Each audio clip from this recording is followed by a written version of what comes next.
Dad?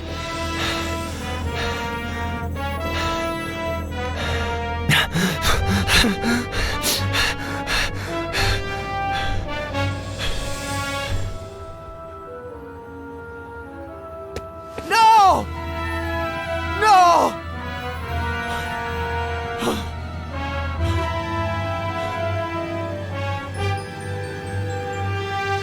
My car! Jenny!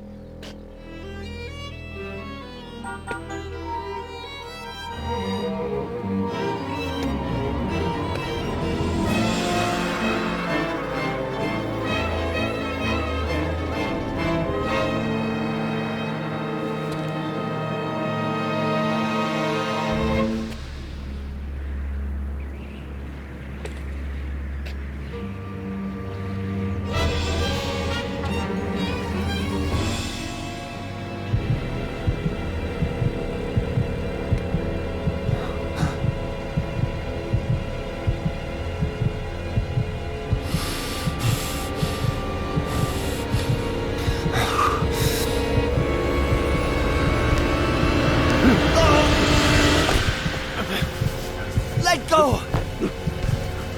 Let go of me! They're in the car! Jenny! I killed my family! Faye! I'm like my dad! Let me go! I'm like him!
Hi, sweetie. Thanks for getting back to me so quickly. It's about an old client, a friend from Big Sur, Ed Miller. He claims it's his fault that his daughter and her mother are dead. He was driving when their car went off a cliff, and he tried to kill himself. He's been in the hospital for a week. He can't get out of bed because of vertigo, I think. Oh, and he was dehydrated. Probably because of, alcohol. Robert? If you could, I would take care of everything. Travel expenses, hotels, fees, Robert? whatever you need. I think I remember this Ed Miller. The writer? The one it all started with?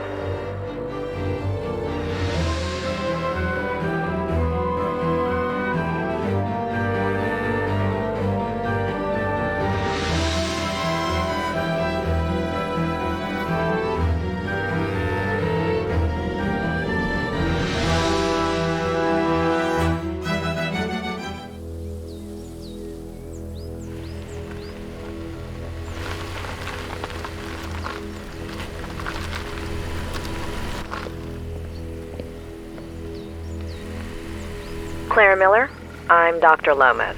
Robert Kerrigan asked... Doctor, you have no idea how grateful I am to you for bringing Ed home. It's the least I could do. It's a long drive from L.A. When will you get here? If all goes well, early tomorrow morning. I want to get started with that immediately. I'll be waiting for you.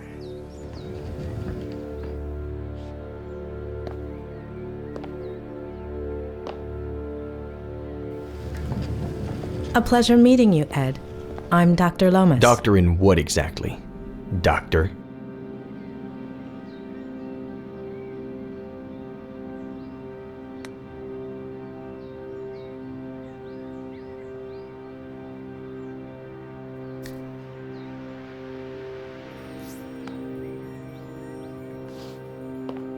Bachelor's in psychology from UC Berkeley. Master's in systemic and family psychotherapy from the University of Michigan. Why, Robert? And Why? God. doctorate in clinical psychology from Stanford.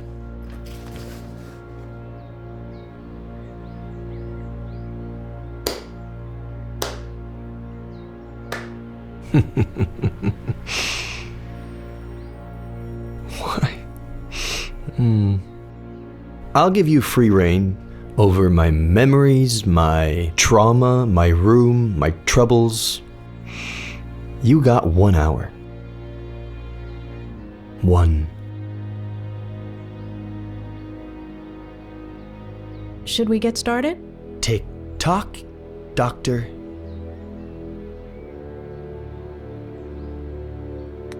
Why do you think Robert Kerrigan asked me to see you? Because he's loaded, feels guilty, is simply bored. I thought you were friends. What difference does that make? You say it's your fault that your daughter and her mother died? And you don't want to believe me. Of course. There aren't any birth records connecting you to a daughter. I hadn't acknowledged paternity yet. Everything happened so fast. How do you feel right now? Pretty fucking shitty. Like when some idiot comes and pours salt on your wound. If you're only going to give me an hour, it could at least be a fruitful one. Shitty?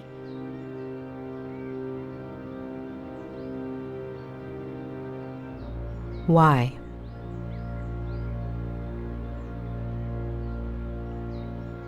Why? Because I lost a daughter? Because I killed 2 people? Because everyone treats me like I'm crazy?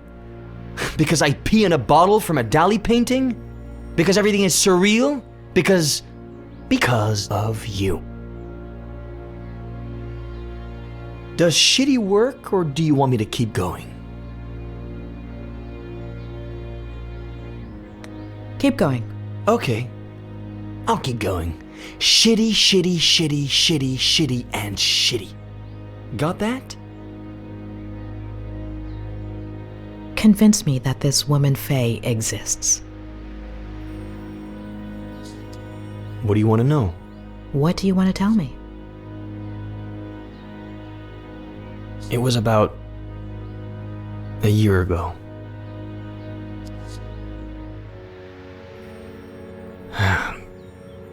I just sat down to work. I'd had writer's block for years. But I remembered something I'd made up in an interview. And here today to talk about how to revive your creativity is Ed Miller, author of Face to the Ground, our book recommendation of the month. Ed, can I call you Ed? Welcome and congratulations. Thank you. Though I wasn't too sure you took bribes. Pretty good caviar, right? Just to be clear, you're joking here. Remember, you're on public radio. Even better, no one's listening. All right. So, Ed, have you ever experienced blank page syndrome? Constantly. And how do you deal with it? I do a kind of, I don't know, warm-up? If the mind doesn't want to start, then we have to ask the body to. So I let my eyes search for a starting point.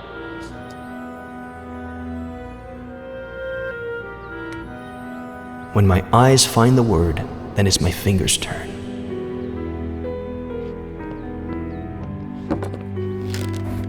I let them write whatever they want after that word. The trick is not to think. Let them be free.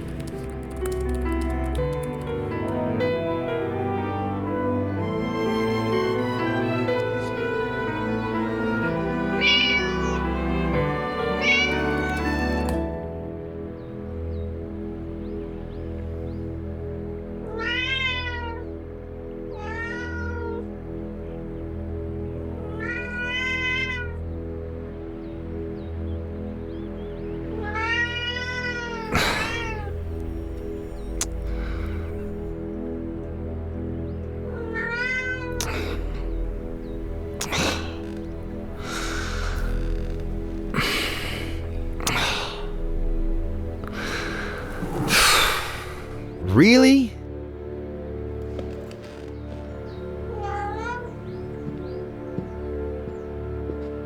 Meow.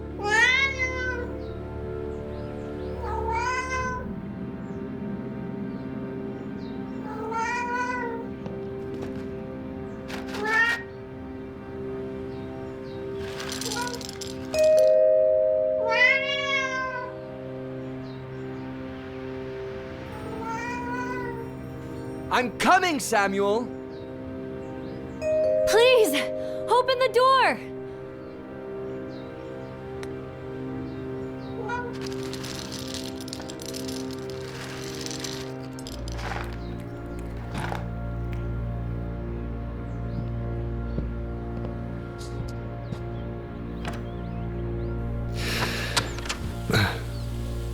Hi. Hi?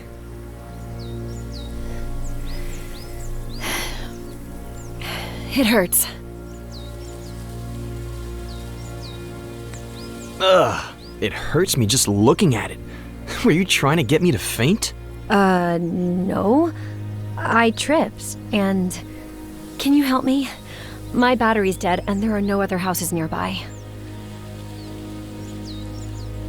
Ugh, I'm no doctor, but that looks really bad.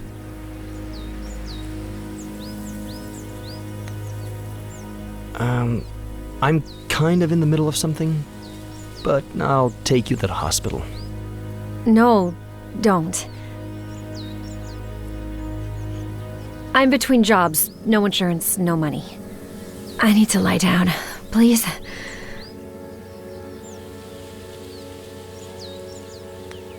Don't worry. The hospital bill's on me. What? No, I couldn't. What if it's nothing? I need to rest. If you bleed to death, you mop it up.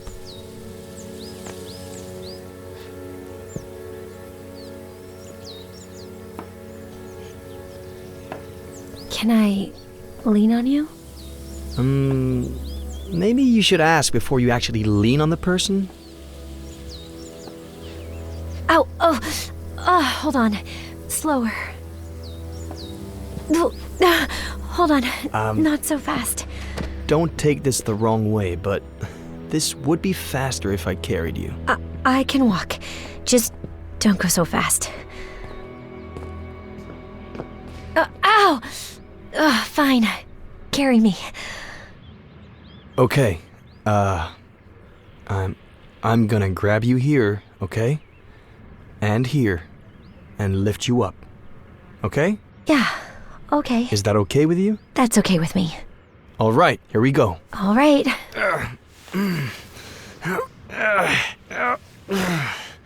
Hey, am I that heavy?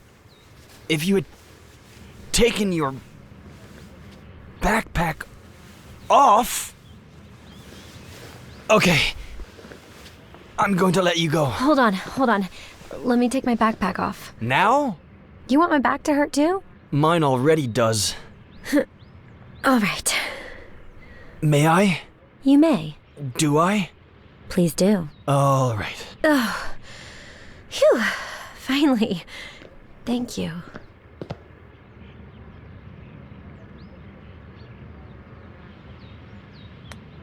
Are you good? Comfortable? As comfortable as I can be, I guess. Thanks. What did you say your name was? I didn't say what my name was. Oh. Thanks, Mr. Mysterious. I'm Faye. If you could bring me some ice. Hand me your phone and I'll charge it for you. It's no problem at all.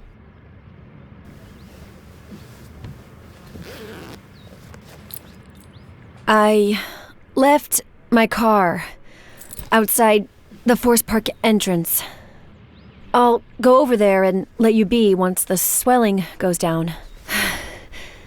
All right?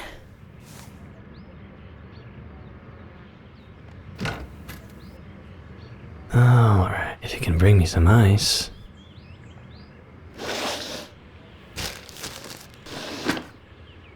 Yeah, I can.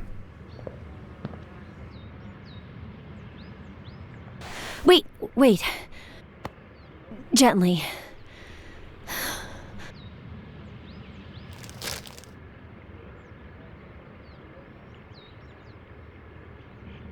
Oh, perfect.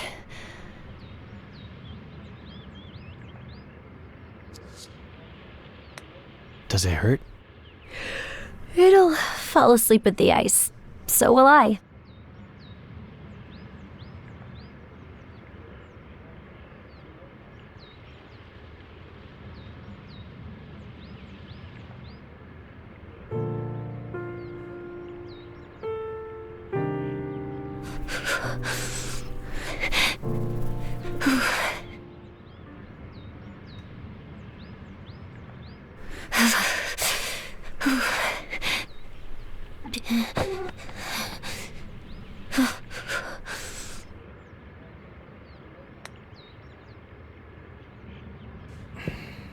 Come on, get off of there.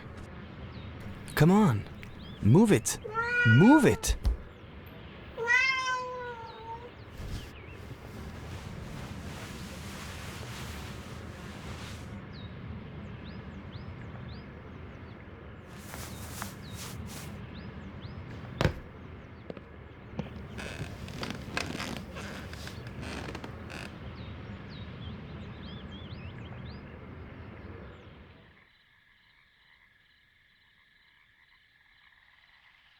Mr. Mysterious, you there?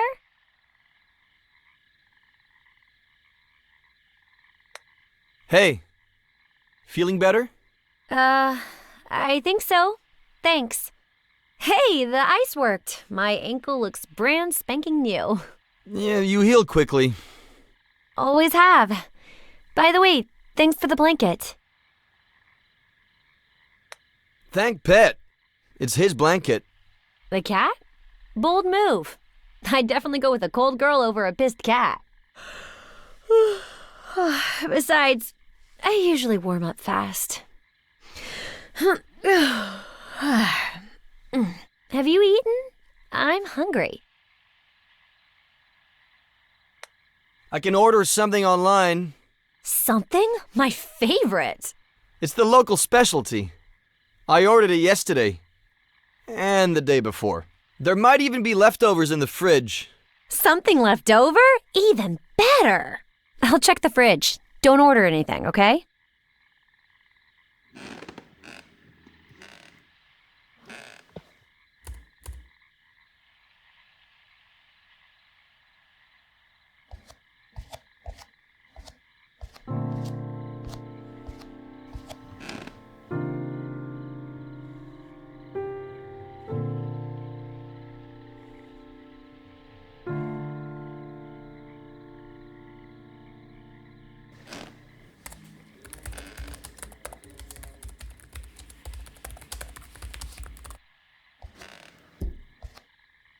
Someone looks pleased. Am I interrupting a special moment? Huh? Porn? Something left over? Porn. It's something I'm writing. Mr. Mysterious finally makes a reveal. What do you write? Hopefully not mysteries. That would be too predictable.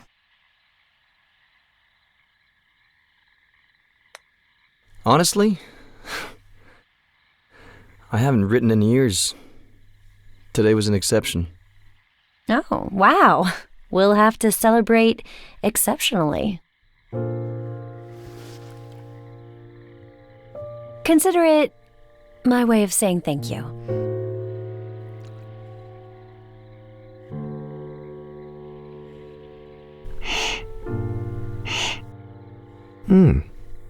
A toast?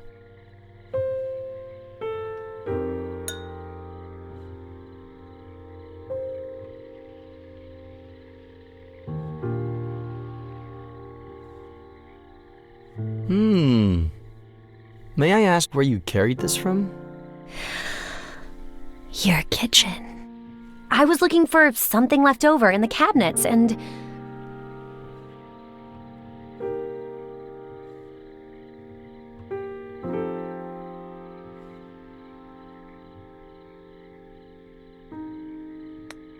Huh. I thought you knew about wine.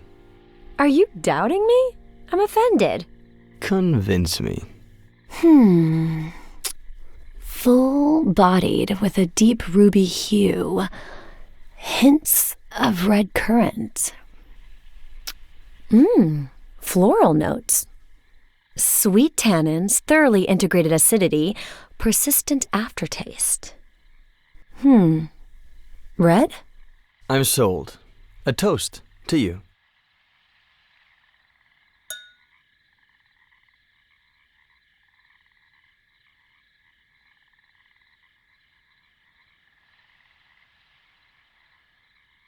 Anything else you want to know? Ask. You have until I finish my glass. The riskier the question, the bigger the sip.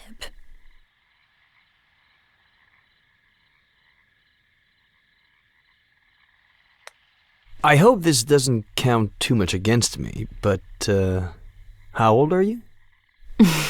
23. Half your age. Do I look that old? I'm not answering that one. Medium sip.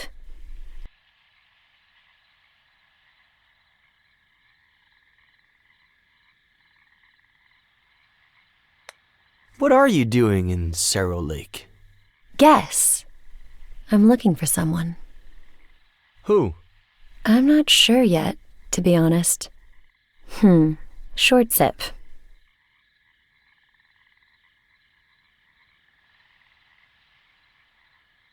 All right, you've got one more. Make it count.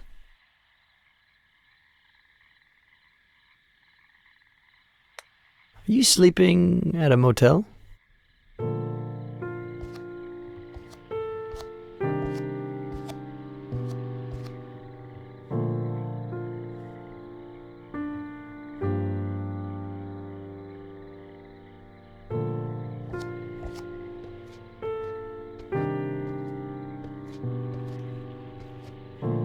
Do you want me to find myself one? That's not what I said.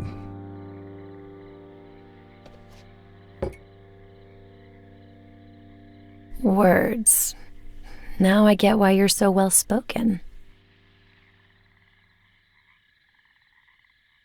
Wolf, Bierce, Plath, Poe, a host of tragic deaths. Should I be scared? My favorite one's missing. The son of the Black Corsair. Emilio Salgari, right? Mm-hmm. How did he die? Suicide. I should be scared. Hey, look! One who's alive. I'm saved. Do you like Ed Miller?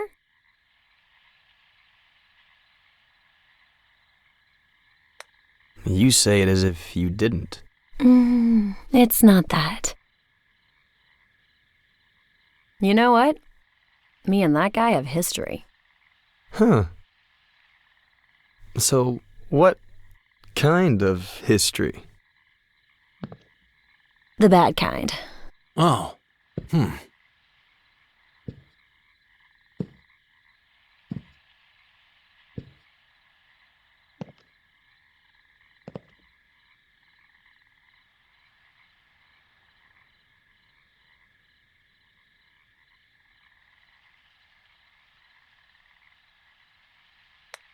Wait, say no more. He stole your wine. I wouldn't have let him. I was about 13. I was obsessed with this book. Well, the cheapo edition. I heard he was doing a book signing at Rossmore Books.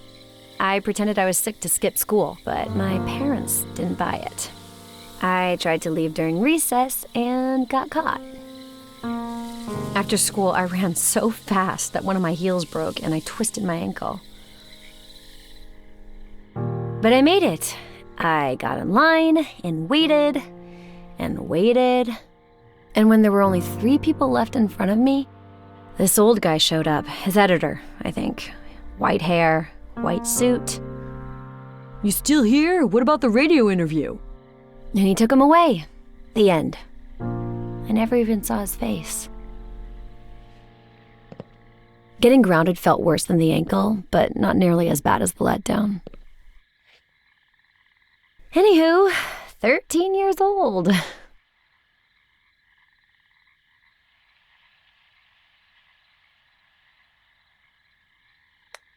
The cheapo edition you had didn't have a picture of Miller, did it? I'd remember. This edition does. Don't you want to see his face? Yes. No. No?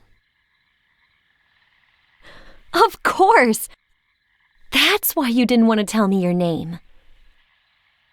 I have to see this with my own... Oh! Petronius, what did I tell you, huh? Sorry, your ankle. It's fine, it's fine. I think he doesn't like me, is all. He doesn't like any girl. He's quite possessive. Oh, so do you get a lot of lady callers?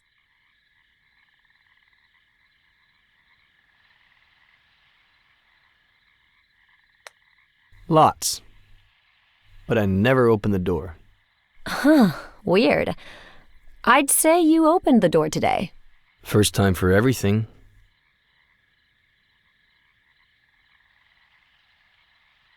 Anyway, I'm 23 now.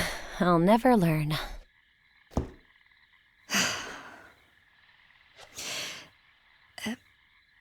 Do you remember the song that Buster sings at the end of the book? I wrote it.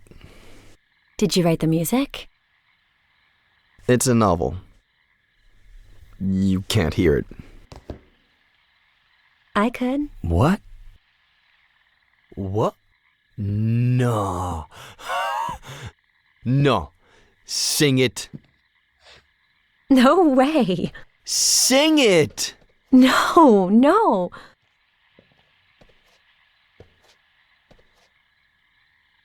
Please. Sing it. Sing it. Sing it, sing it.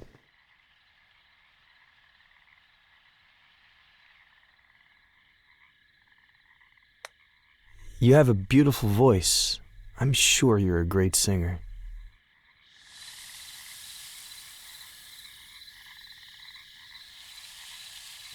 The bitch in me hates all that I am. The bitch in you hates all that you are. But when we are together, we hate each other twice as much. That's the reason why we will never part. Which goes to show just how bitchy we are.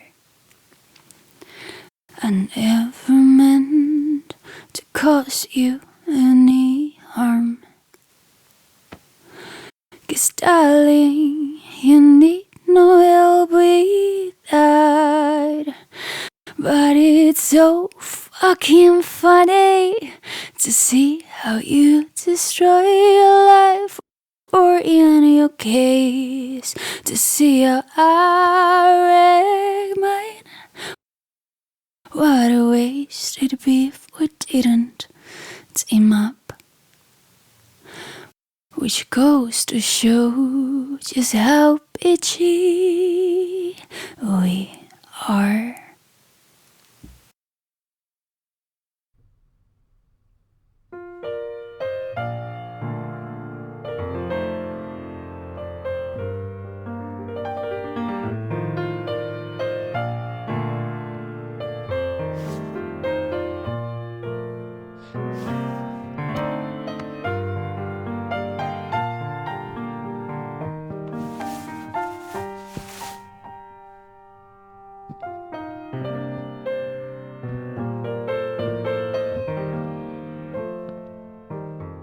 And then,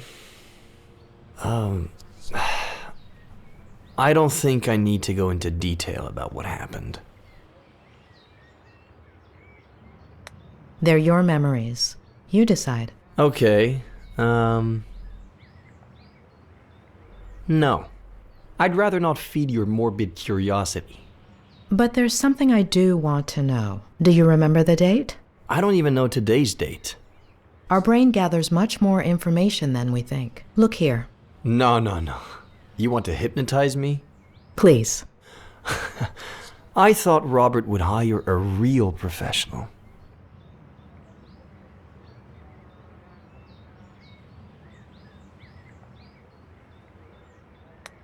The more you hamper my work, the longer it's going to take me to leave.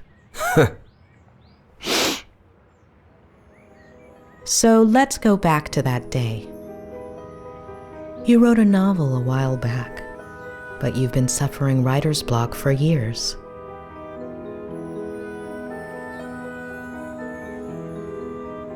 You look through your office window. Leaves dance in the wind. Birds sing up in the sky.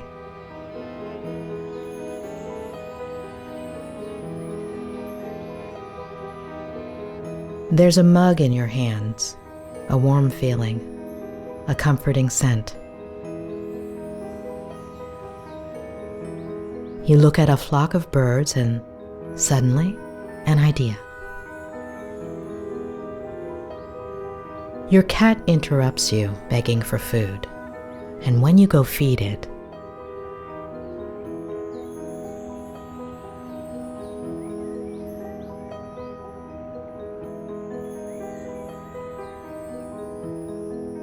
there's someone at the door.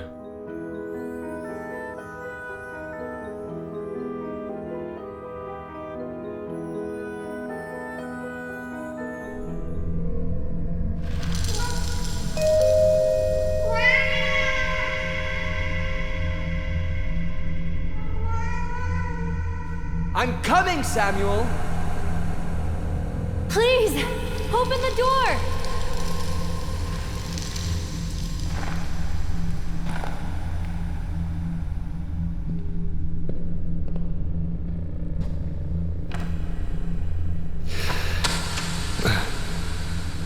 Hi. Hi?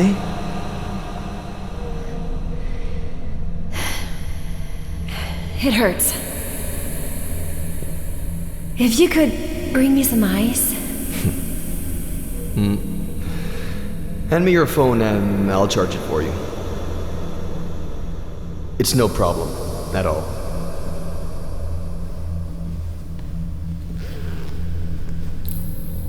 I left my car outside the Forest Park entrance. I'll go over there and let you be once the swelling goes down. All right?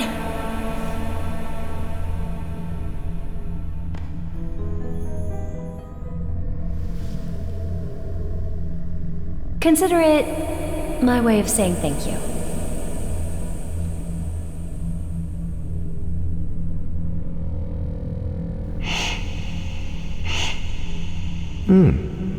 A toast?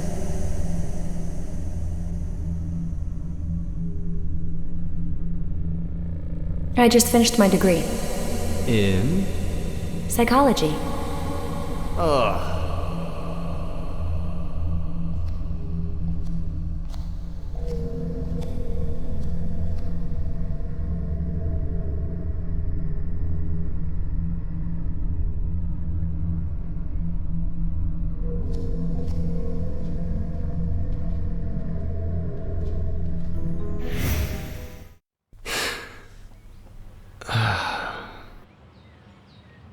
All good?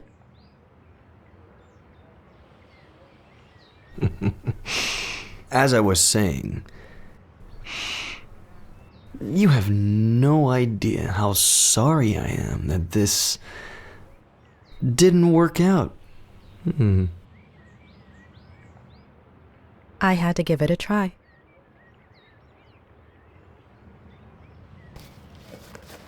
So you did it. I'm cured.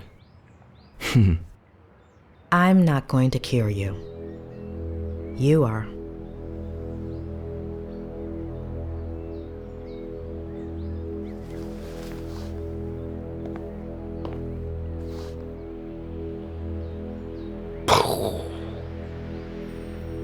We'll continue this later. Get some rest?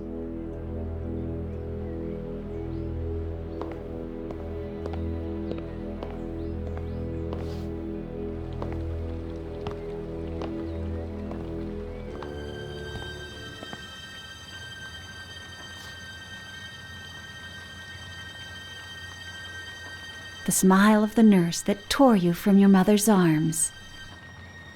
Your first lover. Sleepless in an unknown house, in an unknown bed, staring at an unknown body.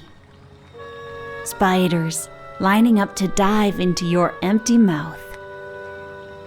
All of your TV sets aching to be turned on again. A roach scratching its belly with the bristles of your toothbrush. Who doesn't like a good tickle? And then, you hear? Doctor, how long have you been here? I didn't mean to interrupt you. Who's the poem by? Oh gosh, I like to come up with verses while I work. Oh, so then this is where Ed gets it from. Or from my brother, his father. It runs in the family. Where is his father? Where did I put the sauce? Oh, it's right over there. I'll get it. Oh, don't be silly.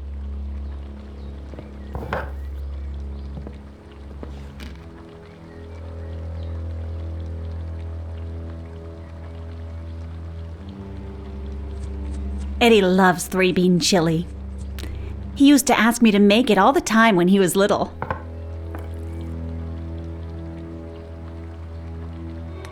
What about his parents? Care to eat lunch with me? I usually eat with Ed upstairs, but it's no big deal if he eats alone for once. Besides, I made enough chili to feed an army.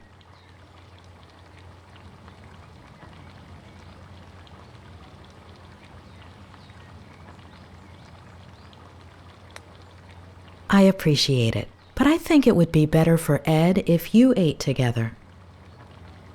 I think I might need a little fresh air to take a break and maybe organize some of my notes. You should check out the dock. Plenty of sun at this time of day. I'll make you a sandwich.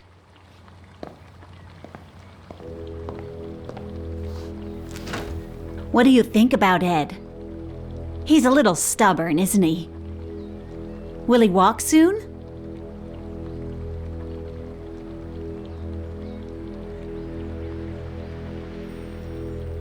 He's not giving me much to work with. Well, I guess he should just focus on doing his exercises, right? What exercises? Ham, cheese, lettuce, tomato, and mayonnaise? Yes, that's perfect.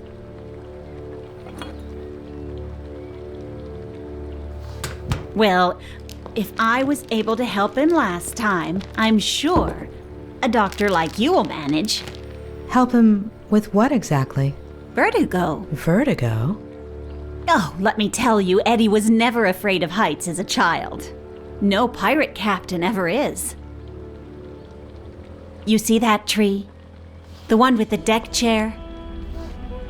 There used to be a little tree house in it. Ed would spend hours on end up there. My brother built it for him. Then Eddie turned it into his very own pirate ship. It was all he could talk about. Pirate this, pirate that. He was obsessed with pirates ever since I got him a book by Salgari. And with his love of pirates came a love of reading, too. And see, that's where the writing began. Mystery solved. I don't mean to pry, but where are his parents? Off you go then, Doctor. Or you might not have time to eat your sandwich.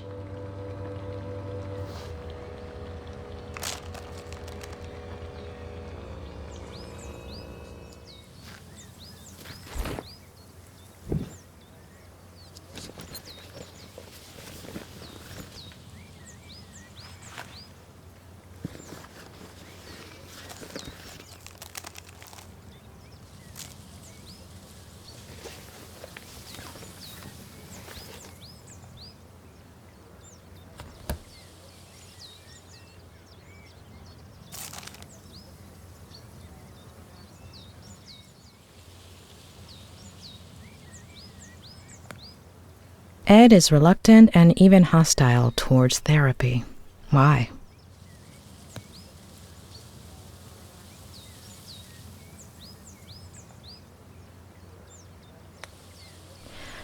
He's blocking out a certain memory, one he doesn't want to remember, something too painful. I've never seen such an intense case of vertigo before.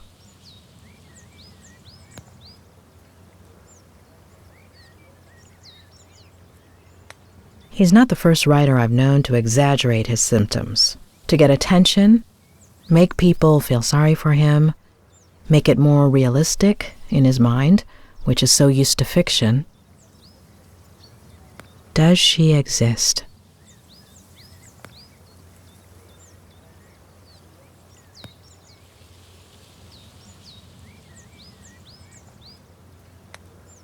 There are too many details. Little things that somehow make sense. Faye exists, or existed. What about that earlier Vertigo episode? And his parents? Something happened in his childhood. But Claire isn't going to tell me. Maybe Robert? Or Ed himself if I can break through this wall he's put up. I'll have to give it a try.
Who am I speaking to? Dr. Lomas? Who is this? It's Sheriff Reyes. Dr. Leonard gave me your number. How are you, Sheriff? Look, I don't want you to breach patient-doctor confidentiality or anything, but if something comes up in your conversations with Miller... Is Ed under investigation? Is he the suspect of a crime? No, not exactly. If I understood correctly, Ed hasn't committed any crime. Well, we'll have to see about that. So, will you give me a hand?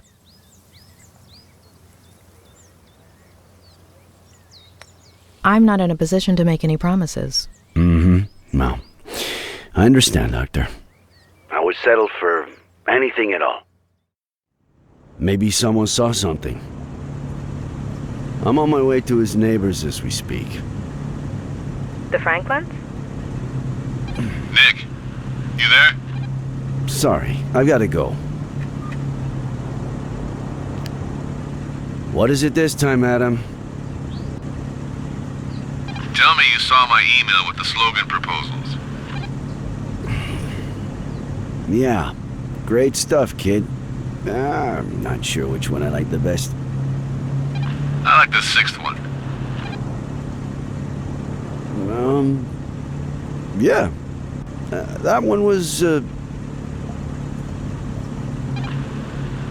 for Sheriff Reyes, the sneaky bastard who would have known there were only 3 slogans if he'd read the... Adam, do I have to tell your aunt and uncle you have no respect for your elders? You at the ranch yet? I'm on my way. Look, if anyone asks, I was working on Saturday night, okay? I skipped the monthly dinner. Hello, Samuel. Did you know your nephew is a sneaky bastard? You wouldn't dare.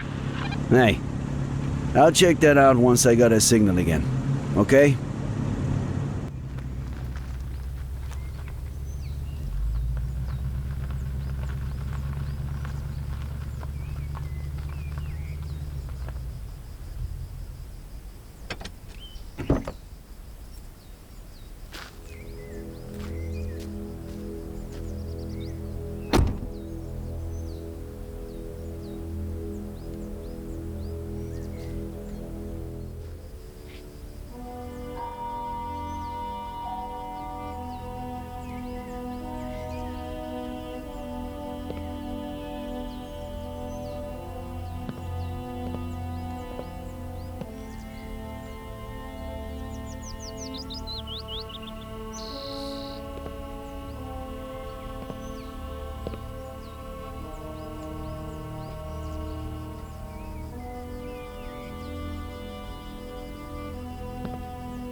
Adam, are your aunt and uncle usually home at this time? My uncle's probably in the barn, and if my aunt's not home, she's at the store. If they're not answering, just go on in. Right. You want your uncle to accuse me of breaking and entering? I see you know him.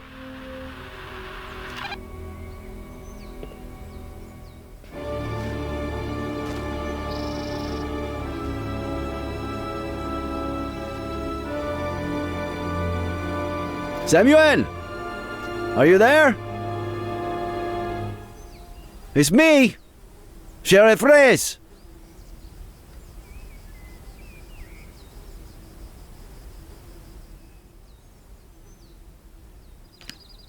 Adam? Hold on, Nick. Sorry, I'm back. Everything okay? The big tree. In the field behind the barn. Who's under it? Oh. My cousin Leonard. I never met him. What was it? 50 years ago? He was stillborn. My aunt almost died. They had to remove her uterus or ovaries or something. Nick? You still there? Sounds terrible. Thanks, man. I'll see you at the station.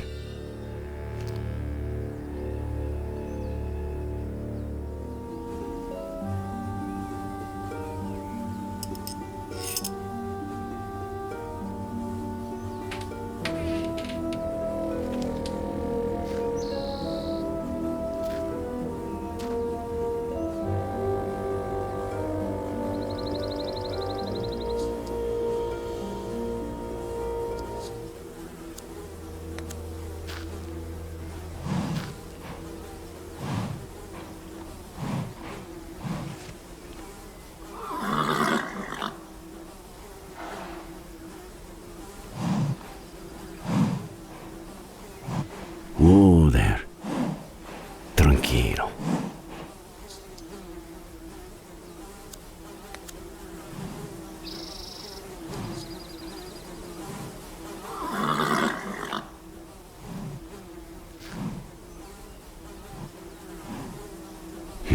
Shit.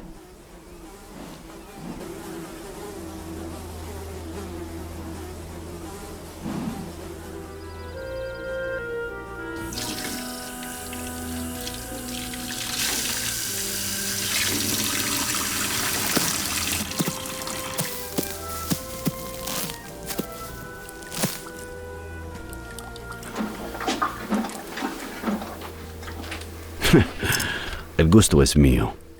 Just a reminder, you got a meeting with the mayor in half an hour.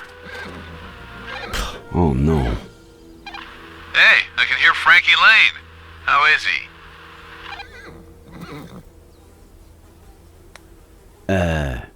I don't think your uncle's taking very good care of him. Seriously? The old man is really losing it. You'll be here on time, right? You better fill in for me, alright? Again? Sneaky bastard.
Nick, the mayor just left. Fill you in? Nick? Everything all right?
I was just going to call you. Ed's waiting.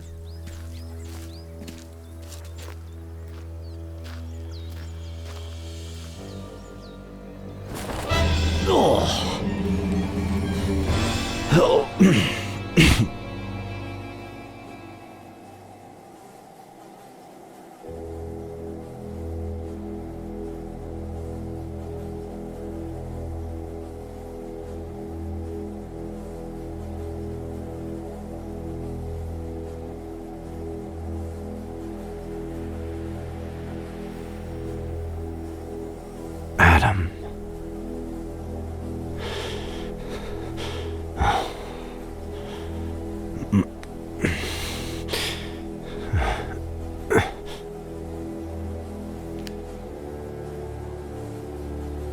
Adam, I have to tell you something. I'm in the basement.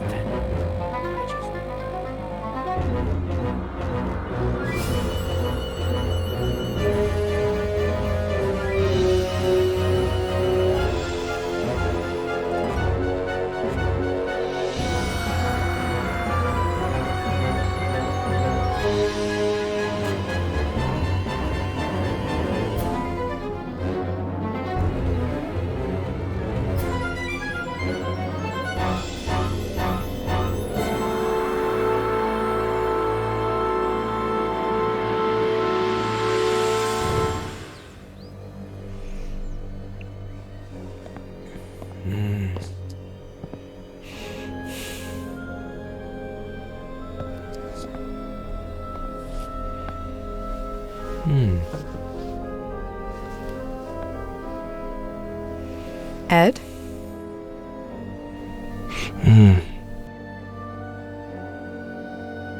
Shall we start?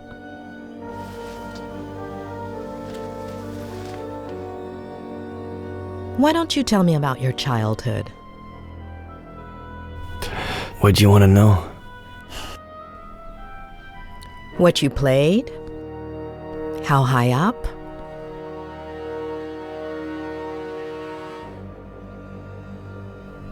The treehouse is beautiful.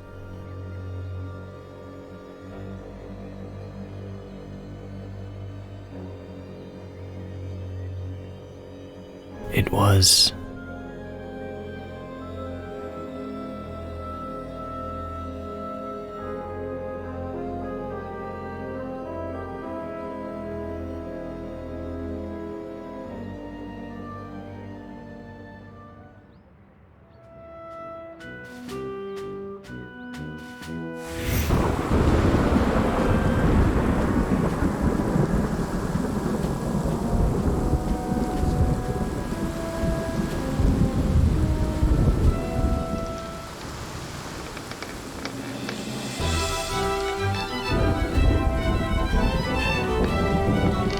All right, you scallywags.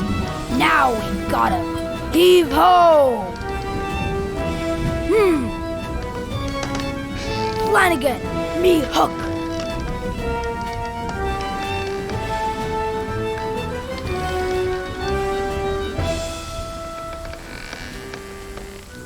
It's not in your cabin, Captain Roberts. Blame me, Flanagan. I can't board that ship without me hook. I think it's back on Skull Island, Captain. You better bring it to me soon, unless you want to end up as shark bait. Bud, come to my office, please. Okay, Dad. Flanagan, get all hands on deck. Aye, Captain. Governor Miller requires me presence at the forecastle to discuss highly important matters.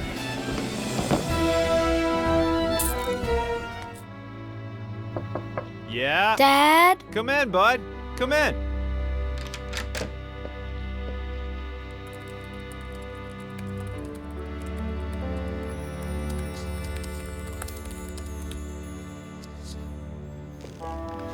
Buddy!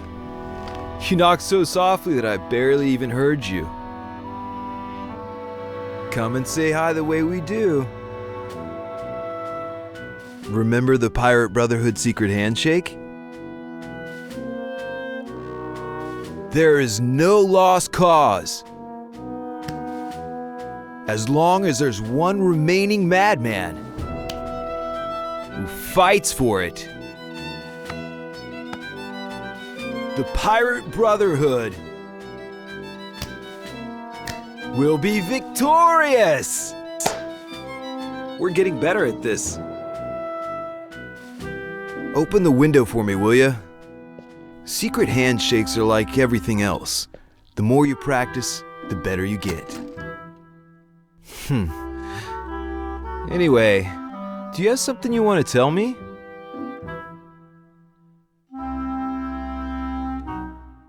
Sorry I took so long, but Nonsense! I think you broke some kind of record.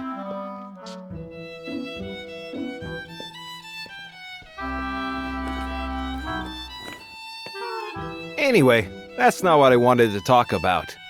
How's your morning? More productive than mine, I hope.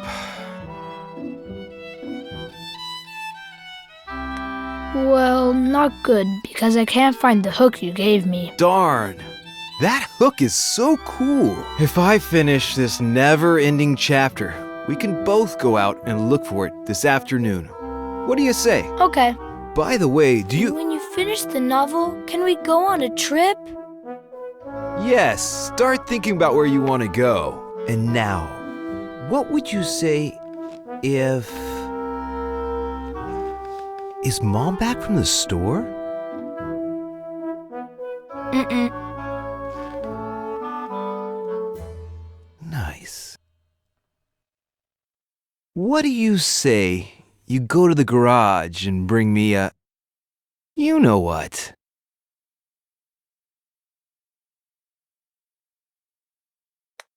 I don't think I know what you know what is. You know exactly what I'm talking about. Don't act like you don't. Oh, and the most important thing is that nobody can ever know. Nobody? Nobody.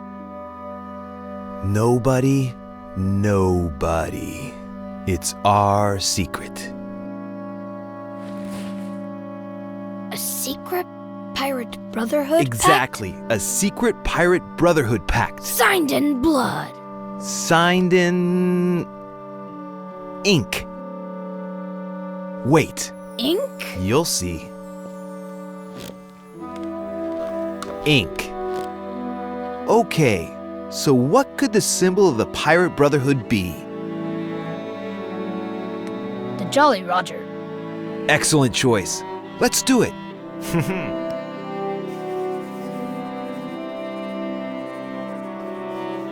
It's awesome! Secret pact? Secret pact! All right then, hurry up. You know your mission.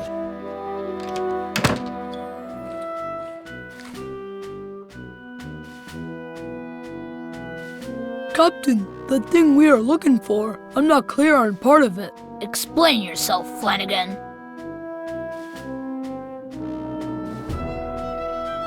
What exactly are we looking for? We're looking for I know what, Flanagan. Oh, of course, Captain, but... Could you describe it to me? Well, I don't know. A little like this? Oh, it's so much clearer to me now, but... I know it's here in the garage, but where exactly? That is the question, Flanagan. The governor is constantly changing its location. Oh, now I understand, though. Enough questions, Flanagan. Start looking.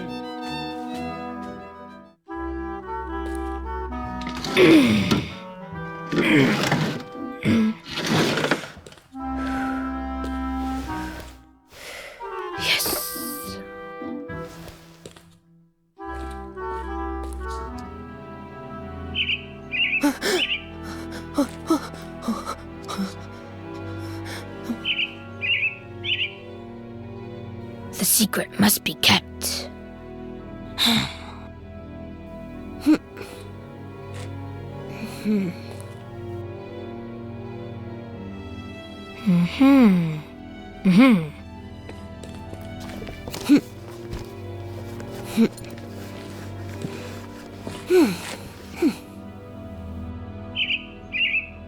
You're not fooling me, little bird.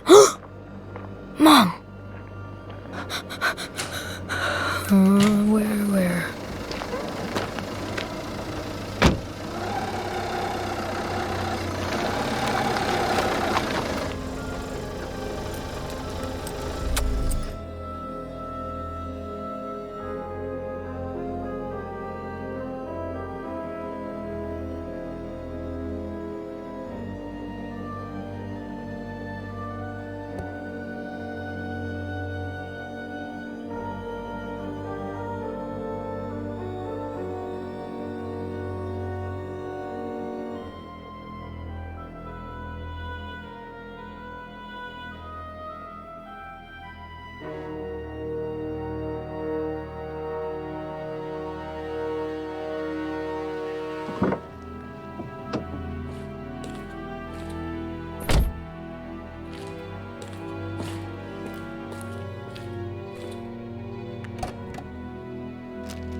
Eddie? What are you doing? You know I don't like you playing in here. It's dangerous. Eddie?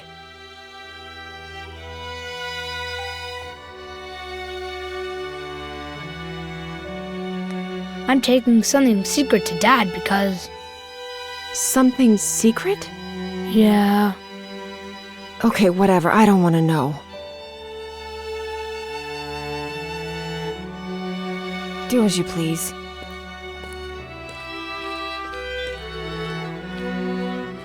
Mom. Well, just finish what you're doing and come to the kitchen when you're done and help me with the groceries, okay?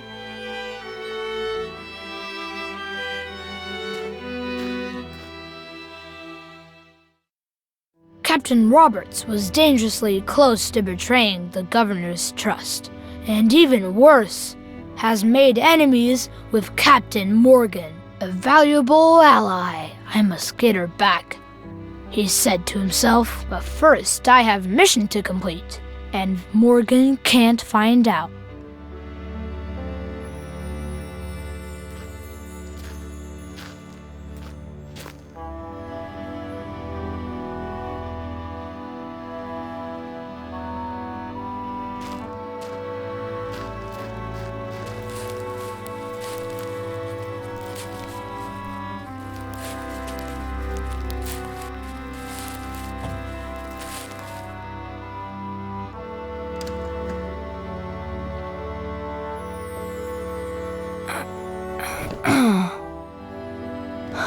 Ed, dude, are you crazy?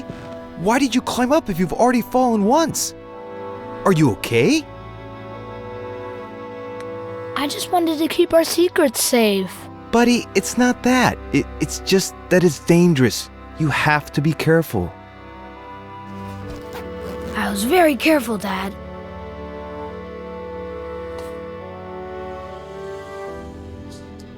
Ed, you could have... Wait. Did I hear the car? Is she back? Did she... Hey, did you talk to her? And... Did you tell her... Does she know? Well, a little, but then I didn't. I mean, no. The Pirate Brotherhood is safe. Good. That's good. Maybe you should go see her. I was supposed to help her with the groceries. Come to think of it, I've never seen you climb. Will you show me how you climb down? Maybe I can use it for my novel.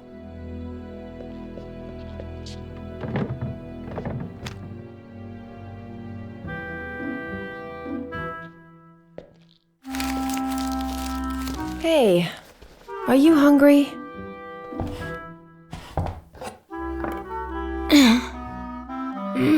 Thirsty. But I was so busy. Drink then. Did you bring any juicy? But water first. That stuff just makes you thirstier. No fair!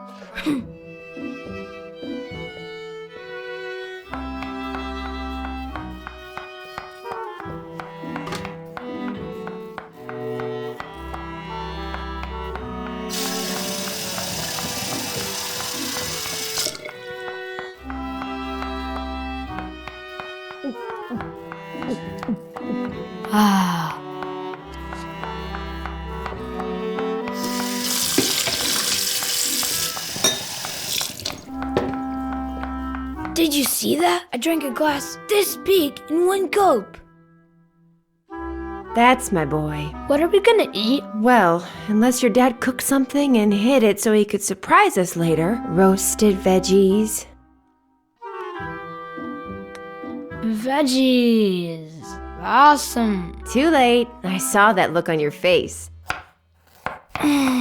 Okay. Can you put the rest of this stuff away while I start getting things ready? Okay.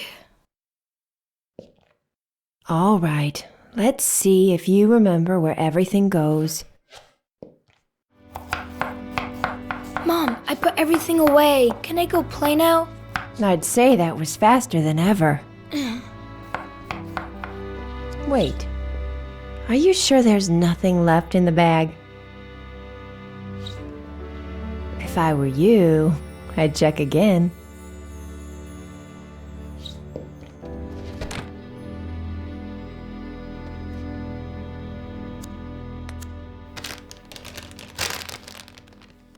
All signs point to a bottle of... juicy? Red? Ugh.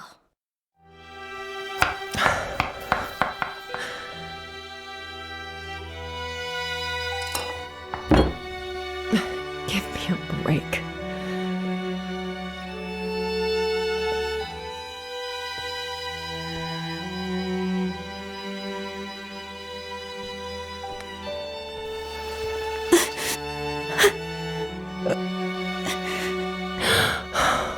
Eddie.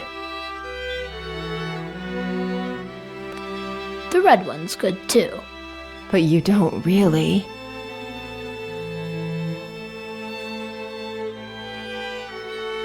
Oh. Mom! You're bleeding! That's why you were crying. Oh, sorry, I got some on your drawing. Signed in blood. Should I go tell... It's nothing, sweetie. I'll fix it up in a jiffy. Just finish putting the things away, please, buddy, okay? So brave.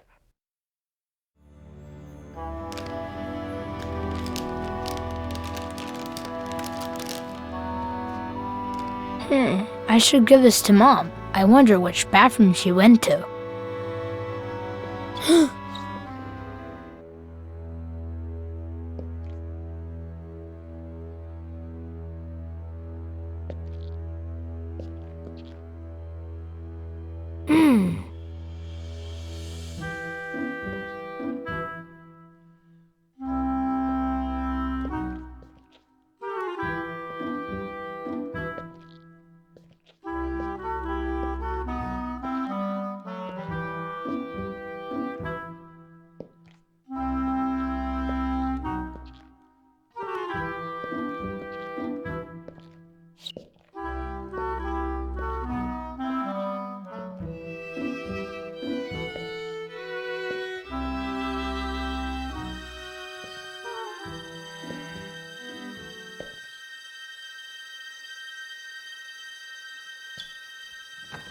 Mom?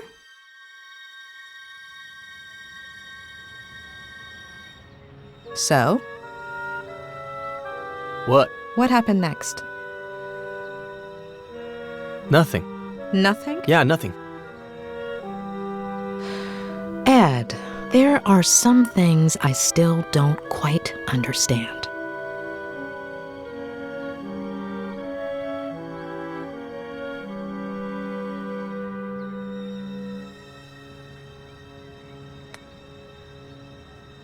Why didn't your father want your mother to find out about the Frangles?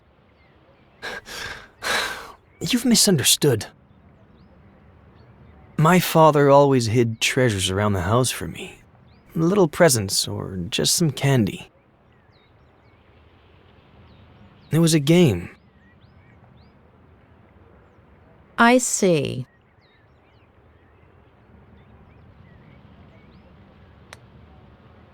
What happened to your mother? Why was she crying? She cut herself. When was the last time you cried because of a little cut? Maybe it wasn't a small cut. I don't remember much.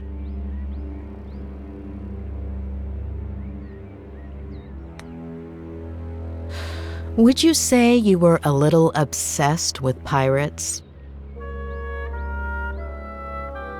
Not as much as you are with psychoanalyzing me. I was just a kid. Do you tend to obsess over things? Maybe you're the one who's obsessed, asking the same question over and over again. One last... I was under the distinct impression that psychologists just listened.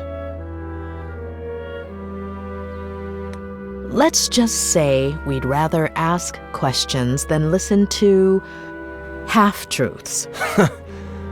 Why would I lie to you?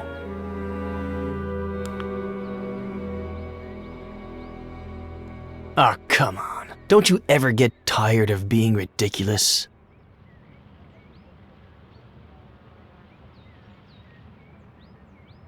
It's not going to work this time either. Please. Earlier, I sat down at the edge of the pond. There's something about it that... I don't know. Lingers? It's as if I were there right now. The water moved slowly. I liked the sound.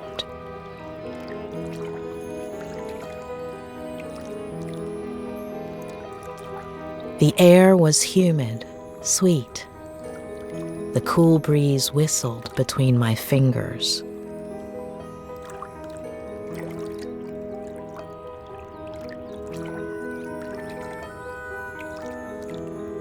You could barely hear the birds in the distance. It smelled like sap, like bark, like earth. I imagined myself 8 years old, sitting smelling, feeling, seeing. And I imagine you, 8 years old. I see you. You've climbed up into the treehouse. You're playing. What are you playing? Ready to board.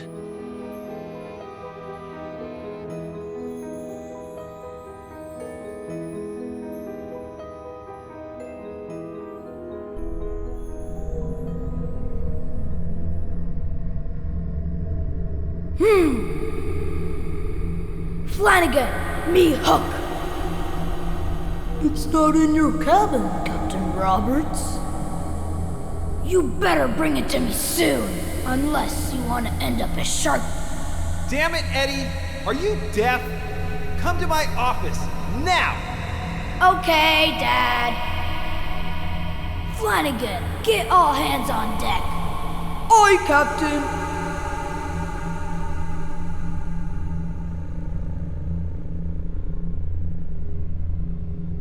Governor Miller requires me presence at the forecastle to discuss highly important matters.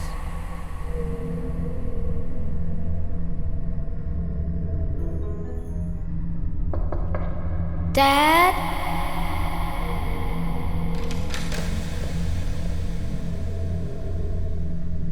What? Jeez. What have I told you about coming in here while I'm working? I make you lose focus and artists What do you need say? to concentrate. You go to the garage and bring me a... You know what?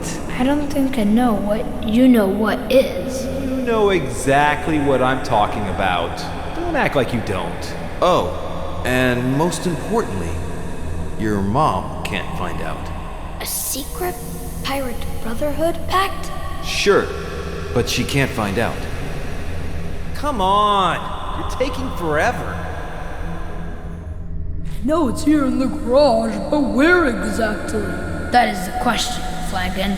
The governor is constantly changing its location.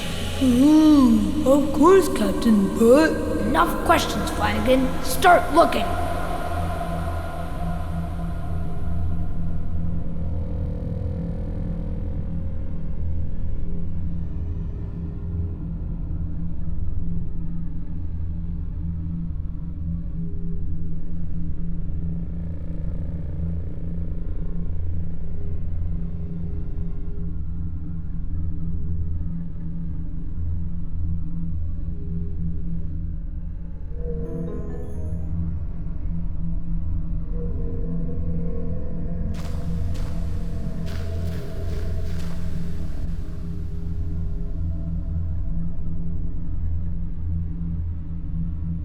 Are you out of your mind?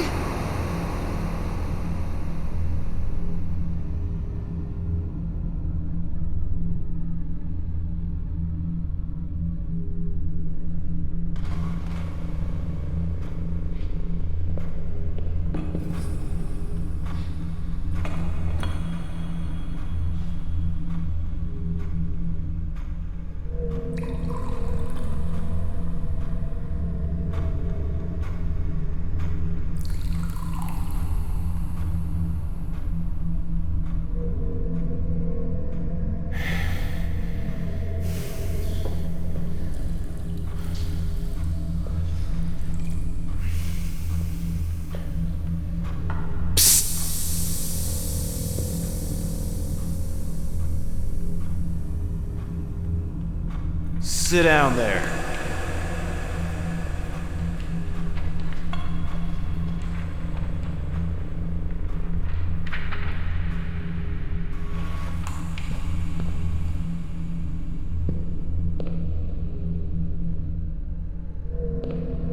Read this.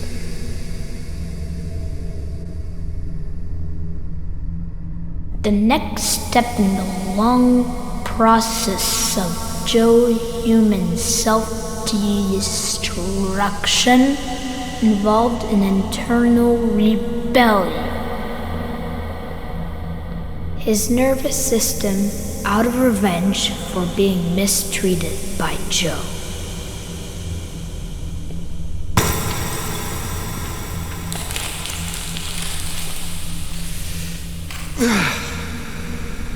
It's all a bunch of crap, Ed. I'll never make it.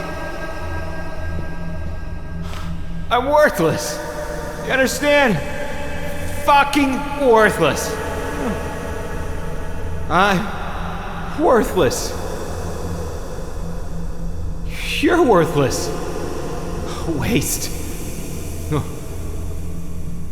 No matter how hard you try, okay? You're trapped. Remember that. One day it'll come. It'll never go away. Understand? Remember. Dad, I have to... Mom is in the kitchen.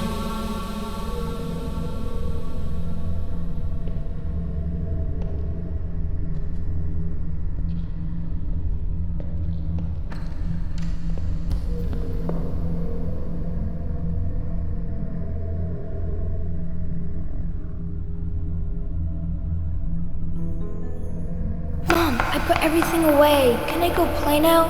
Wait. Are you sure there's nothing left in the bag? If I were you, I'd check again. All signs point to a bottle of...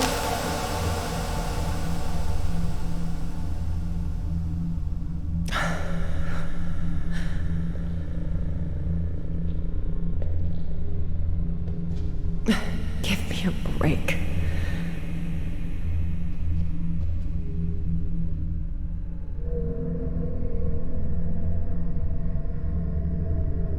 Oh. Mom! You're bleeding! That's why you were crying! Oh, sorry, I got some on your drawing.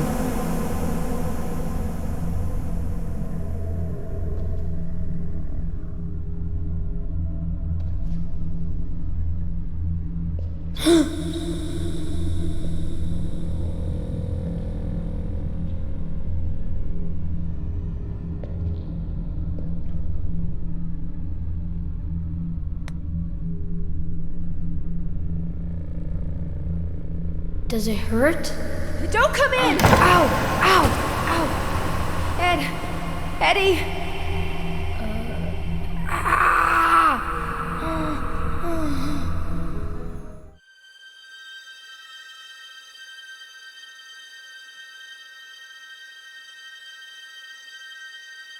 All right. So, you believe me yet, or are you gonna keep at it? I had to give it a try.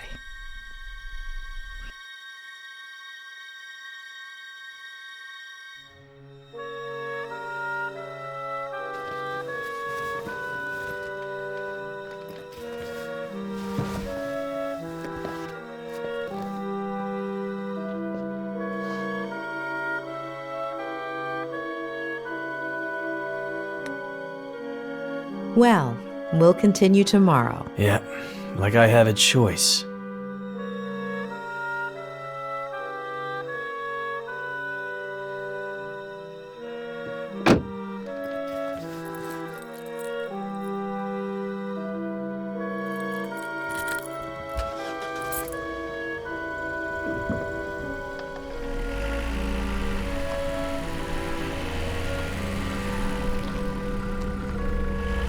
We're just going to have to put up with each other for now.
It's just what I thought. Ed is unconsciously repressing some of his memories or distorting them. But did he block things out himself or with the help of someone else? Yes, judging from what he's told me, there's reason to believe he did it himself.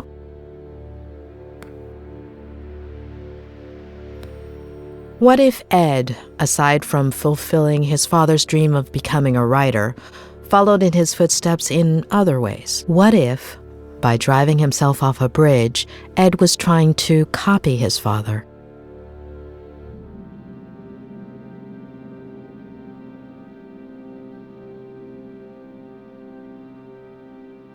Yes, it would make sense, unfortunately.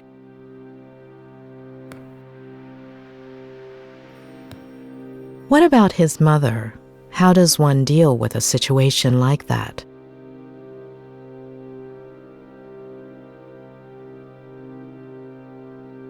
What if a possible sibling Ed has never mentioned is one of the memories he's repressing? Too many questions.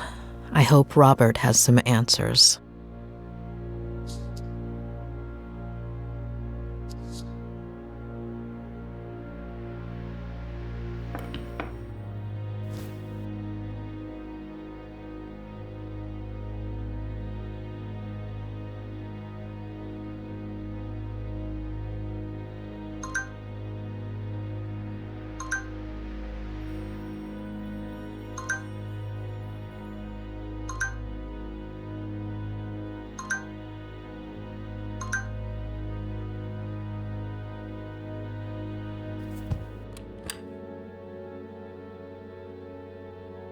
Mrs. Lomas, is there anything I can get you?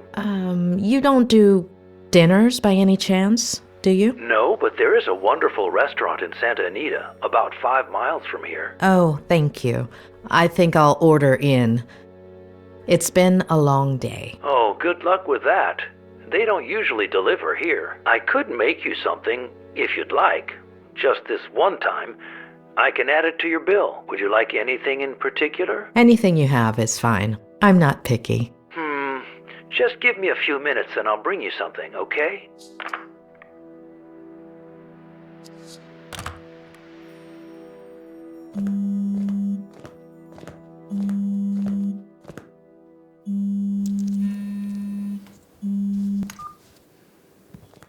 Hey, sweetie. You must be exhausted. Did you find a motel? You should have let me do it for you. Exhausted is an understatement. Okay. Well, just stop me when you're falling asleep. So, tell me, how is Ed? You know I can't. But I'm paying for it. That's not going to work. No, yeah, of course. I know. But he'll be all right, right?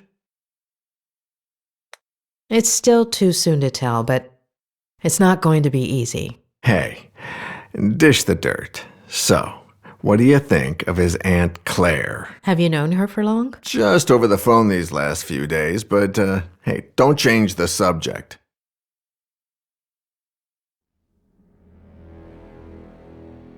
I don't know. I think she's hiding something. Yeah, I totally get it. Well, I have some bad news. She doesn't want me to continue with Ed's treatment? She called me a little while ago.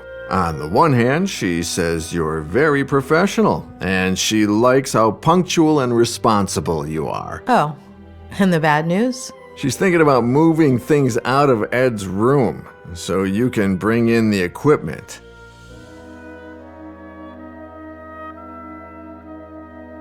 Does she think I'm going to use brain scanners?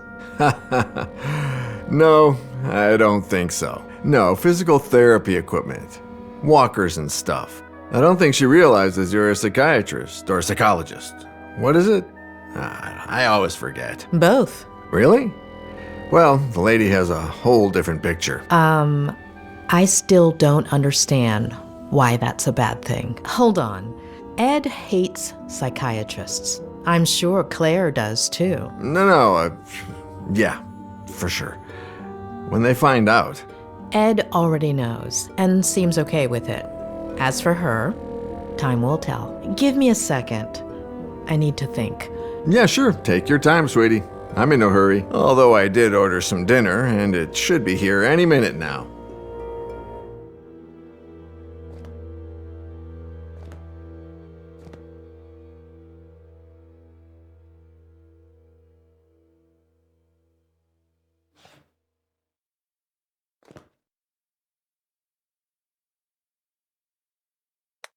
Tell me about Ed's parents. Well, don't know much. His mother died in a car accident. What? And his baby sister. So she had it. And his father killed himself. I figured.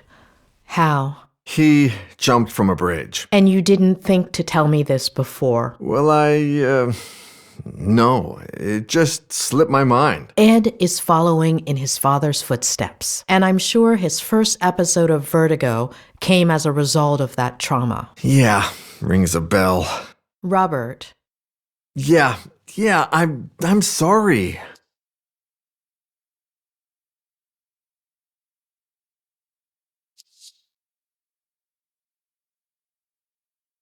How did you meet Ed? Through a mutual friend, one of his college professors. She gave me his manuscript. I loved it, and we met up. The novel was a diamond in the rough, but it needed a lot of editing. Lucky for him, he was talking to the best editor in Los Angeles. It was a few months' worth of work. He would come over, we'd read, talk, drink.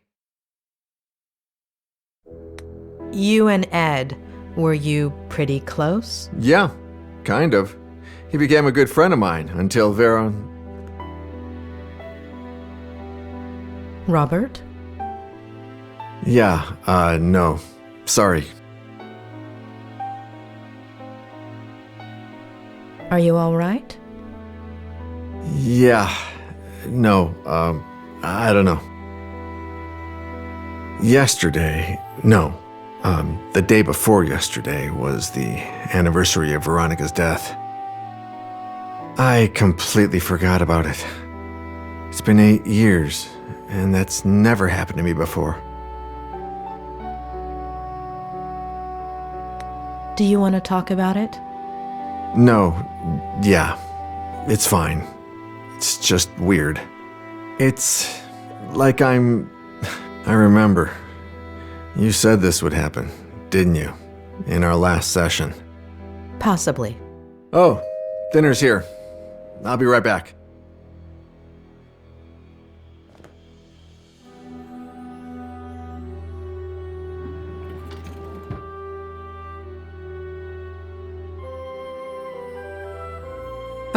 Takeout. A bachelor's best friend. Hey, how's Lou?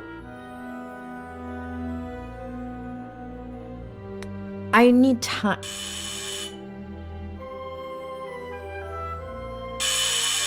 Oh my, a visit this late, Doctor? Oh, come on. I eat too. Yeah, right. Of course. I'll leave you to it, sweetie. Bon appétit. Talk soon, yeah? Bon appetit. Mrs. Lomas, your dinner's gonna get cold.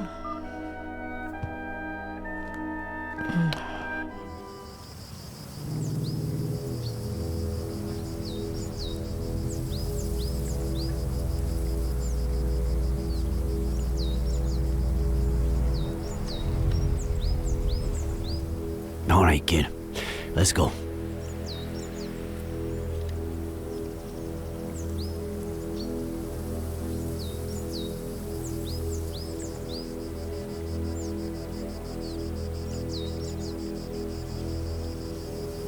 Never, ever tell me anything like that over walkie-talkie.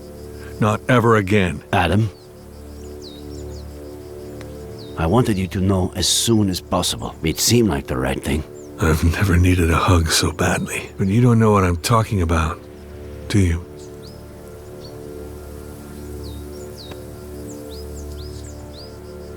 Kid. We have to find my aunt.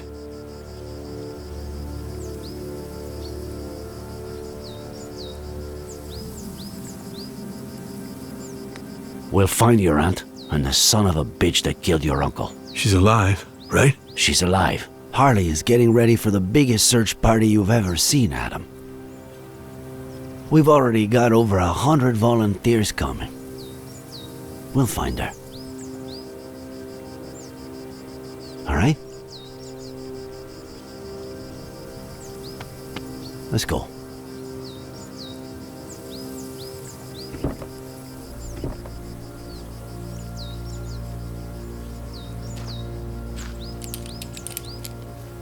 Sure you don't want me to go down there? I've done this before. Just pay attention. Give me more or less slack when I tell you to, okay?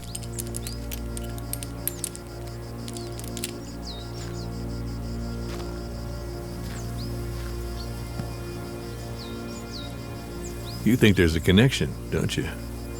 Between my uncle and Ed Miller. According to the forensics, your uncle died... Was murdered. A little over a week ago.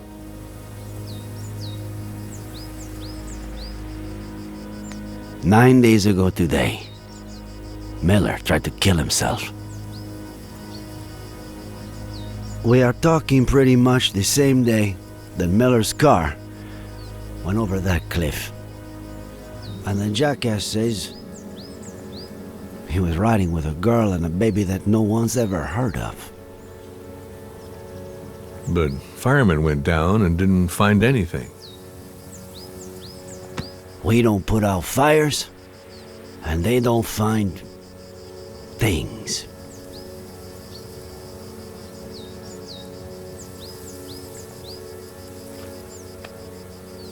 All right, go for it.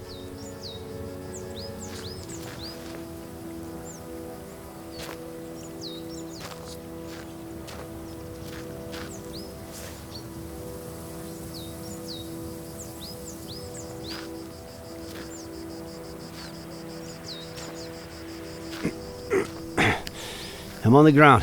I'm on clipping, all right?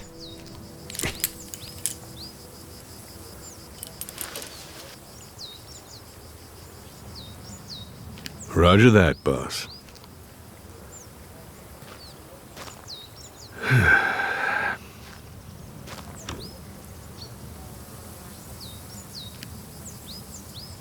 I skipped the monthly dinner, Nick.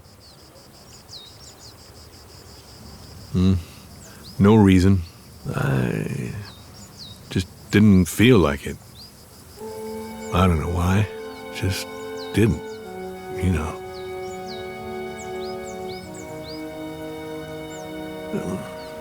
I just stayed home, watched some stupid show with Marcello. Maybe if I had gone...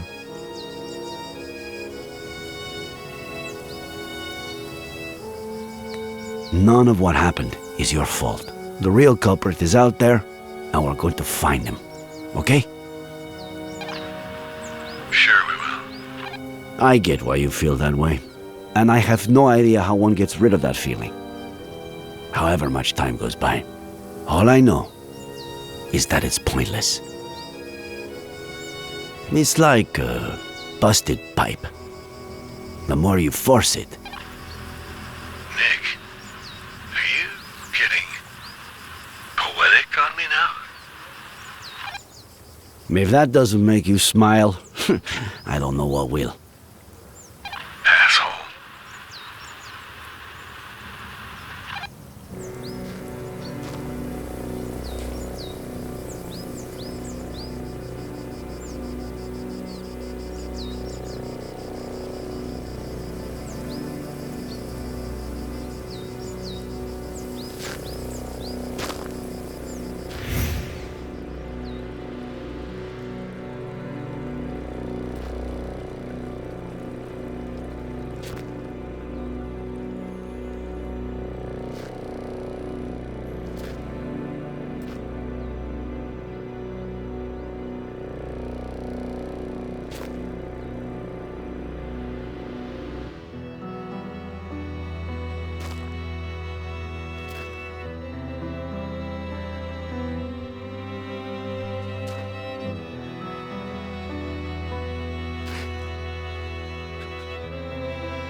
Nick, you there? Just what I said in the car. I'm sorry. Adam, are you getting poetic with me? You asshole.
Adam, tell Harley to call forensics. We've got work for them.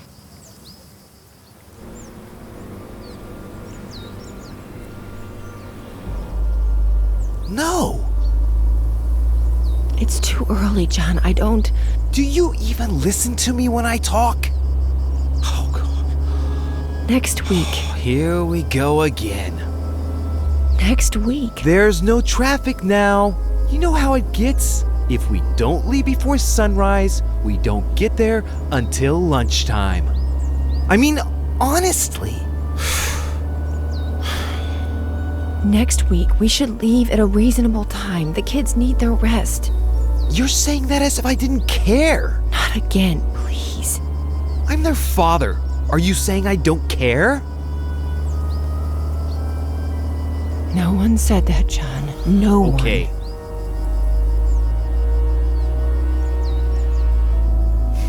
You're not gonna win this fight.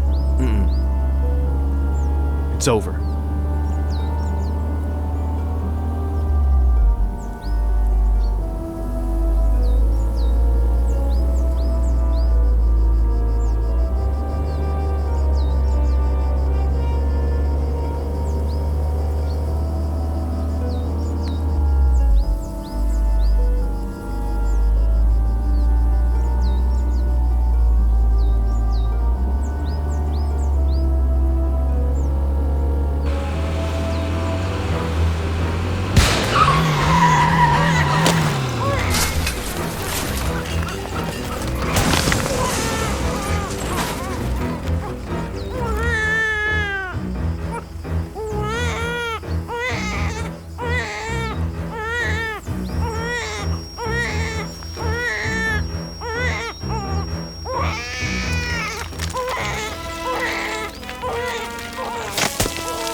Why am I telling you this? It's important, Ed.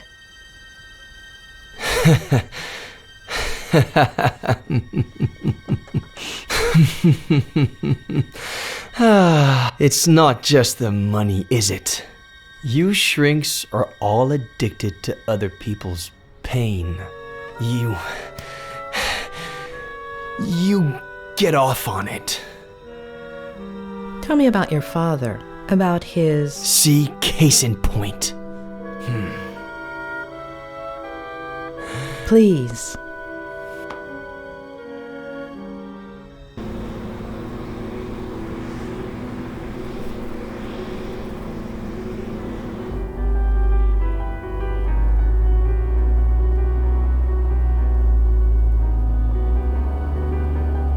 Aunt Claire really loves you, huh? If she'd brought me all those books, I would have never left my room. What about the birthday cake she's making for you, huh? Come on.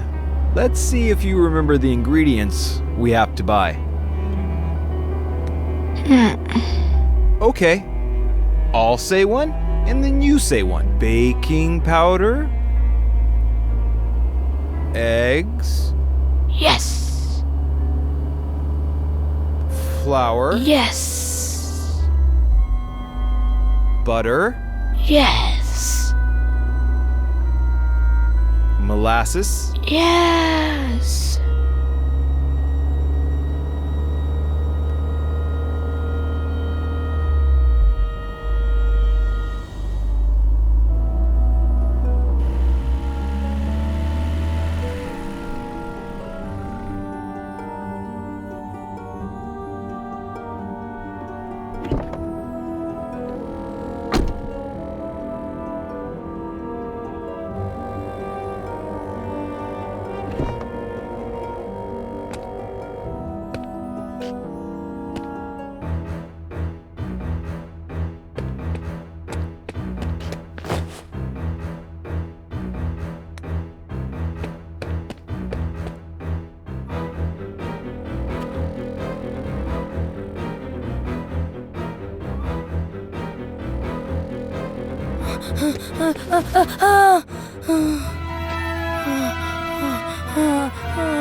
Well, I've held up my side of the bargain. Somebody must be exhausted from all that listening. So, sandwich before going back home?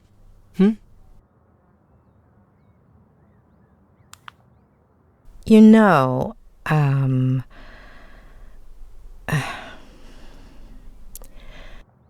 you do know that what you told me is not how things really happened, right?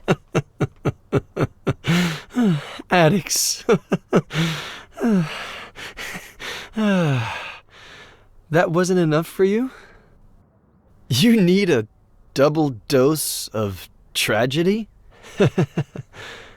Look at the spiral, please. You got me out of the hospital. You're a friend of Robert's. But you've just used up the last favor I owe you. So, next ones. Sandwich, car, road, bed. Got it?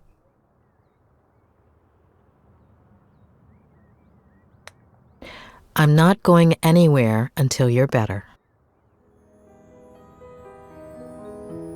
You're 9. Your parents woke you up in the middle of the night to go on a trip. You fell asleep in the car. Your sister is next to you.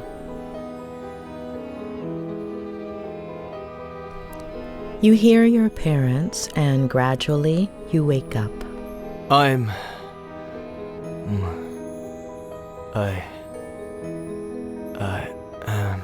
No. You have several plastic figurines. Can you describe them to me? They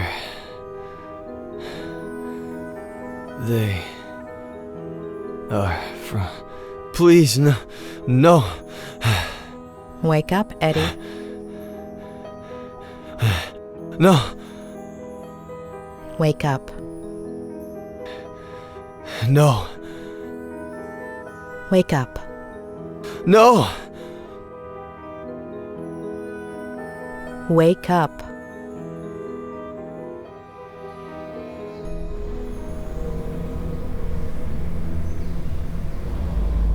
No, damn it. I can't do this anymore, John. I can't. Do you even listen to me when I talk? Next week. What did you promise me, Next week. For richer, for poorer, in sickness, and in health, until death fucking do us part! God damn it! Next week, I'm taking the kids, and I'm leaving. The sooner you get it in your head. Am I right? Not again, please. With Ginny's father. You seriously think I didn't know about that? That I don't know who he is?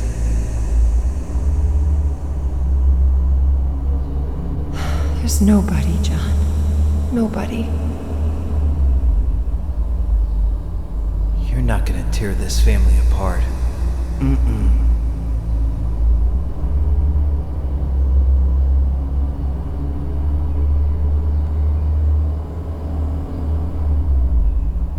I'll tear it apart first.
What happened?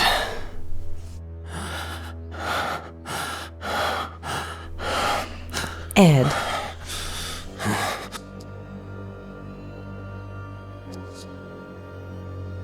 All right, you have to know the truth. Your father did something that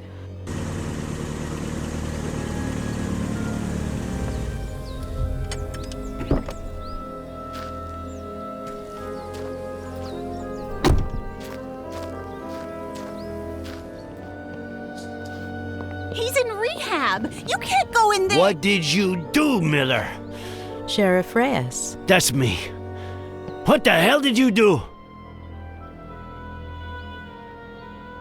Dr. Lomas? That's me.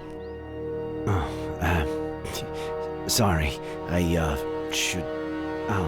have to talk to Mr. Miller. Could you wait outside just a minute? I'm sorry to inconvenience you, but you have no right to be in here. On behalf of my patient, I'm going to have to ask you to leave. I understand your predicament, Doctor. But it's serious.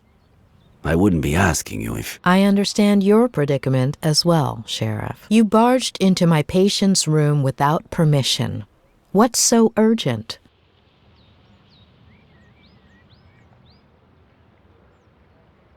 Do you have a warrant explaining why?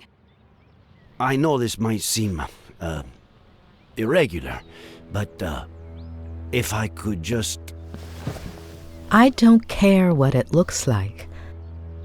But you are the one leaving this room. Doctor. Please. Dr. Lomas. I'll take care of this.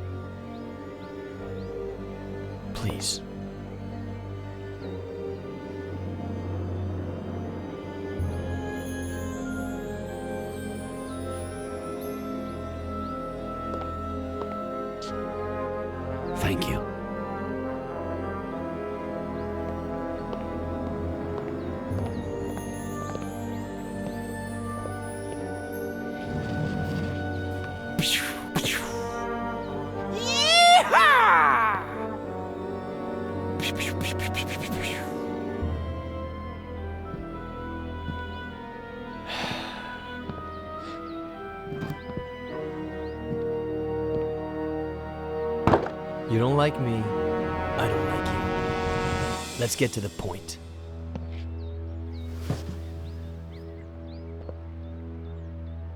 Okay, Miller. 27 years ago, on Brody Canyon Bridge, your family...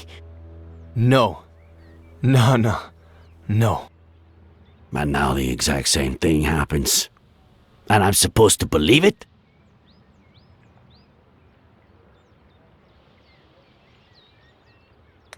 We searched the car. No sign of a certain Faye or a baby. The police academy isn't what it used to be. Convince me. I'm sure you have their pictures on your phone, right? It was the first freaking thing I checked when I woke up. All deleted. Sure. Describe her then. Height? Average? 5'8". Ethnicity? Caucasian. Very fair skin. Blonde, brunette? Practically silver. Shoulder length. Straight. Eye color? Light. Green. So, how did it all happen? Here we go again. I was sleeping. Faye woke me up. Jenny had a slight fever. Jenny? My daughter. Jenny. We got dressed to take her to the hospital. We got in the car, and that's it. That's it. I told you, I don't remember. Amnesia. Comes in handy sometimes, doesn't it? It takes a lot of guts to commit suicide. Or maybe it takes the opposite. If that truck driver hadn't showed up, would you have done it? Yeah, I would have done it. Had you met him before? The truck driver? What are you suggesting? I suppose you know they ran some tests when you got to the hospital. Enlighten me. What did they find? Alcohol. Yeah, right. Well, according to the truck driver who saved you, you reeked of booze. I hate this stuff. Can't even stand the smell. Even an 18-year-old Durrell Special Reserve? Sedatives. Do I look like someone who has trouble sleeping? I've been in bed for a week. Antipsychotics. I doubt that. Does Advil count?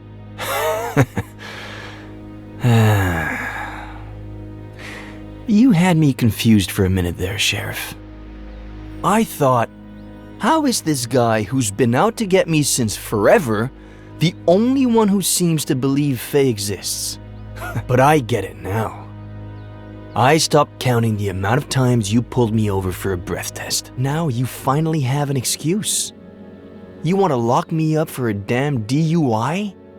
And if you can also peg involuntary manslaughter on me, all hail the sheriff. Involuntary manslaughter? You're gonna have a hard time proving anything else. We'll see about that. You are good friends with the Franklins, aren't you? What? What have they got to do with any of this?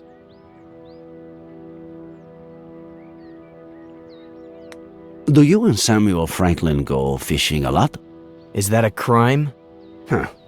You barely have any friends. Him, I'd say he had, what, none? I don't know. A few years ago, I went for a walk in the woods. He was fishing. I spooked his fish. He ended up showing me the ropes. We go down to the river every once in a while now. Or he just stops by when he's bored. Just your average boy meets old guy story. How do you get along with Esther Franklin? We were close when I was a kid, but that ended when I went to San Bernardino with Aunt Claire. When I came back about 9 years ago, we started to reconnect. She still cares about me, for some reason. Do you have a gun permit? I'm a writer. The pen is mightier than the sword and all that crap. Then, what's that Glock 19 doing in your glove compartment, huh? What are you talking about? Are you messing with the little sanity I have left? All right. That's it. What's going on? Mr. Franklin is missing. Samuel Franklin died from a bullet to the head. The same day, you almost killed yourself.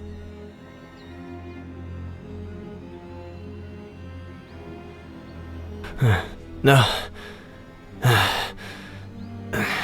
No. No. No.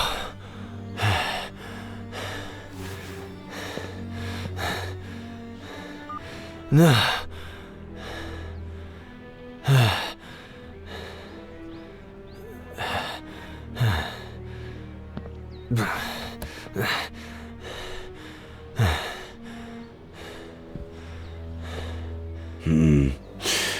What if I handed it to him?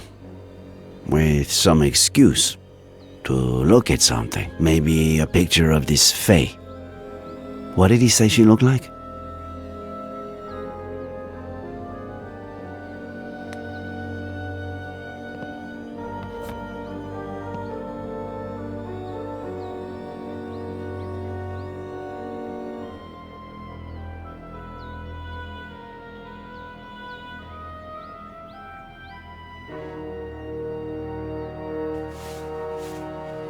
What am I, Sheriff? A lunatic? A murderer? Right now, you're just a suspect. We'll see what happens. What about Esther? We have to find her. A search party is all set for this afternoon. We'll find her. And I can't even help. Fucking Vertigo.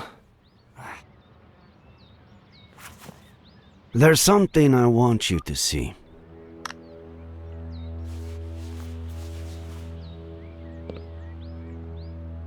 You could be a huge help.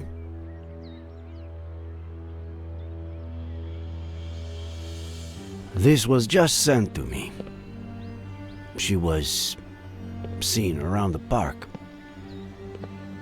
Is it Faye?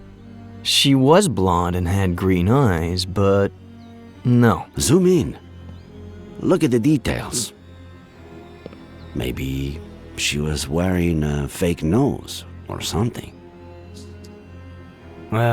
No. Sorry, but no.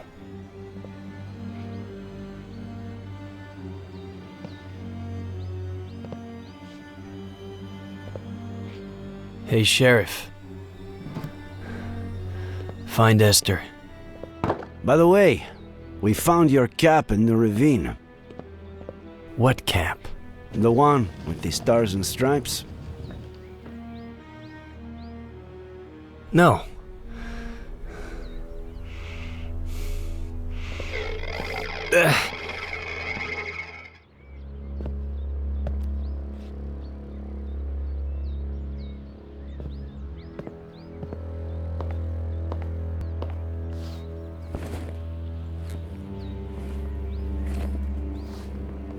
Please, stop. Thanks for what you did before. For confronting the sheriff.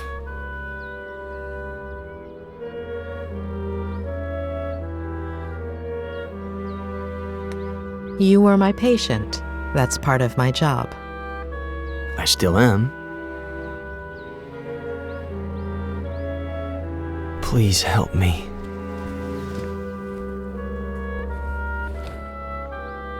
When the sheriff walked in, you were about to tell me something. Don't leave me hanging.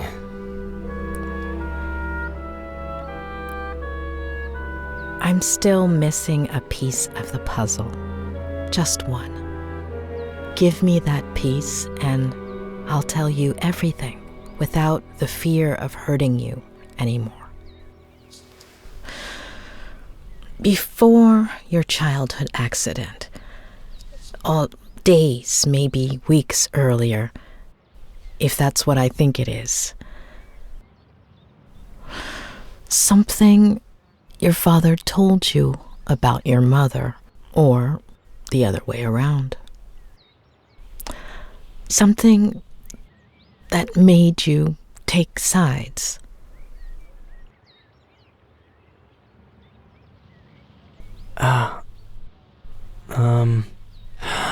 I think I might have something for you. I think... Yeah. It was the weekend before the accident. I was completely obsessed with his sea shanty. Well, more than the actual shanty, I had a thing with his verse. I don't even know why. What verse was it? What did it say? I thought I heard the old man say, leave her, Johnny, leave her.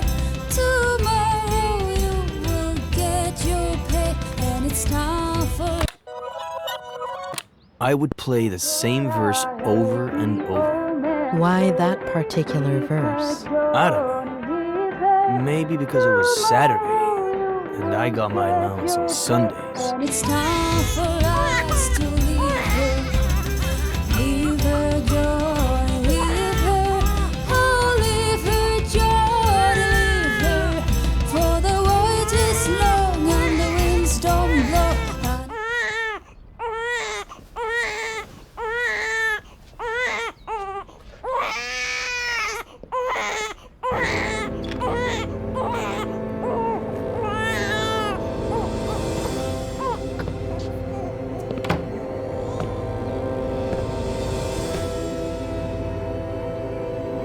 Special Agent Miller, I have an extremely important mission for you.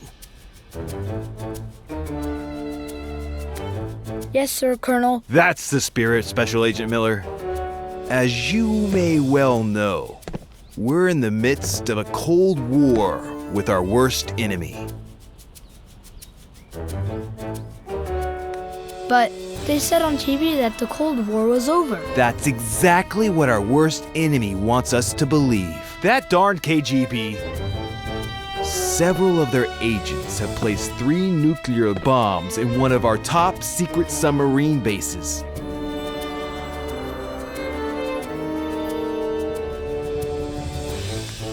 Well, if they found them, how top secret can they be? Good point, Miller. You're such a darn genius, Miller. You'll make a fine major. Where was I? Ah, yes. A super dangerous mission. Only an agent with my experience and training can succeed under these circumstances. But didn't you say you had a mission for me? And I do, Special Agent Miller. And that it was super important? And it is, Special Agent Miller. How important do you think it is to protect the First Lady?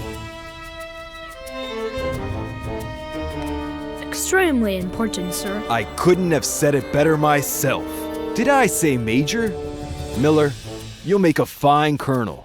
Nothing is more important than the First Lady. And who are we protecting her from, sir? That's what we need to find out. Precisely that. There's a double agent among us. A traitor. While I'm away on my mission at the top secret submarine base, at the submarine base, you will become the First Lady's shadow. Follow her wherever she goes. But keep a low profile. Make sure to document any suspicious activity that might help us identify the traitor. And remember, it could be someone close to the First Lady. Sir, yes, sir. Good luck, future Colonel Miller. The country's in your hands.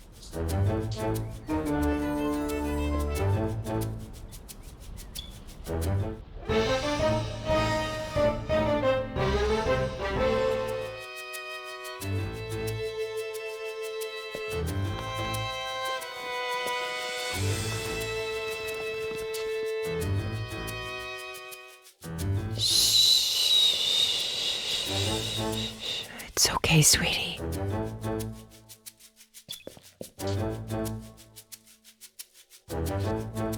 Lieutenant Flanagan, do you copy? I do, sir, just like you ordered. Do you have a visual of the presidential suite? Loud and clear, sir. Good. Let me know when she exits and heads towards the conference center. I can't risk her seeing me. Darn it, Flanagan. I told you to inform me if she left the presidential suite. Oh, did she leave?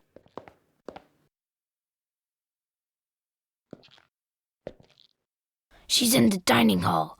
Follow her and hide. Claire, how are you? No, your brother just left to get groceries. Oh, she's just precious. Yes, she gets plenty of air. I'm making dinner now, but in about 15 minutes I'll take her outside and we'll go to the lookout by the lake. Yes, the lake that's by my house. How would that be dangerous? Don't worry, I won't let her get close to the railing. We'll just sit on a bench. Okay, I'll definitely tell him you called when he gets back.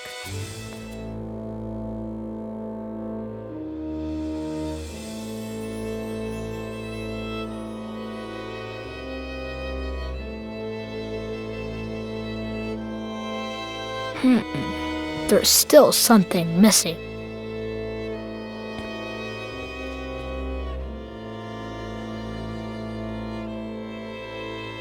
Jenny! No! My little sweet pea!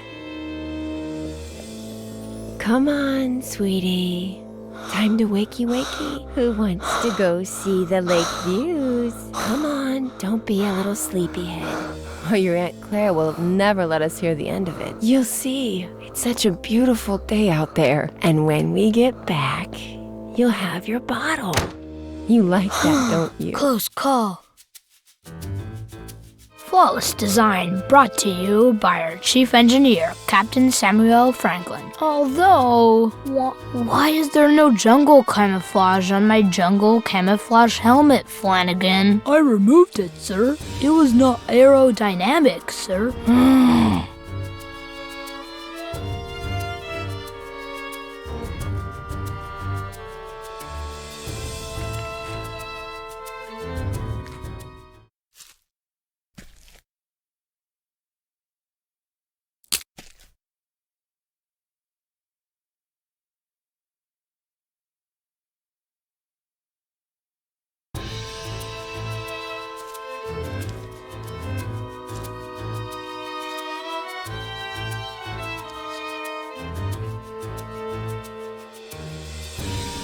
No, wait! Yes, sir? The double agent is manipulating the First Lady. She's setting us up. Sir, she stole a microchip from my safe and is accusing me of leaving it for the KGB to find, and the First Lady's buying it. Now, if that's not suspicious activity.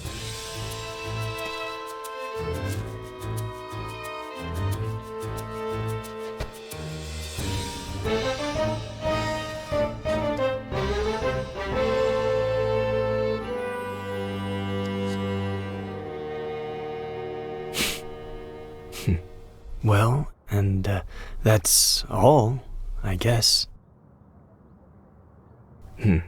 Shall we?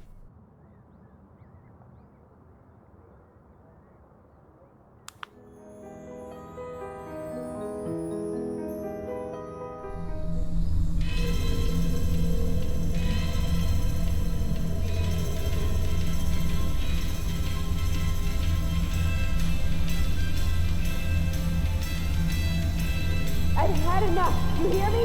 Enough. You've had enough. You've had enough? I've had enough of you and that fucking novel. Well, I am fucking done with all your shit. I hate you. I can't stand you. How do you have the nerve to say that?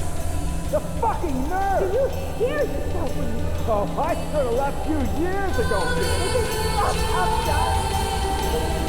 fuck you! You know what? Fuck you! Son of a bitch! Get out! Here comes back, bitch!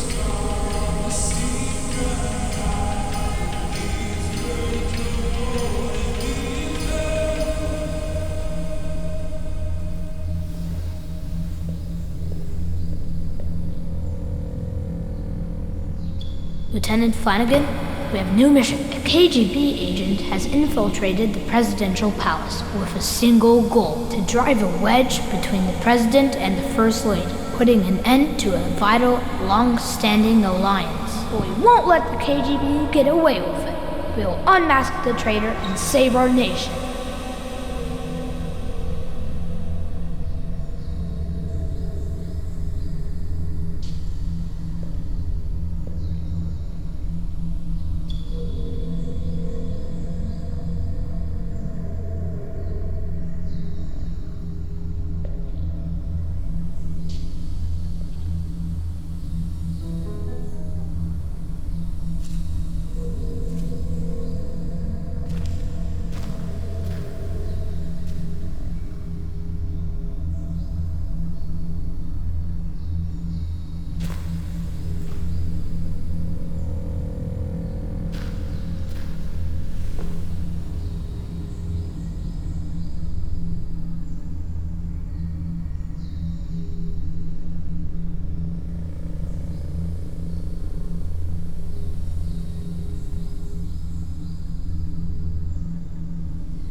What?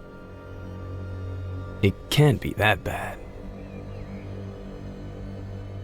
So, you are going to tell me now, right?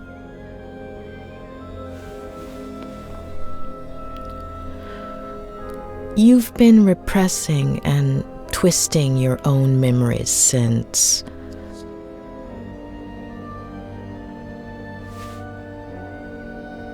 Your father was not the person you remember. At some point, when you were little, he became obsessed. He got lost. He started drinking.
But Why did I do it?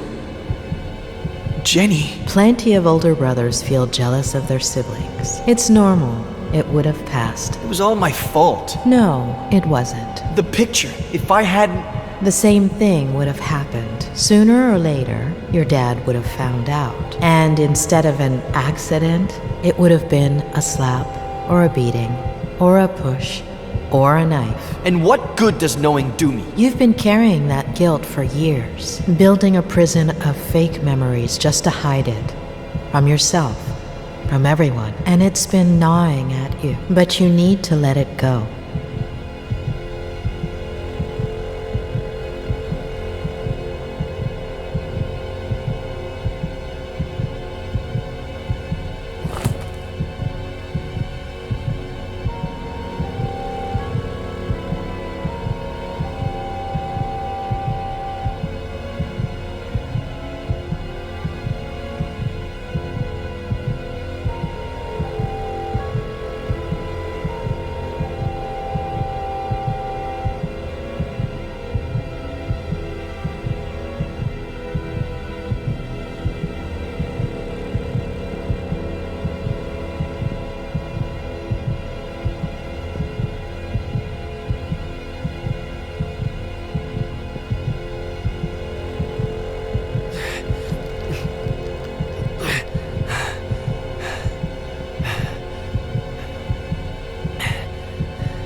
Oh, not today.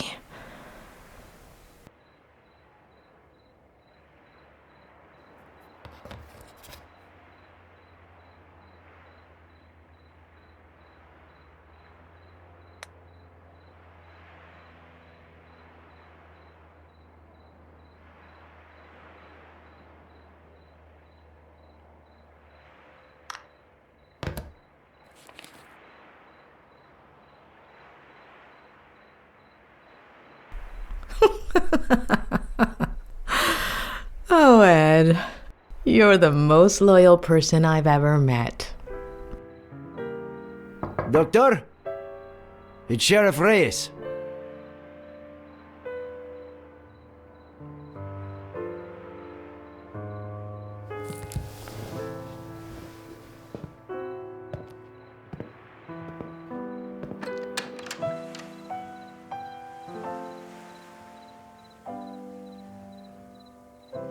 Doctor, sorry to bother you this late, but...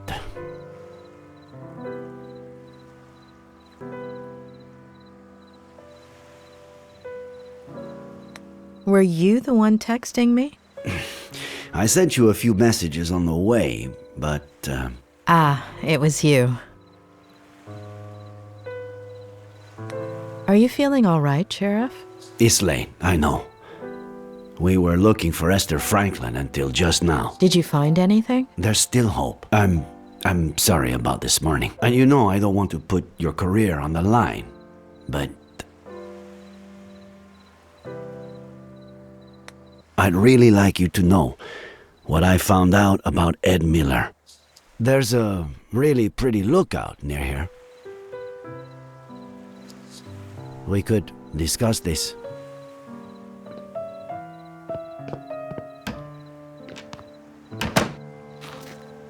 I'm telling you, it's bad news. The gun, the bottle, his connection to the Franklins, the whole implausible story about the...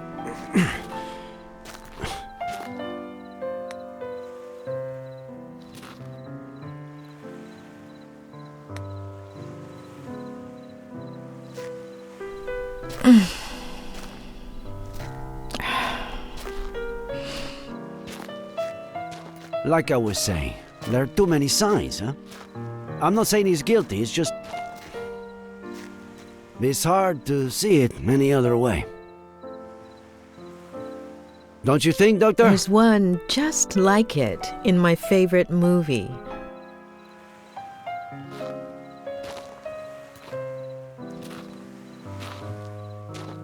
I can't say I'm a movie buff myself, no. What were you doing that day? Do you remember? Sure. I woke up at 6:30, like I do every day. Turned on the radio while I shaved, and the second plane had just hit. I remember looking in the mirror, not recognizing myself, not my face, my hands, my bathroom. None of it. I took care of people with similar symptoms during those weeks. Sorry. I have to insist. I know Miller is hiding something. He's lying. To lie, you have to be aware that you're lying. Nice one. But Miller knows exactly what he's doing. He only has trouble remembering certain things. Things that you do remember. I don't understand.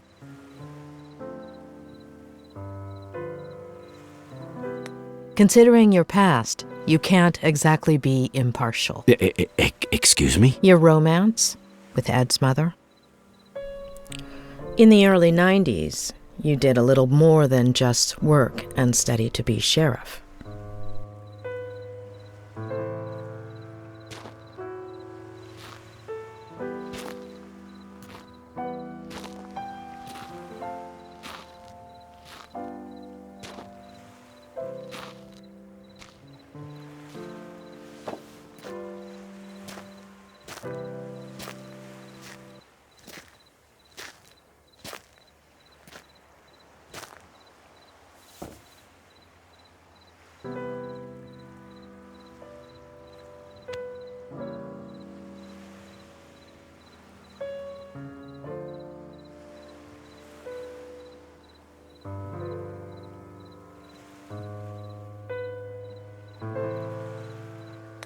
How did you find out?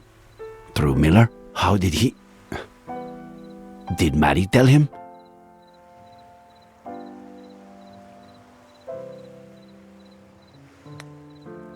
He saw you together, but buried that memory until today. We were inseparable as kids. I spent more time at her house, the one you've been to, than my own. In high school, everyone thought we were dating. Then, she went to school in San Francisco. We'd meet up some weekends. Until, one summer, she came back arm in arm with John Miller. We didn't see each other for years. Ed would have been 5 or 6 when we ran into each other and started meeting. A coffee, a walk, dinner, a motel. Later, pregnant with Jenny, she distanced herself from me. I thought the girl had helped their marriage, that she was happy.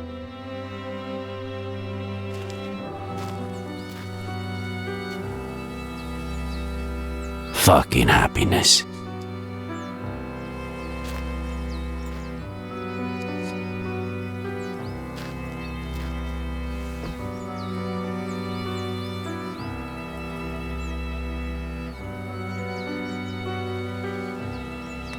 How do you feel?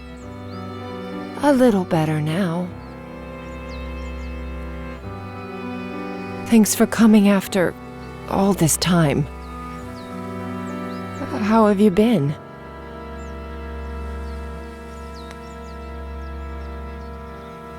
I've really missed you. I'm sorry. I didn't want Jenny to grow up in a broken home. Or Eddie.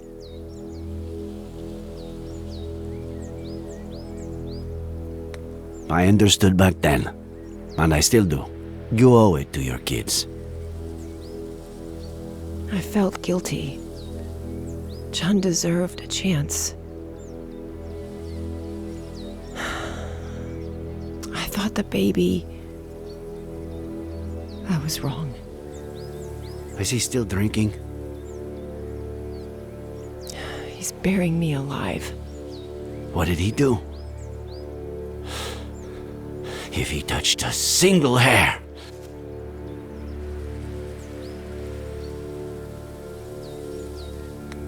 I'll give him such a beating he'll never touch you again. I'm going to leave him.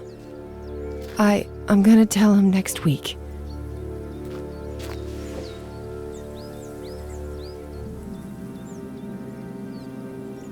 It's your decision, but be careful. He could get physical. I have to tell him. I can't just take his son away from him without at least...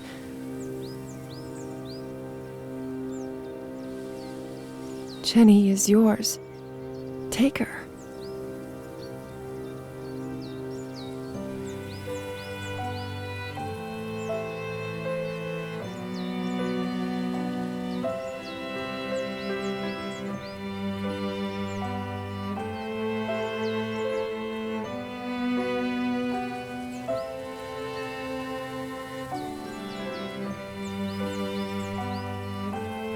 Come with me.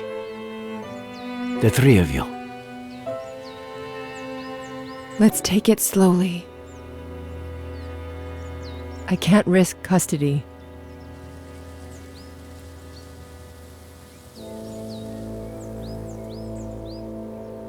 That was the last time I saw them alive.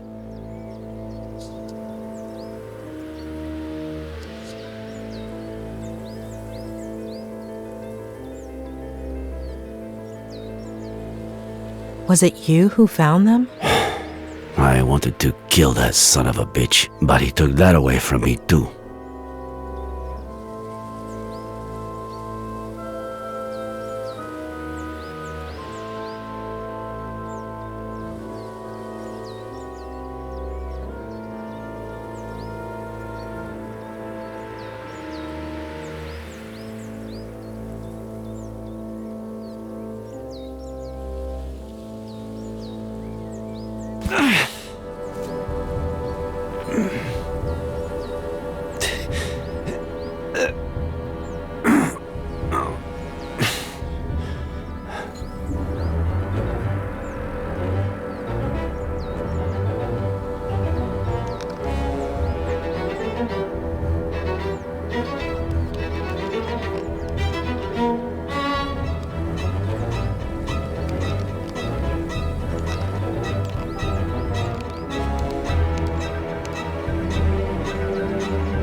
Nick, no!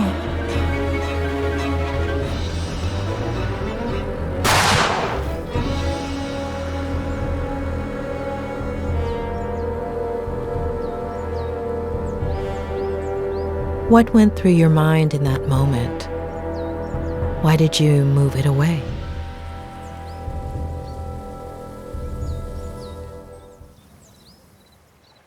That's something I could only tell my psychiatrist. Thanks. Now, do you understand? John Miller was dangerous.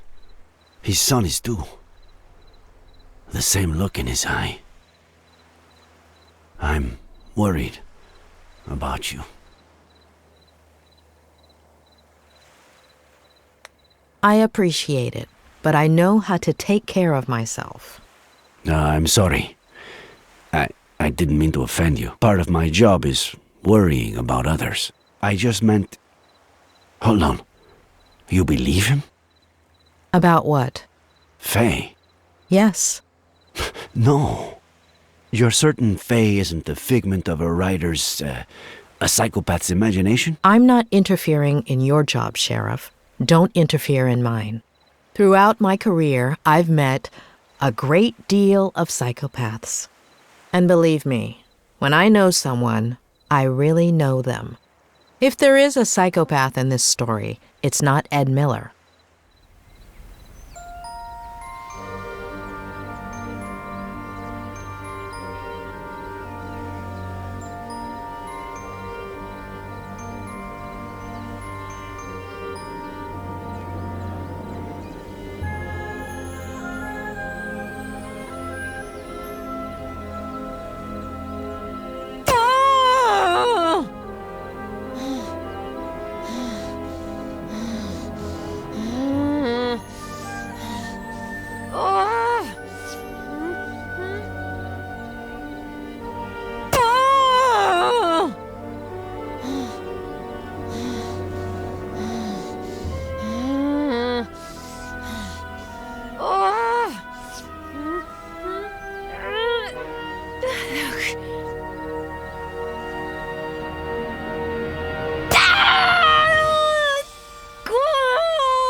Wow, that looks like it hurts a lot, Faye.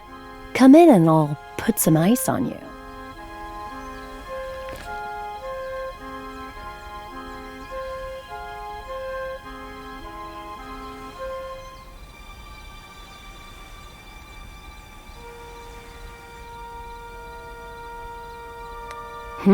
Look at poor Faye trying to smile despite the pain.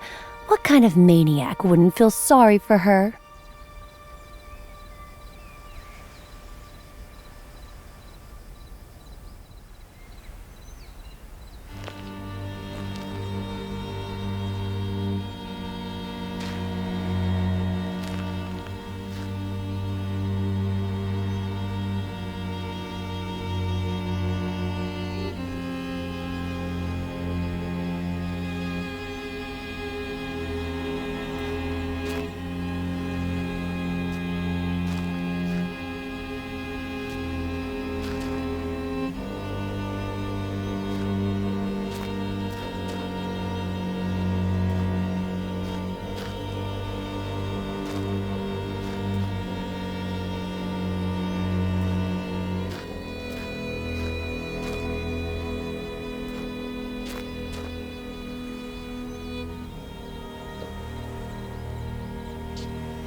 Why are you looking at me that way, kitty? I stole your blanket, so now I'm the enemy, huh?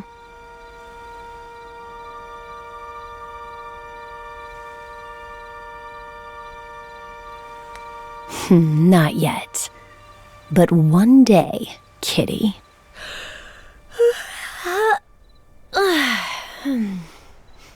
Mr. Mysterious, you there? Have you eaten? I'm hungry. I can order something online. Something? My favorite. There might even be leftovers in the fridge. Something left over? Even better. I'll check the fridge. Don't order anything, okay?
Emilio Salgari, the son of the Red Corsair. Emilio Salgari, the son of the Red Corsair.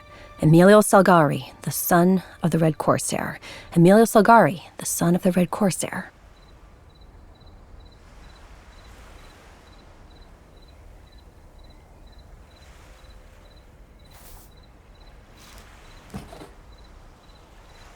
Nice to meet you, Mrs. Miller. You have no idea how inspiring it is to see you in that cheap-ass, slutty little outfit. Mr. Miller, what undertaker did you murder and steal that suit from?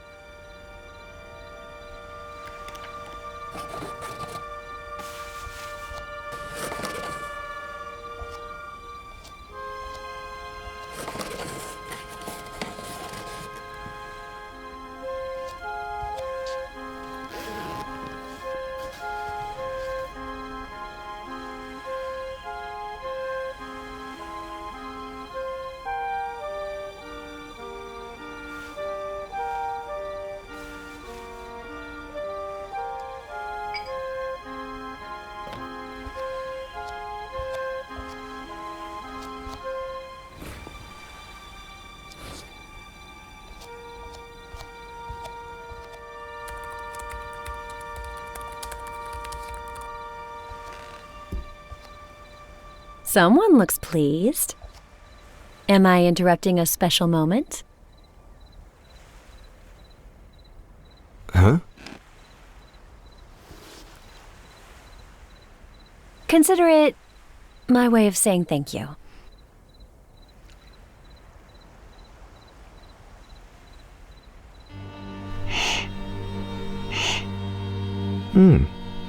A toast?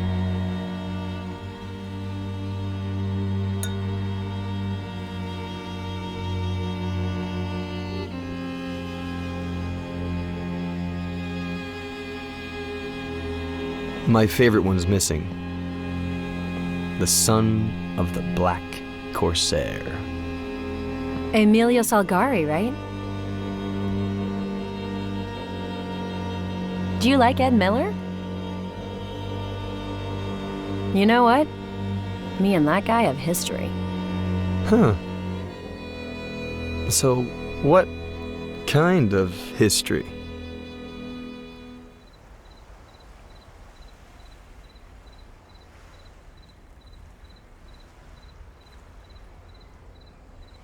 The bad kind.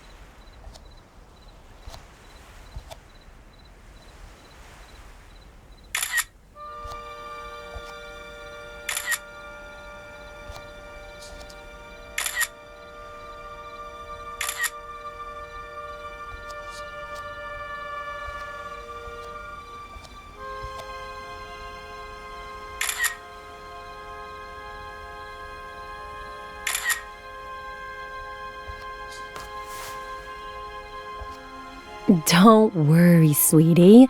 I'll be back. I promise.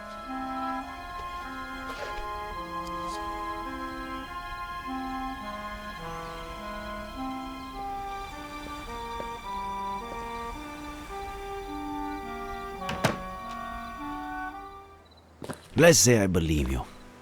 That Miller is innocent.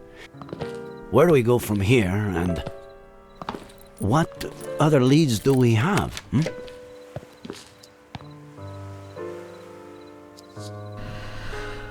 Let's find out if Faye really exists, or existed. I have the date she appeared and the name of the agency she may have rented a car from. Sound good?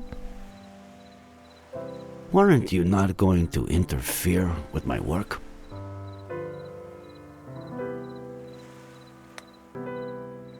Touché, Sheriff. Trust me, Doctor.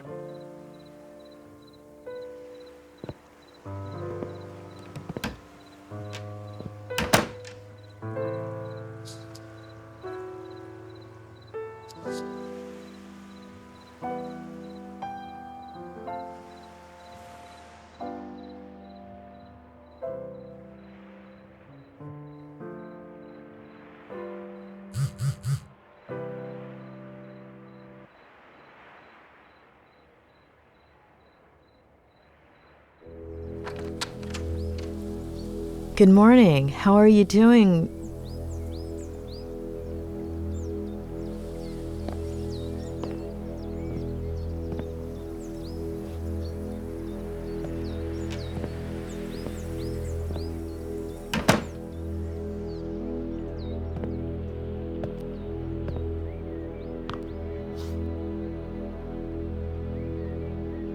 Claire, are you feeling all right?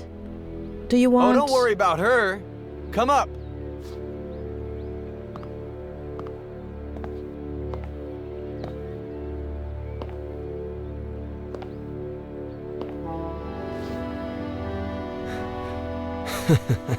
My aunt just heard about the kind of therapy we're doing, and that it's not going too bad.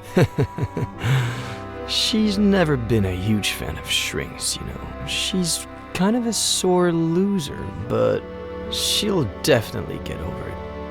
Though she seemed pleased with you up until now.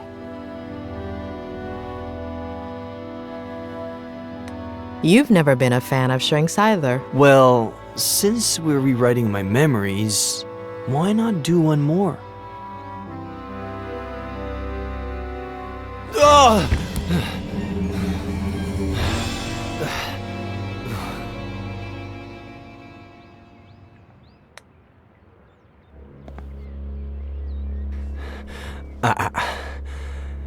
That's how you fix things.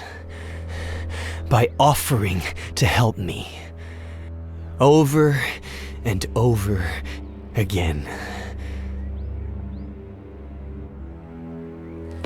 But...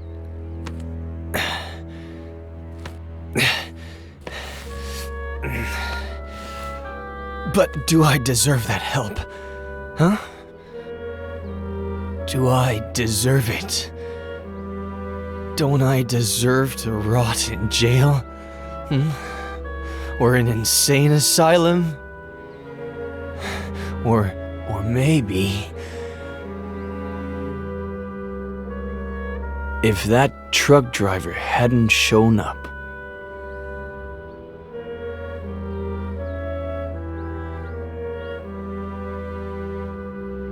I'm dangerous. It'd be better for everybody.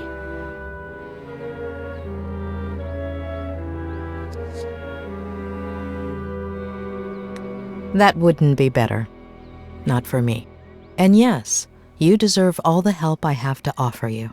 The sheriff is out to get me. I don't blame him. Faye, Jenny, Samuel, Esther. I believe you, Ed. Faye isn't a figment of your imagination. Neither is Jenny. Tell me all about Faye. Even the smallest details could help, all right? Why don't we just get that spiral going and spare us my lies?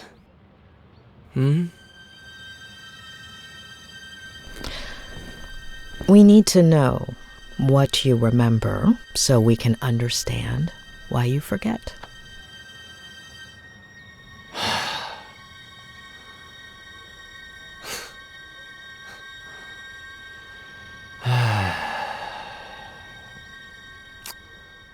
After that one night together, she disappeared, like she'd never existed.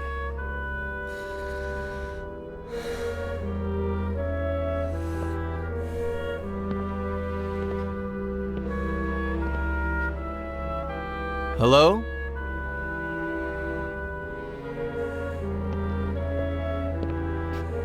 No last name, no number, no message, no address.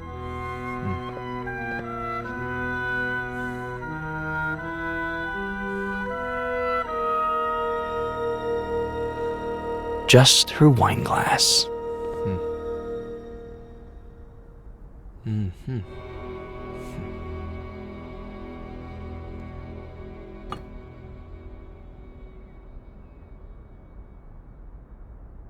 It took me a while to wash it. I don't really know why. Funny, huh? As if it... blah. Were you expecting her to come back? I wanted to get to know her, but the way she left made things pretty clear. But something much better happened. Remember that thing I said about looking out the window, focusing on something and letting my fingers free write? Yes, I believe the day you met Faye, you'd chosen, a flock of birds? Uh-huh. Yeah, good memory. At least somebody around here doesn't need a spiral to remember things. Starting that day, I made it into a routine. Some days, something interesting would come out of it. Most others, nothing would. But I decided that my next book would be a collection of short stories or vignettes in the style of Bierce or Kafka. New book? How is it coming? I'll tell you later. A little over a month ago, about a year since Faye's first visit, I thought it was Samuel. We'd been playing a lot of chess, and we're supposed to pick up a game we'd started the night before.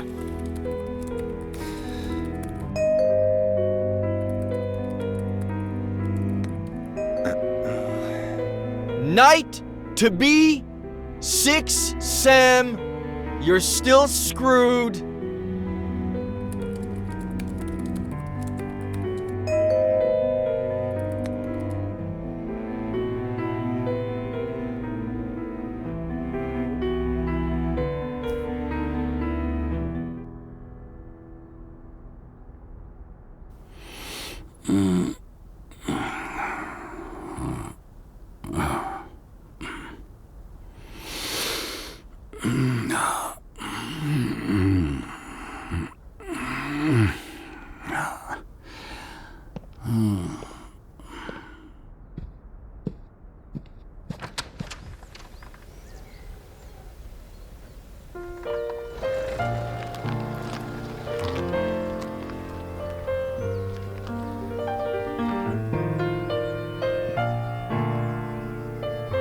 What did you think when you saw her?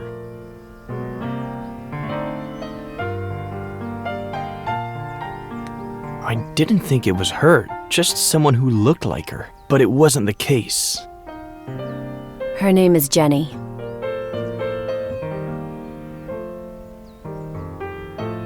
She's your daughter.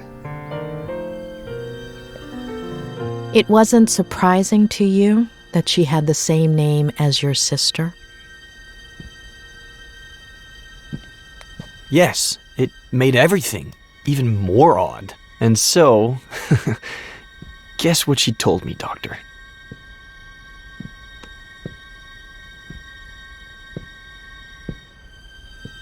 She blackmailed you? A threat to your image, maybe? Not even close. She said she was sure I was the father. That it would have been unfair not to tell me. That she didn't need my help or my money. But if I recognized her as my daughter, I could be in her life. And if you decide not to, it's fine. We'll leave right now and you'll never see us again. But call us a taxi, please. You didn't call one, did you? That one you got right. And so, I looked at Jenny. I guess it goes without saying that I've never felt emotional around babies.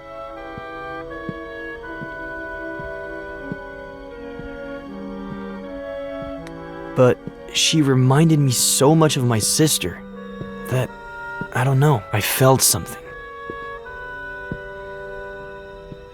Of course, I didn't give Faye an answer. I was confused and I told her I needed time to give me a few days. I said they could stay with me instead of at a motel.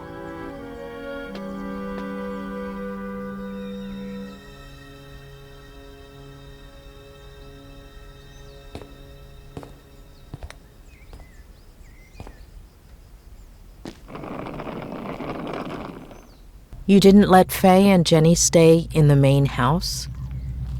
There's just my room there. About 10 years ago, when I moved back in, Aunt Claire started visiting me a lot. So I converted the old garage into a guest house. My aunt is better if kept at a safe distance.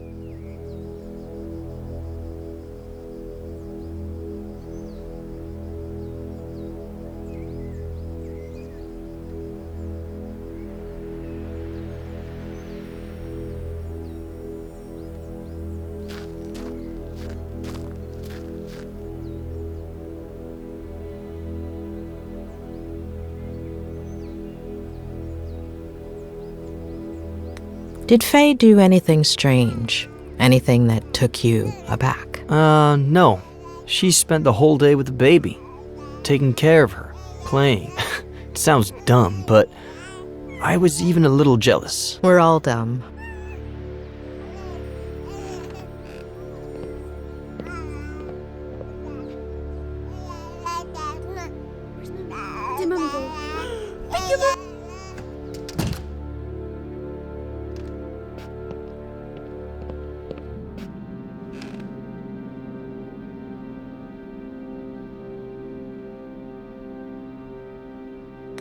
After that first night, did anything ever happen again between you two? No.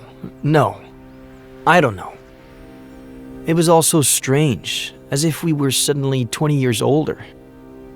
It would have been hard for me to see her that way. Not to mention how efficient we were the first time.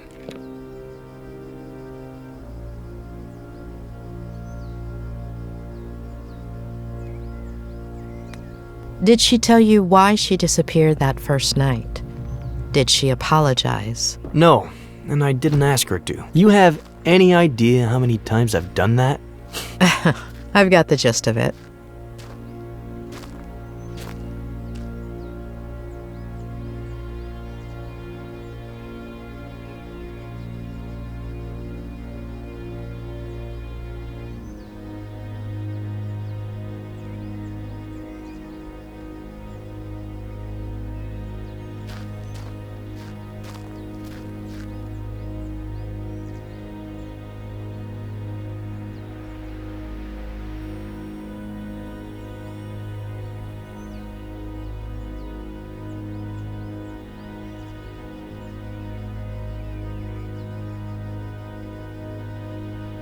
Did she tell you anything about her life? Apparently, she was about to start a master's in something like what you did, I guess. But she had to hit the brakes because of her pregnancy. Only child, father a widower, pretty well off, pretty old, and hoping for grandkids.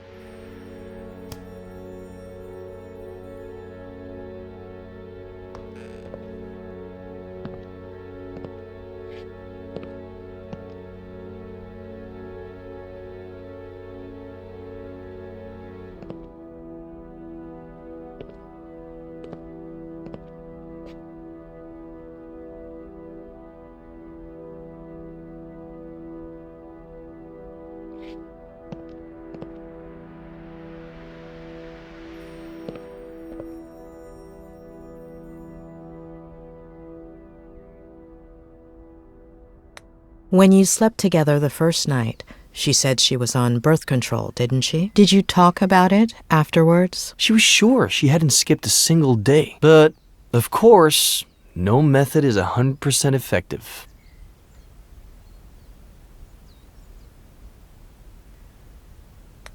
A young girl, single, with an unwanted pregnancy. She didn't think about getting an abortion? She told me that she was going to at first, but after a few days, I think I get it.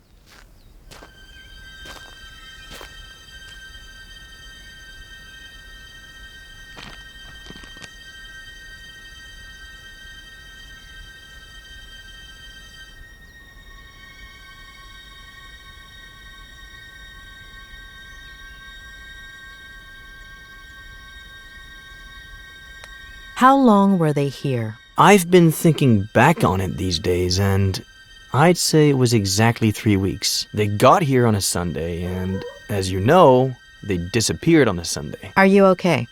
Do you want to take a break? No.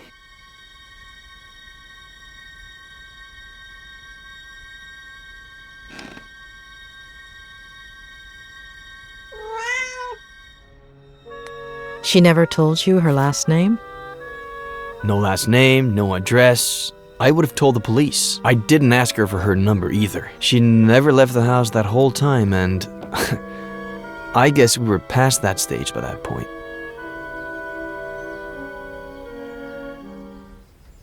Anyway, the first 2 weeks felt good, but then things got warped. Like my head started to rebel. Like if it was pissed off that I was doing well.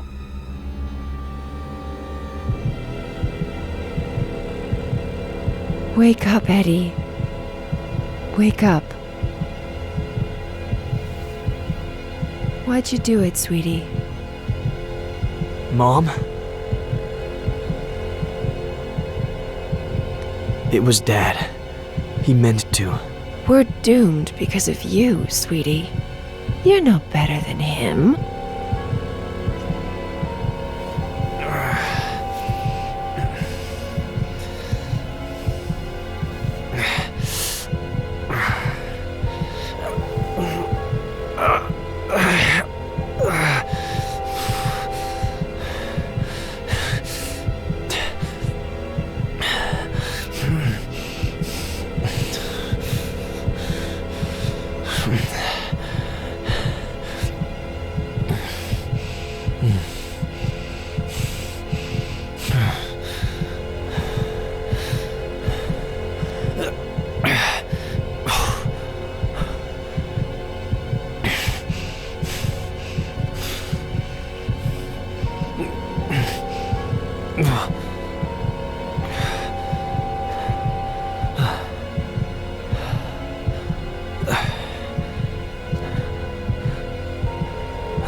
Was it a recurring nightmare? Every night. Always the same message. And the days weren't much better. I'd wake up exhausted, couldn't focus on anything. For years I hadn't thought about them constantly. I hadn't relived their deaths over and over again until... Ed! Ed! Ed! Huh? Jenny's temperature is 103.6. Huh? Are you sure? Sometimes babies just... What do you know about babies? Let's go to the hospital. Get dressed. I'm unlocking your car. I'll wait for you in there.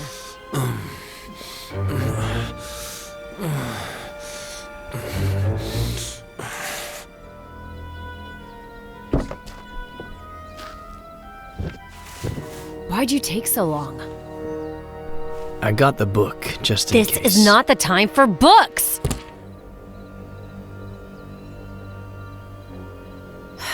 Okay, sorry. I'm just stressed out. Here. Ugh, no. We'll be at the hospital in a minute.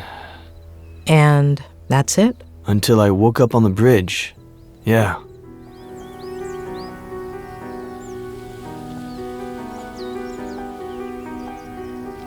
It was like another one of my nightmares. It's clear as day that my car plunged down into the canyon, that the truck driver found me on the bridge. But what I remember seeing...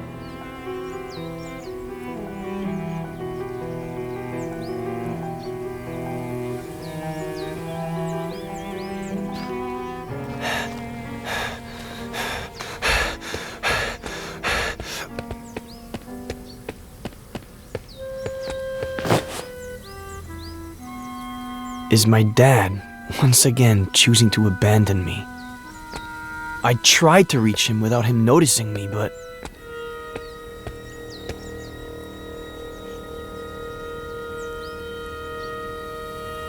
No! No!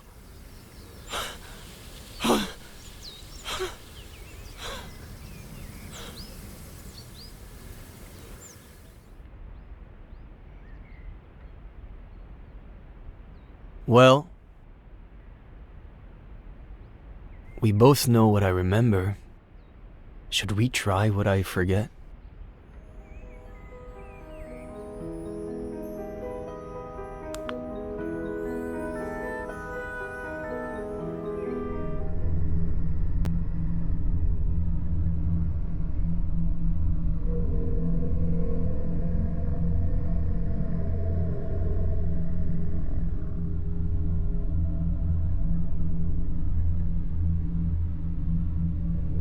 Wake up, Eddie. Wake up. Why'd you do it, sweetie?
So?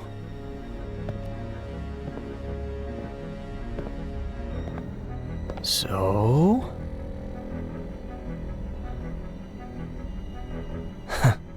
What did I tell you?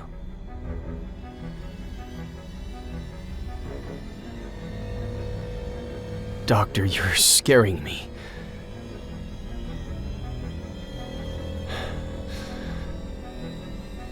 Julia? When we dream, we lose some of the details.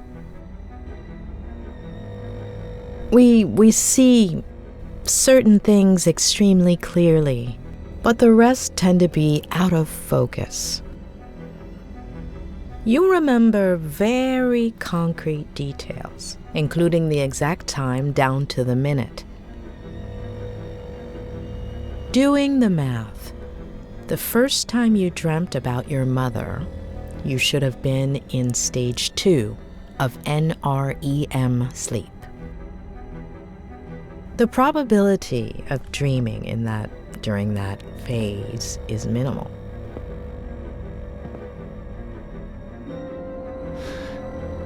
Am I supposed to be understanding something of all that?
shut up.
Your little sweetheart is drugged up, but if you start meowing and wake him up...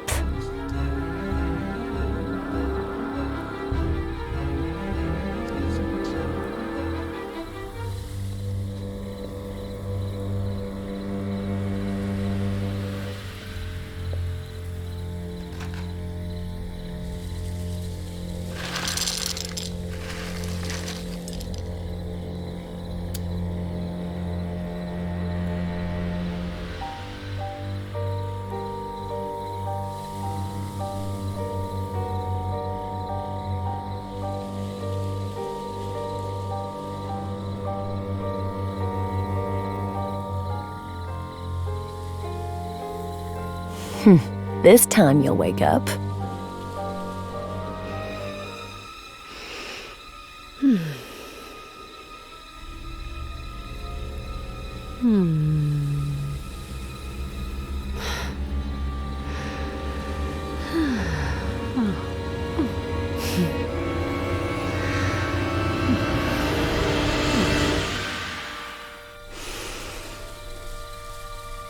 Thief.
Ed!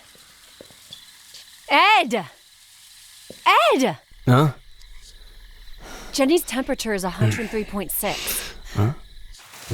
Why'd you take so long? Okay, sorry. I'm just stressed out. Here. Ugh, no. We'll be at the hospital in a minute.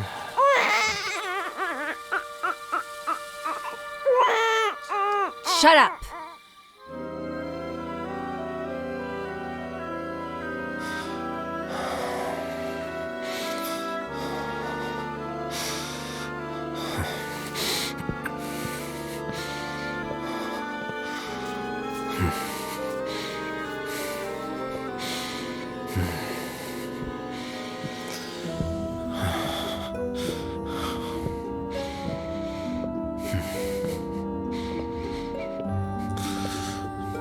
Seriously? Are you sure Faye...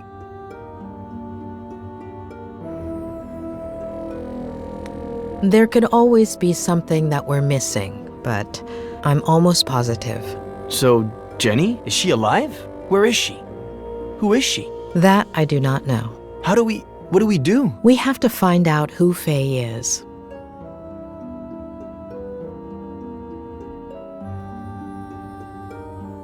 She said she was a fan, right? Now we're gonna believe her? The best lies are partly true. Touché. I have a folder with fan mail, and I could look through Twitter. Could Faye be a girl who got offended by the way you ended things? There are quite a few of those. Don't look at me like that. I never make any promises, and I'm always honest about what I don't want. But I know what you're thinking. I could look, I don't know, through my text messages? I don't know if I told you this before, but Sheriff Reyes is on it. Okay, let's recap. I look for fans I like Kathy Bates in Misery. Try to remember crazy ex-girlfriends. And you and your new friend, the sheriff, do whatever you have to. What? You're walking.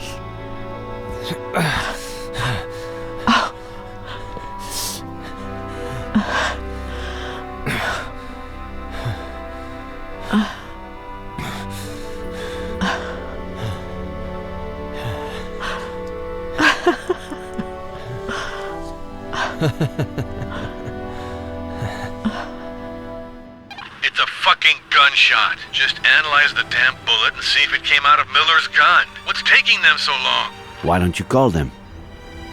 Get serious. Tell them Reyes is pissed off. If there's still no word by the time I'm back, I'll call them. Alright. Are you gonna be a while? In 500 yards, take the exit towards Airport Road. Hold on. Are you at the airport? It's kind of hard to explain. That's out of our jurisdiction. I'm following a false lead. What? Why? It's information that Dr. Lomas got from Miller. The guy is full of shit, and it could be a pack of lies, but it's all I've got. Jula doctor? Am I missing something? What? You're not missing any shit. What's wrong? I missed the place because of you. If I get a ticket, you're paying for it. Alright. Will you make it for the search party? South Sector, 5:30? South Sector, 5:30. I'll be there. We'll find her today, right? Better believe we'll find her, kid. You have my word. Thanks, Nick. We'll talk later.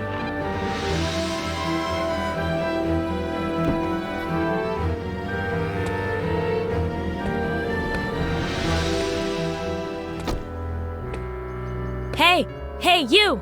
We're closed. Estamos cerrados? On est fermé?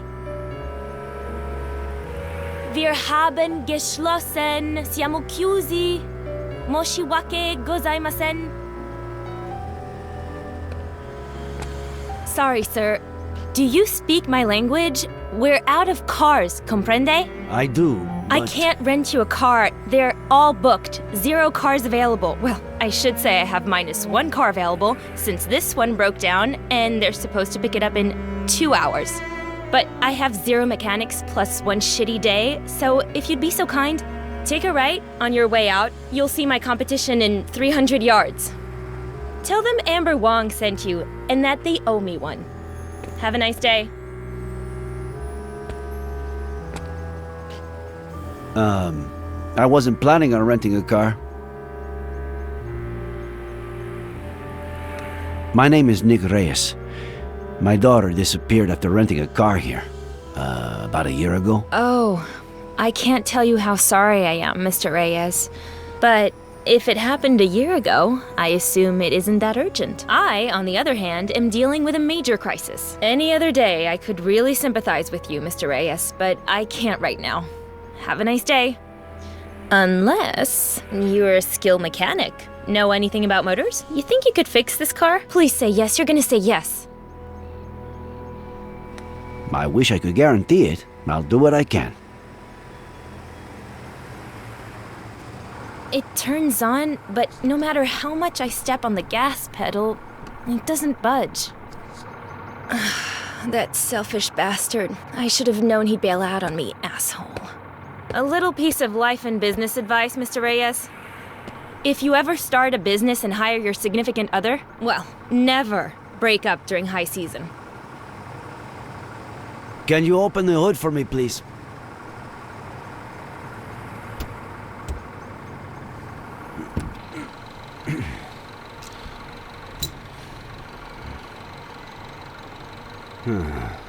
What?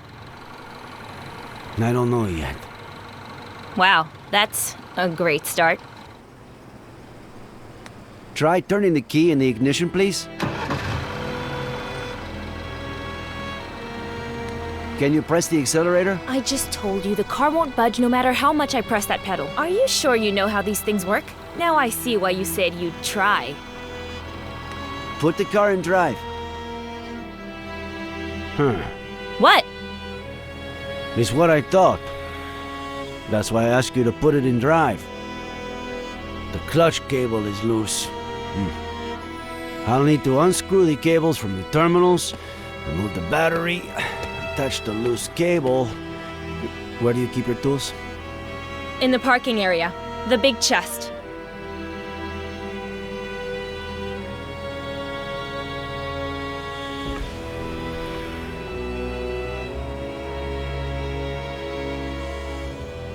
Locked?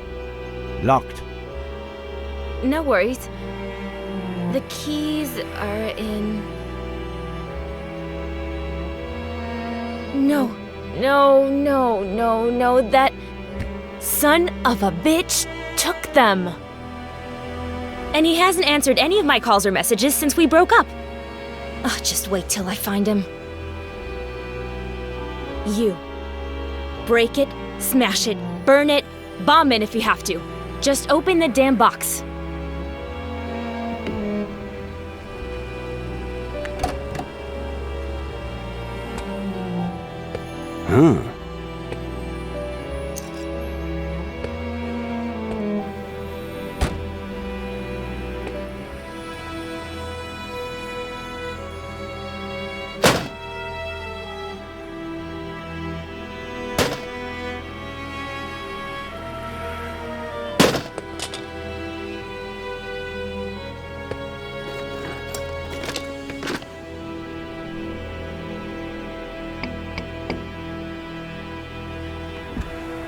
It's the customer for this car. I was just about to tell him my grandmother died so he'd cancel. I should tell him to come, right?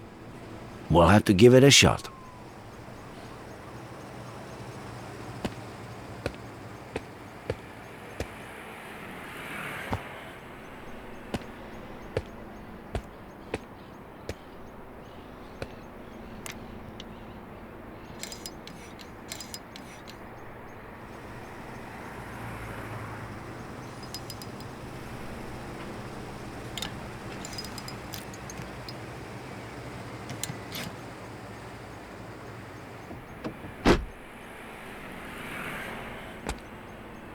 Give it to me yourself. Start the car. Hey! Sorry. You okay? Like I said, this isn't my day. Sorry, I'm so sorry. Are you alright? You know what I'm gonna do? Study mechanics for emergencies like this. I've got 2 college degrees. It can't be harder than making sense of a spreadsheet. I just can't do it all on my own. You know how hard it is to run a business like this? I'm gonna need somebody. A good mechanic. Better one than that idiot. Your turn.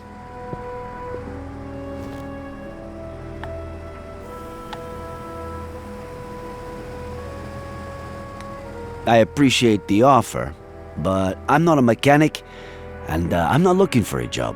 And I didn't offer you one. Are you serious? We both know you just got lucky. I mean, about what you told me before. So tell me, how can I help you? I'm looking for my daughter. She's 25, but she can look more like 20 or 30, depending on how she dresses. Caucasian, blonde, green eyes. You rented her a car last year, between the 7th and 8th of October. She might have been coming from the airport. If I could check your records.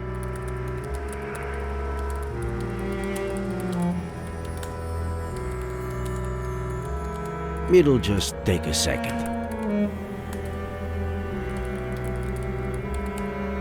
Please? No.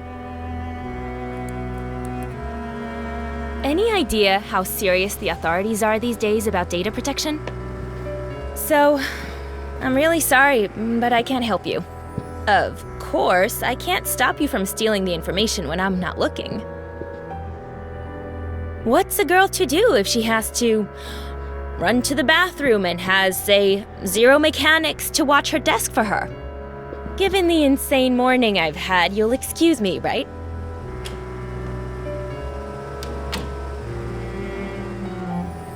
A list of customers who rented a car between the 7th and 8th of October of last year. How about that?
I hope you find your mechanic soon. And I hope you find your daughter, Mr. Reyes. One last thing. Is anything you told me true? Yeah, some parts are. Of course. I'll hold the job for you until Monday. Deal?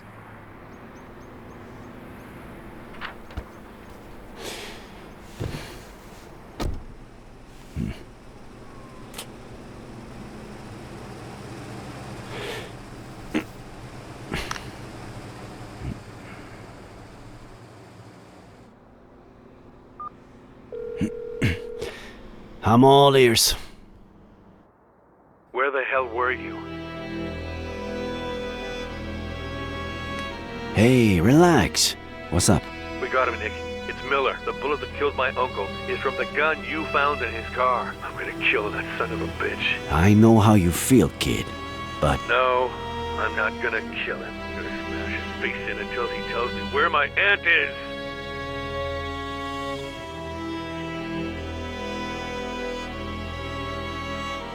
Adam, if you lay a hand on Miller, he'll come out on top. He'll report you, and we'll be even further away from finding your aunt. Wait for me at the station. We'll go together, all right? Adam? Shit.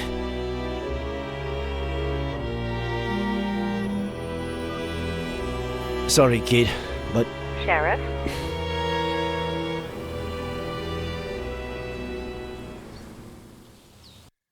I just received some crucial information. Not only does Faye exist, but... I'm going to arrest Miller. What? No! The gun from his glove compartment killed Samuel Franklin.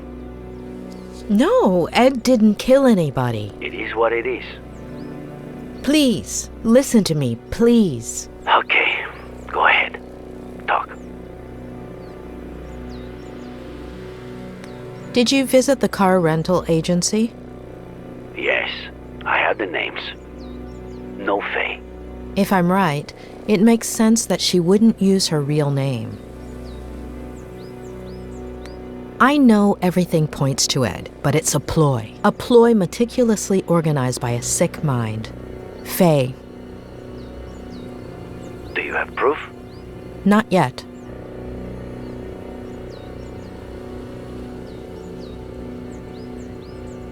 Nor do you have evidence that the gun belonged to Ed, let alone that he was the one who shot it. Not yet. So, that makes two of us. I'm not 100% convinced, but what do you want me to do? Could you meet me at the Brody Canyon Bridge in an hour? Okay. Sure. See you there.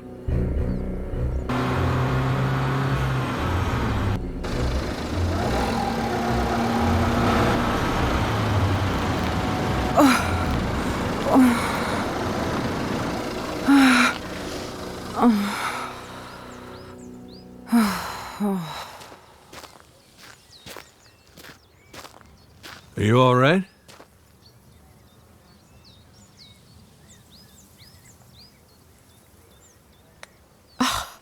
If I hadn't hit the brakes in time? Calm down. Nothing happened. What are you looking for? He's at the house, isn't he?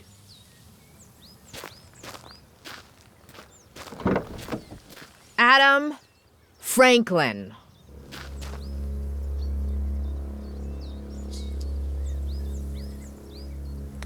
He would never hurt your aunt or uncle. He really cares about them.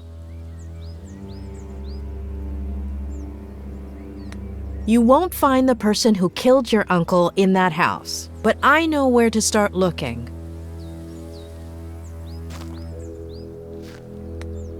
He can't help you find your aunt, but I can.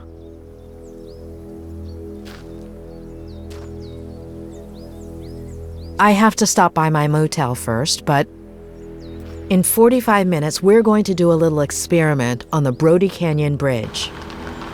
See you there?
I had to make sure.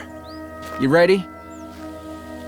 All those precautions, and now you won't even check that it's really me?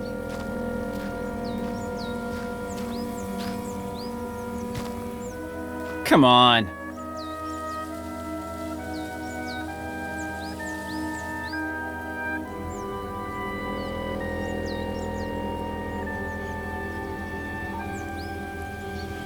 Okay. This is where you'll see what I see, which is what the drone sees, but without VR.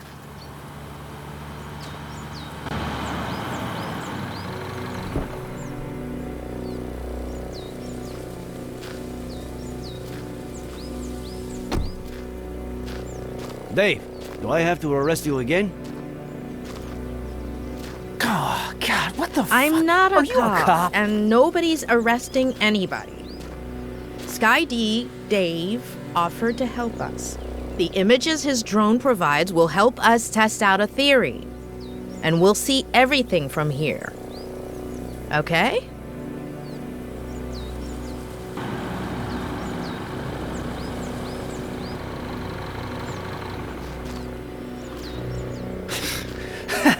Are you giving away free donuts? Or what?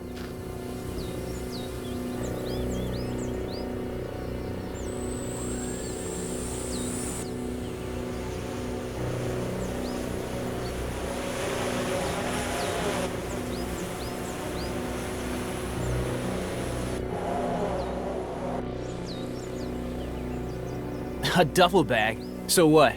People come here to do yoga? For the views? Adam, call Harley, all right? We need a tactical unit to deploy rope operations under the bridge. I'm on it. Oh, and one more thing. Find that good Samaritan who saved Miller. The truck driver. In case we forgot to ask him anything. So now what, boss? But why would she leave that bag there? Unless... Dave? Can you cross over to the other side of the bridge and head straight down to the bottom of the cliff? Oh, shit! What? What do I do? You can't be Esther. Boss! I didn't hear you! What do I do? We need a clear view of the face, Sky D.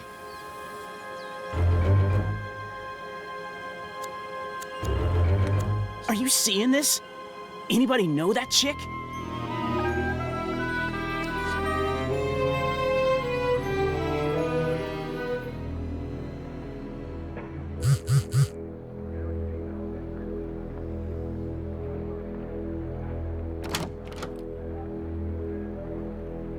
Sorry, the medical examiner was late. Let's hope she doesn't take too long to determine the cause and day of death. Although, it looks pretty obvious, right?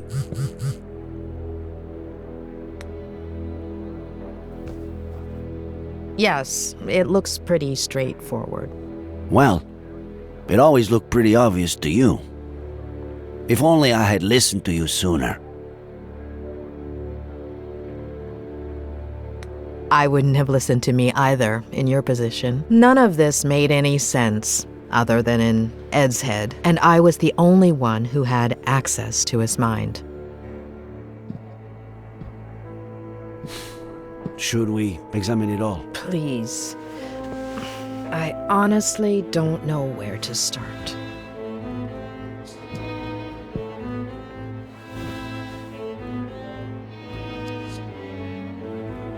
Our hacking specialist unlocked it. Plus, we also got her fingerprints, which are being cross-checked as we speak.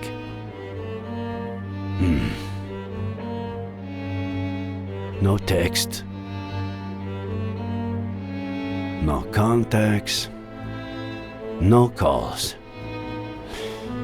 And I'm sure there aren't... Wait. do have some photos.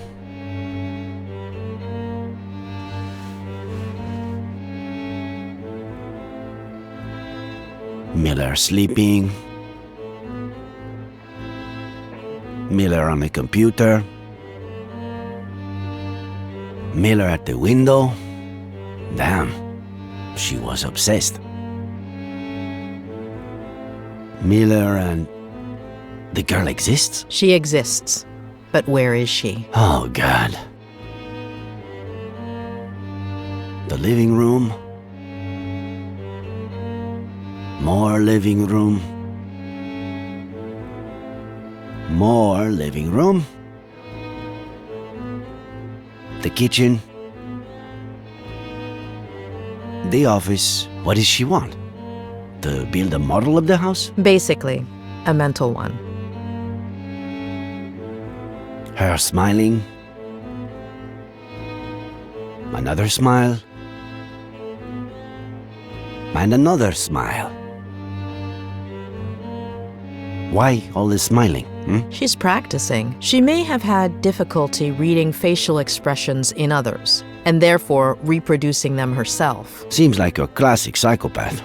Lack of empathy, right? There are many causes. Neurodegenerative diseases, autism spectrum disorders. In many cases, the right education might have compensated for this type of condition. Almost all of those who suffer from it are perfectly adapted to and contributing members of our society, and no less happy than you or me. But yes, in this case, seems like your classic psychopath.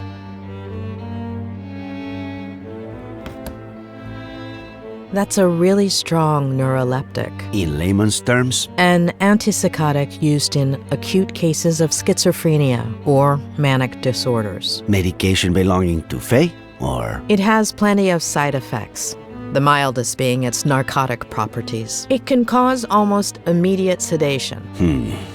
Narcotics and antipsychotics. Both were found in Miller's blood. Any idea what it might open? I'd say it's for a car or some other vehicle. According to Ed, Faye took an Uber this time and a rental car the time before, so I don't know. I still have to check the names I got at the agency. We'd need Ed to confirm, but from what he told me, it's just the kind of clothing Faye wore. Are we sure that Faye used that to pretend she jumped off the cliff when she was actually lowering herself down to the landing where we found the bag? As sure as we can be that the body is Faye's. Wait, you finally convinced me. And now you want me to question it all again? So, Faye dressed up as John Miller. Did he always dress like that? Well, when he was young, he was more casual. Ed would have been, I don't know, 5 or 6 when John started dressing like that. Okay. I don't know how I'm going to take this all in. We haven't finished yet. It was in the glove compartment of his car, but I guess at this point, that doesn't mean much. I found it in Miller's car, but I could have sworn he hated whiskey. He has his reasons. Believe him. Where'd you get that? I found it on the cliff, near Miller's car. I thought it was his, but I guess I was wrong.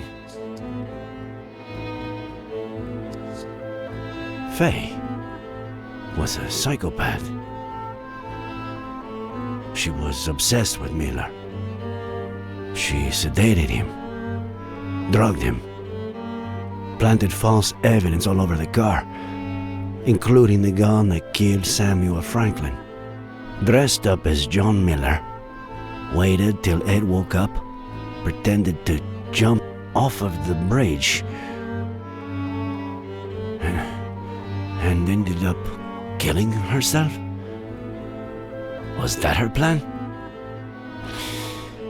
There are too many loose ends. And a baby that we have to find. Van Esther Franklin. What's missing? What aren't we seeing? It's mine. What is with these young people and all these voice messages? Hey, I went to the company that truck driver Barry Dennison works for, but he was done for the day. They told me about this bar he goes to, but he wasn't there either. But I did see this picture on the wall. I'll send it over.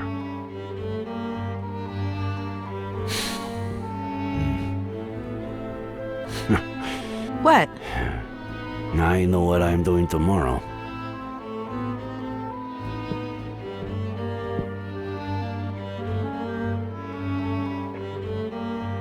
I'd go right now, but I'm hungry as a wolf, and this place, they should have been closed down months ago.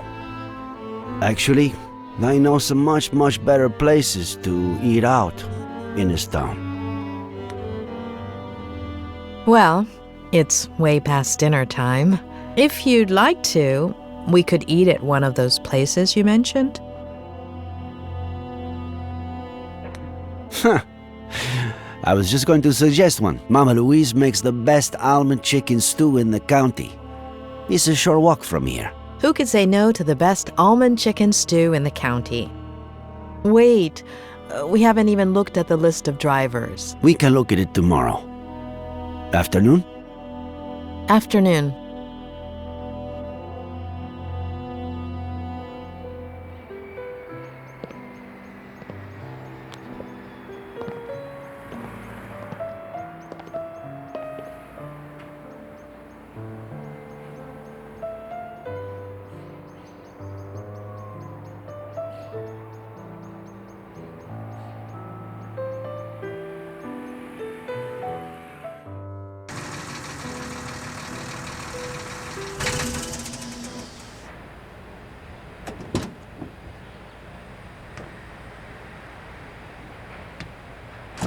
Here he comes. Careful there, old geezer. Late again, Dennison. I had a rough night. Okay? If this happens one more It won't. I'll hook on the trailer and be out in a second. Hand over the routing sheet. Boss. There won't be any routes today, Mr. Dennison.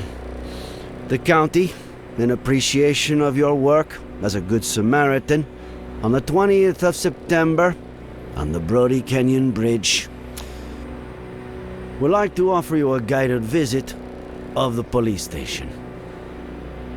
Bastard.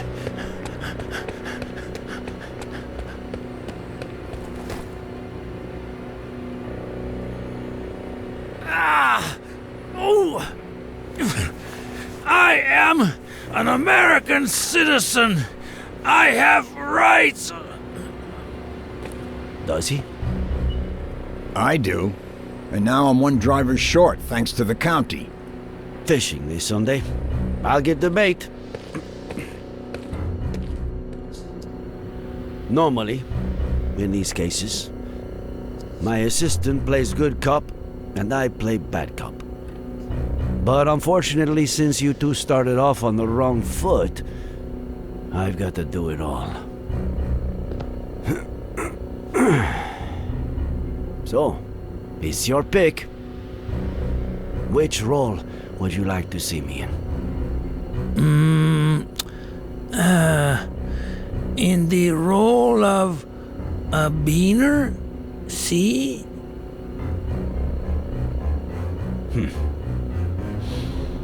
I pick. We know you've been involved in something real ugly.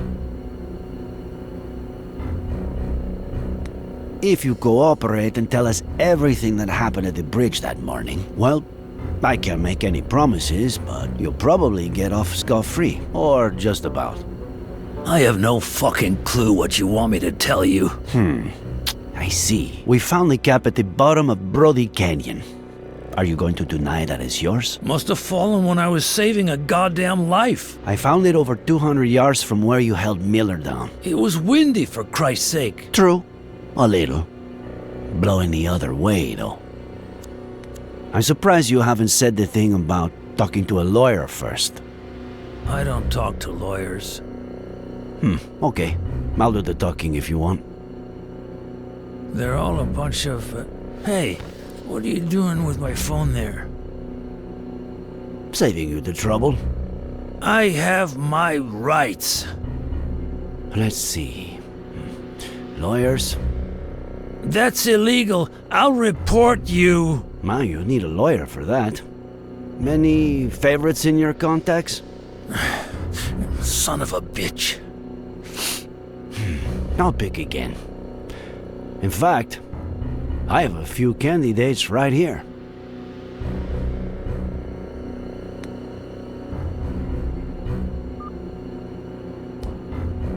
Hello?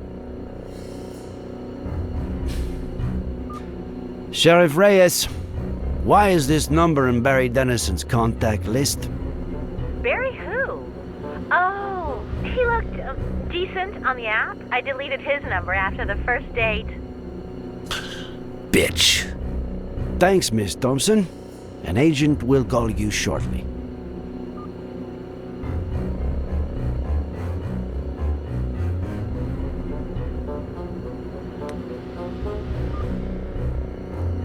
Hey, how's my favorite customer? Detained. Sheriff Reyes speaking. And you are? Oh, Tom DeLucci, owner of the Golden Blonde. So, what did he do? Can you tell me when you saw him last? Yeah, sure. Always happy to cooperate with the police, Sheriff. He came to the club, I'd say, a few weeks ago. Spent big money on girls and drinks. Exactly what day are we talking here? Let me see. Not last weekend. Oh, yeah, September 20th. He got here as soon as we opened. We'll be in touch, Mr. DeLucci.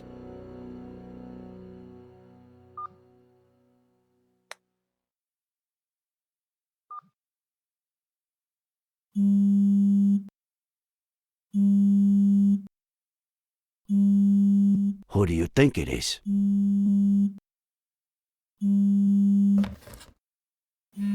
Oh boy. Looks like someone named Brainless Loser Barry is calling crazy bitch.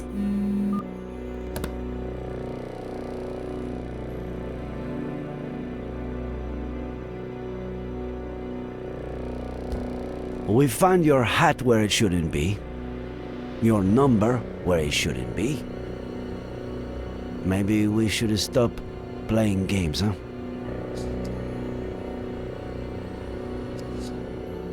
Sheriff, I just... I've got your lady friend's body over in the morgue. And good cop or bad cop, you're looking at a first-degree murder charge.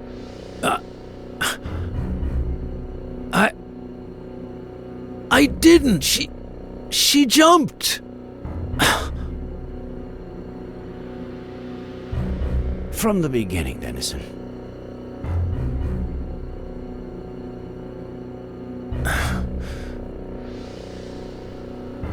She came on to me at Lawrence, and I thought I'd be getting laid that night, but she gave me $200 up front and promised me 10 grand if I helped her with something legit.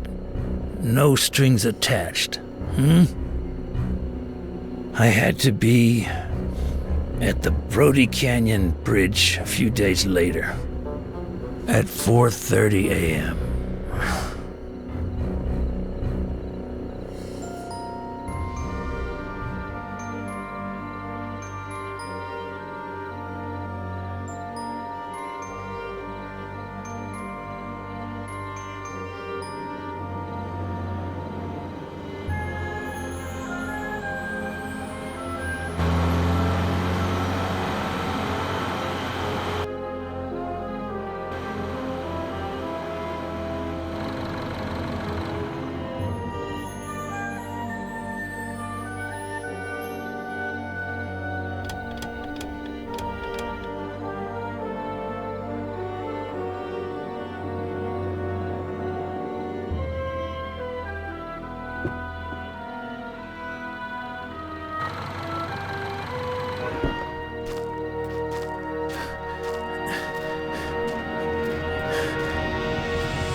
What the hell? Is that a stiff? Darling, you can count me out. No way. You think I'm capable of killing somebody? He's asleep. Sort of. I just wanna scare him a little. Make him pay. What? What did he do to you? He abused me. But I don't want to talk about that. Oh, sure, yeah. All right. What do I have to do? Wait.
What is it?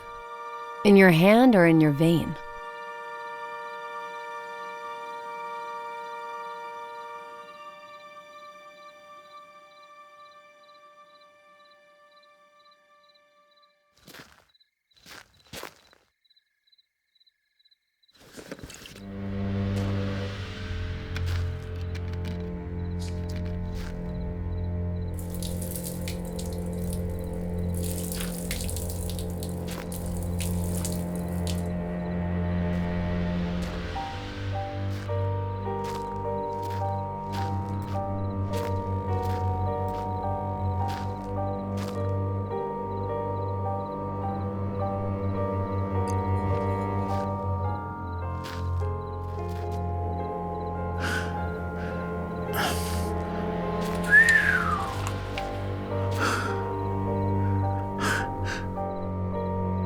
It's a lot of money. If you mention any of this to anyone, you won't have time to spend it.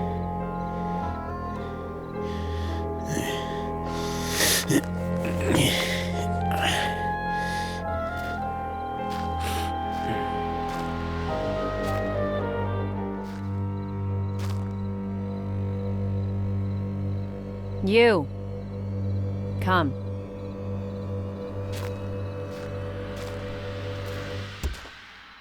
Push.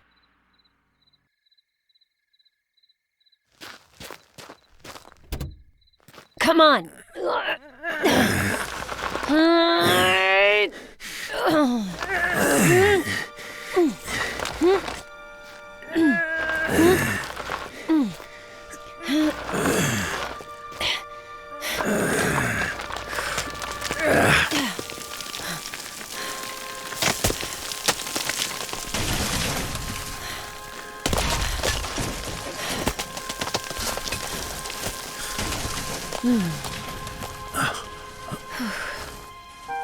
Oh, shit, that's my favorite. Forget it. Wait here.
He'll wake up.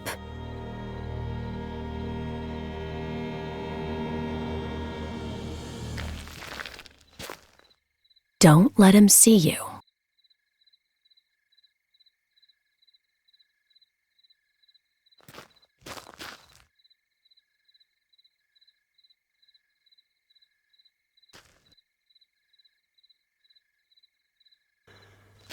He'll end up coming towards me. Follow him.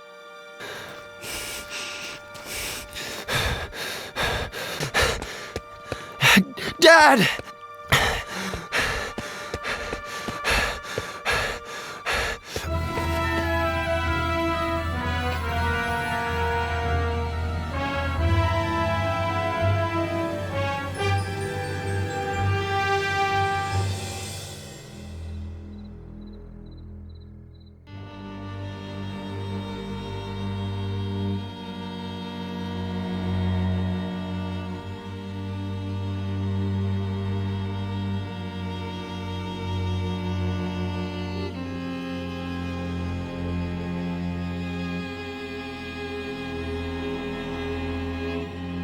Make sure he doesn't kill himself.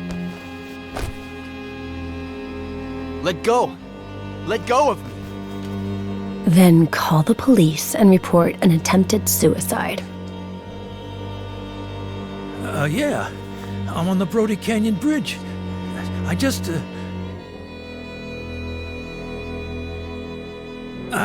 saved the life of some guy who was trying to jump off the bridge.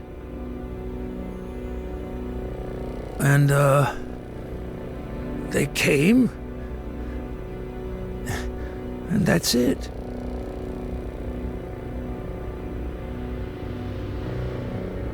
You know what, Dennison? I believe you. So, I'm clean? Innocent?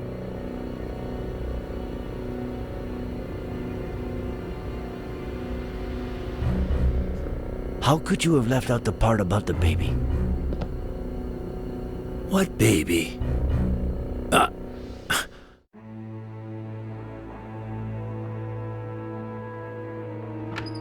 Sorry I always keep you waiting. Harley was still printing the Horowitz file for me. Whose file? Lisa E. Horowitz. One of the 3 women to rent a car at Wong's just before Faye popped up at Miller's place. And considering her age, the only one who could be our buddy. I asked Harley to get us some details on her. We could take a look at it, if you want. And I thought this only happened in movies. Welcome to my life. Would you rather take one last look at the board before reading her file? Do a run-through of the investigation? Just in case, I'd like to take a closer look at it. Okay. Where should we start?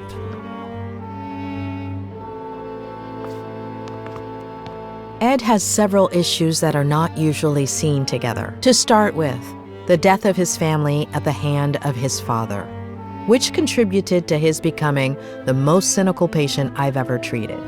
Then, there's the repression of that trauma, spurred on by his Aunt Claire. And finally, somebody arriving who was capable of harnessing that trauma to intentionally drive him crazy. And is that the case? Is he crazy? Crazy is a very relative term, but if Faye's aim was to strip him of his sanity, she did not manage to do so.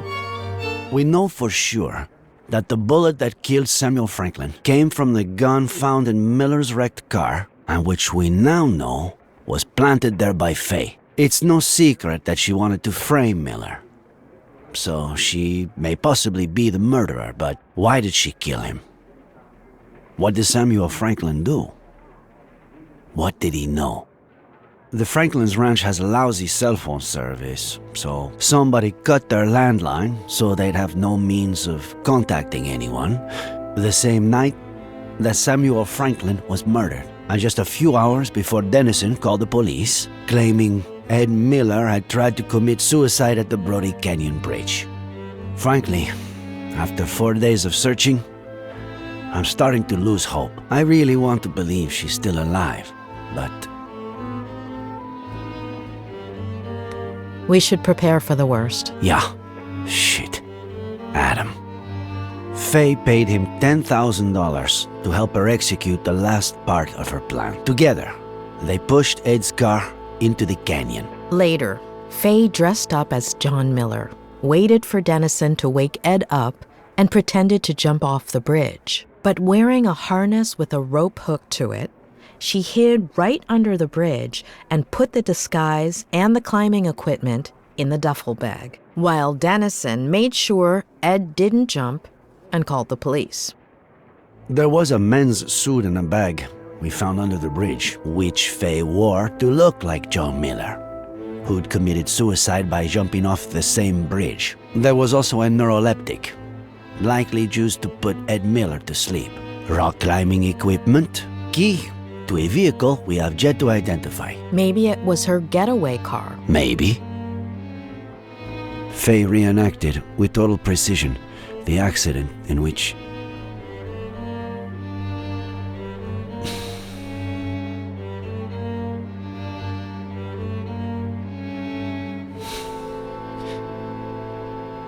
Maddie Miller died,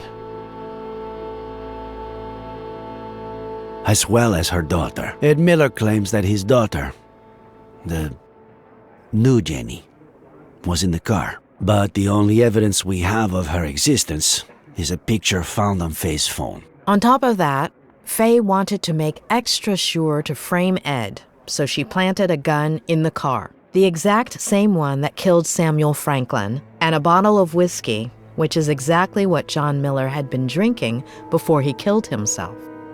We know that on October 8th of last year, she showed up at Miller's house, slept with him, and vanished, only to show up a year later with a kid, Jenny, supposedly the daughter of Miller, who she'd been gaslighting and drugging for weeks, disguised as his mother. Her motive? Revenge. According to what she told Dennison, Miller abused her. Do you think that could have happened? Ed is afraid of committing to a partner, maybe because of his family history. But he doesn't fit the pattern of behavior of an abuser, much less a rapist. But the thing that puzzles me the most is, why did her plan backfire? Did she just slip and that's it? Did she get her revenge and then decide to end it all? Or what are we missing? Well, I'd say I've got a pretty clear picture. Let's look at the file. Great.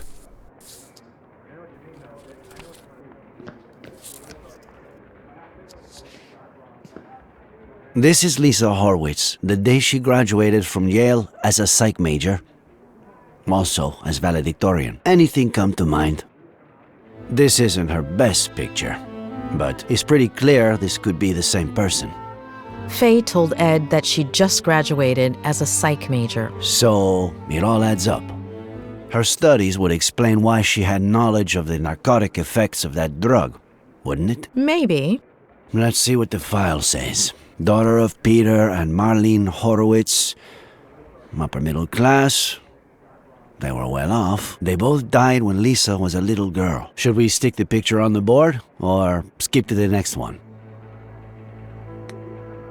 I can see a few connections here. You're the boss.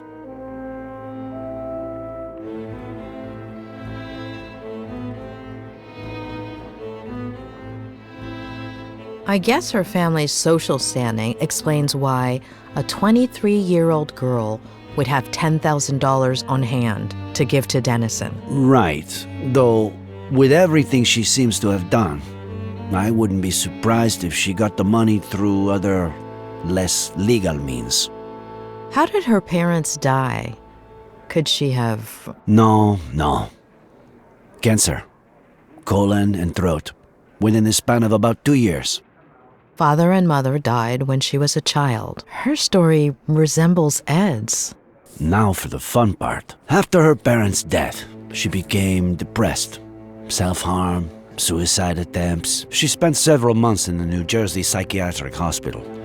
Possibly the most expensive one in New England. Rings a bell. I think a patient of mine went there. Who was it? The night before she was going to be released, her best friend from the hospital got drunk and jumped off the roof of the building. Isn't it odd that her best friend from the hospital killed herself by jumping off a building and that she ended up the same way? Yes. Maybe she jumped too. Maybe she was trying to emulate her. But why? Her friend got drunk right before committing suicide by throwing herself over the ledge. Like Miller's father. Jeez. Why is everything so convoluted? Did Ed Miller, after everything that happened to him as a kid, never go to a psych hospital? He almost did, but his Aunt Claire kept it from happening. She took him home to San Bernardino and essentially brainwashed him, burying most of his negative memories. Isn't it ironic that a former psychiatric patient would pursue psychiatry? It makes sense. A few people in my class had similar backgrounds. Some did it to get to know themselves better. Others wanted to give back, help people who had gone through something similar. When she was released, Lisa went back to New York under the guardianship of her paternal grandmother, Diane Horowitz, who a few weeks later fell down the stairs, breaking her neck. What do we do with this one? Stick it there or pass? Don't you feel like her grandmother's death is too much of a coincidence? Yes, absolutely.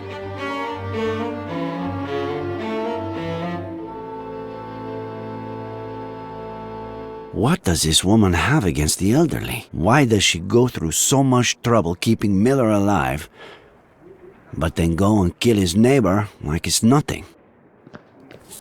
This is from a couple of years ago.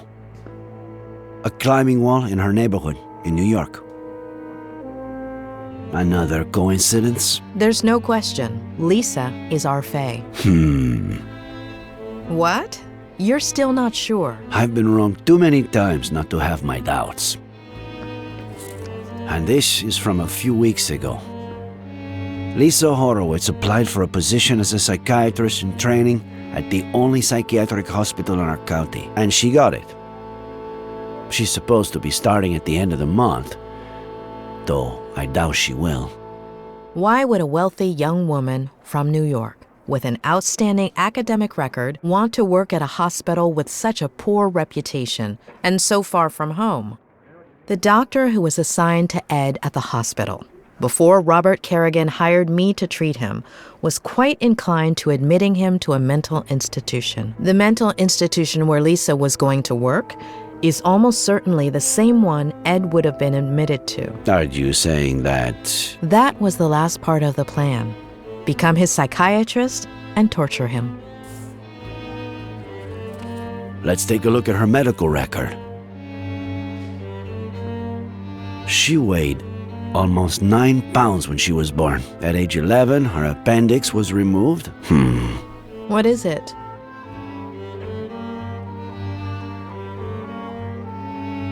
Let me make a quick call, just to double check. Pat? It's Reyes. Remember the body we brought in yesterday? The blonde girl? Ah, perfect. Can you tell me if she has a scar? The kind you would have from getting your appendix removed?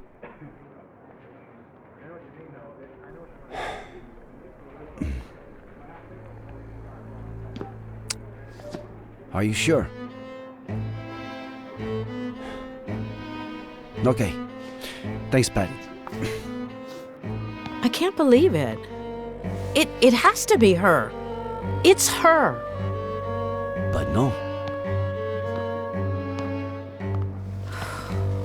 No. We were so close. I'm sorry. It happens a lot. You think you have a bite, you tug at the line, and all you have to do is reel it in, but just at the last minute.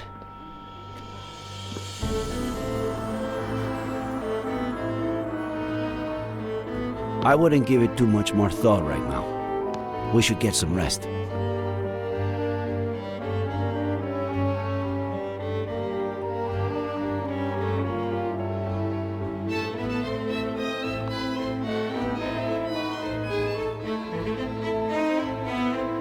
It wasn't my patient.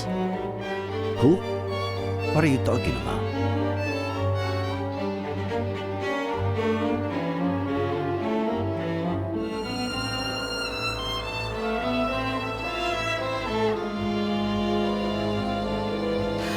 How long ago was Lisa Horowitz released? Why is that important? 8 years? 8 years.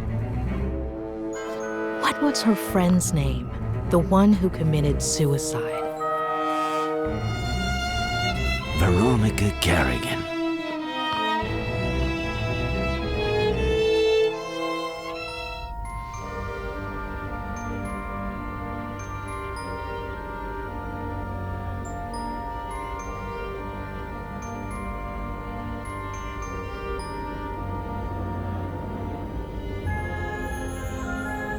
Oh, tremble not, my dearest one, because there's nothing to fear. Let's wait together for the sun to show us the monster's not here.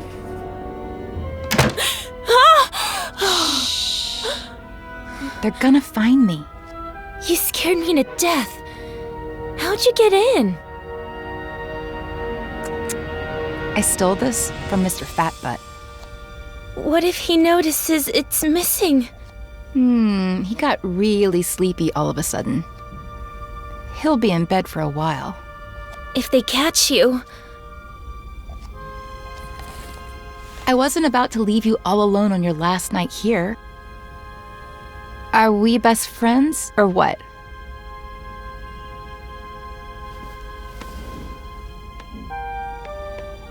Besides, I've got a surprise for you. Come on, follow me. But I'm not sure if...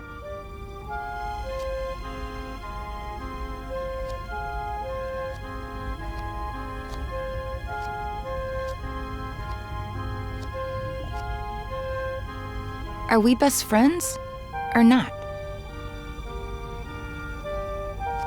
Besides, you're not a patient anymore. They can't touch you.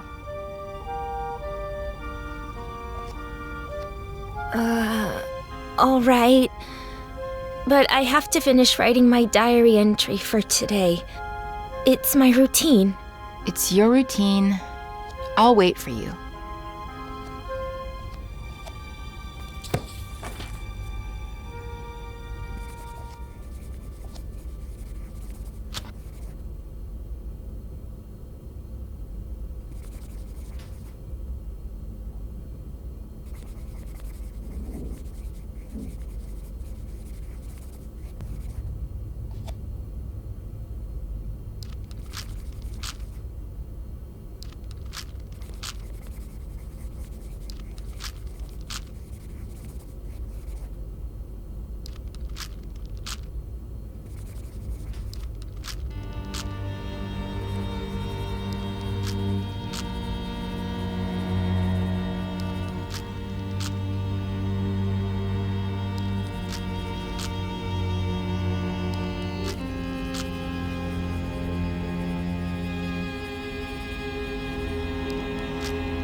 They let you wear earrings that aren't clip-ons?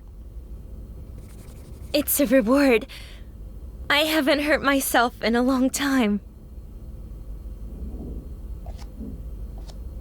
My grandma sends them to me. She's so sweet.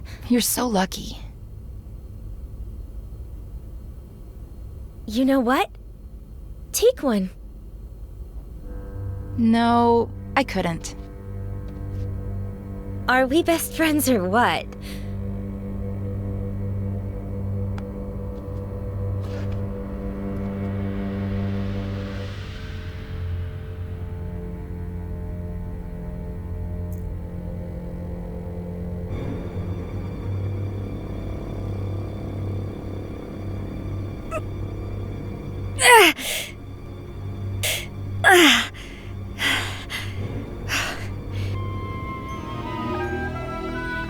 So? You're so brave.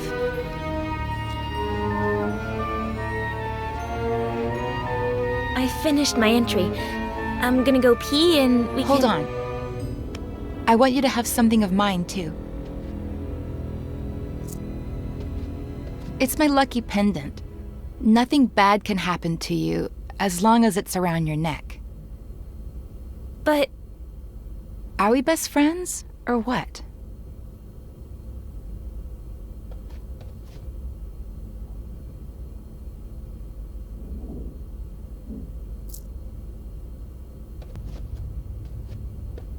That looks so freaking cool on you. It's beautiful. All right, do what you gotta do and I'll show you the surprise. Oh, tremble not, my dearest one, because there's nothing to fear.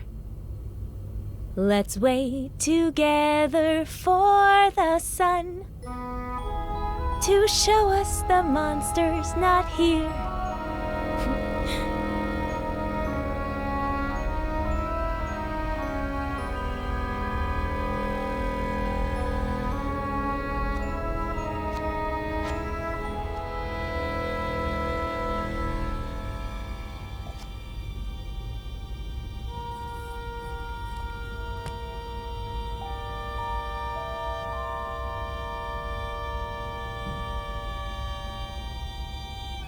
Starting tonight, you're my new best friend.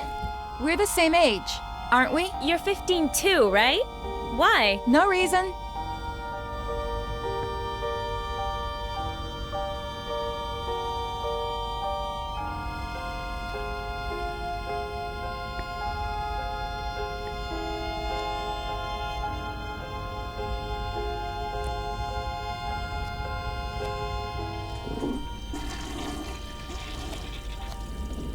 That surprise? You sure you can't give it to me here? Positive. Now I'm scared. What if you don't like it? Of course I'm gonna like it. This is so exciting. Wait for me here while I finish getting it ready, okay?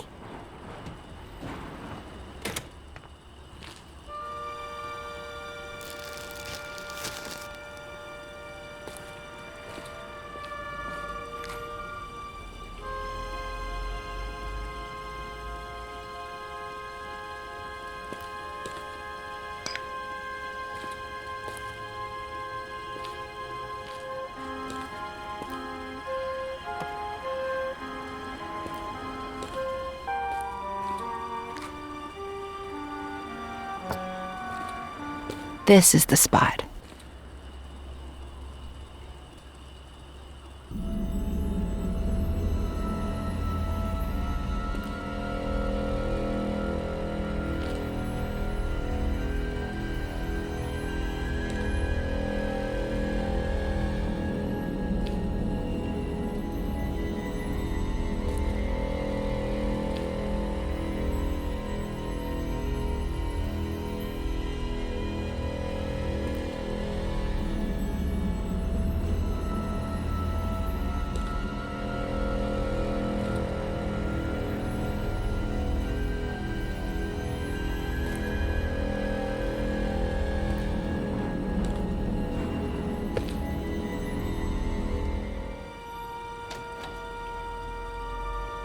close your eyes and give me your hand.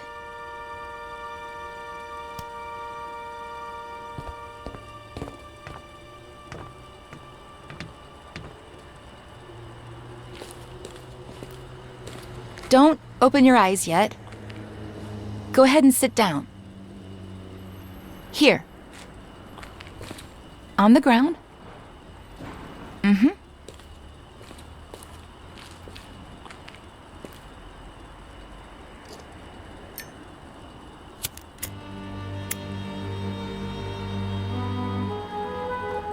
Ready. Open your eyes and make a wish.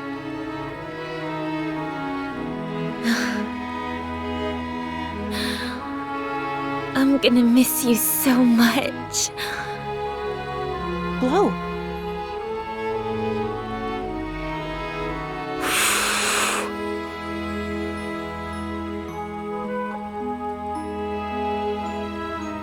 Seriously, why did I meet you so late? When I already knew I was leaving.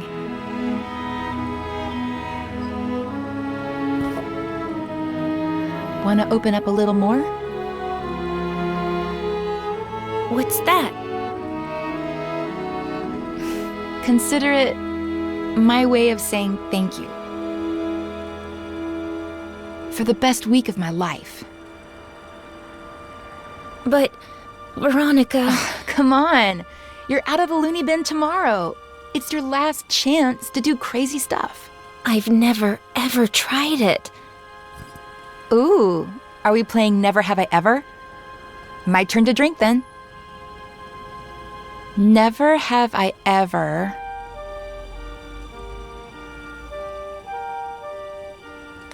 been to New York. Cheater! Guilty! Well, you know.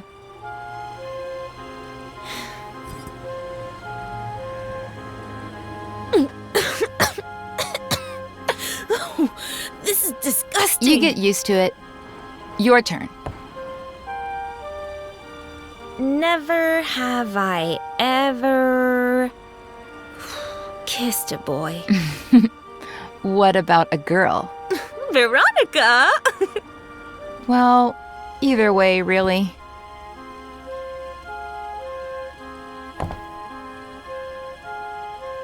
Never have I ever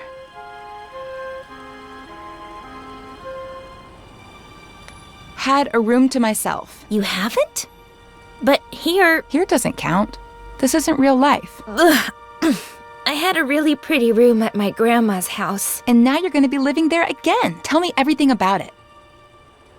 So yeah, it's a really sick house. New York's so cool. But it's my turn. Never have I ever made my own breakfast.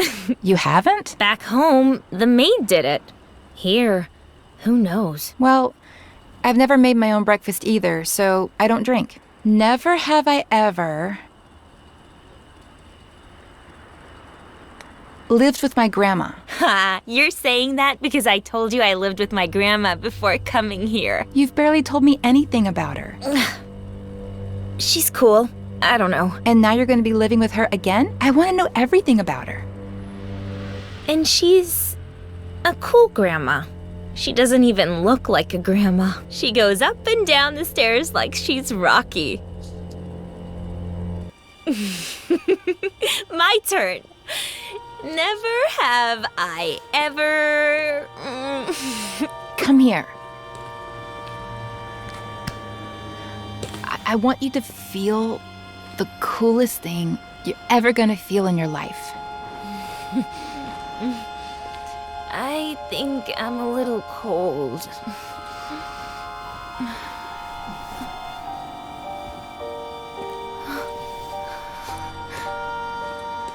Follow me.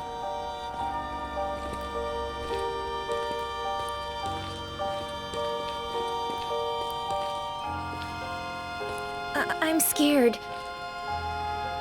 Take your shoes off. You'll grip onto the beam better. But I'm scared. What did we say? That this was my last night to do crazy stuff. Plus, not only am I your best friend, but also the best climber in this madhouse. Who would you be safer with?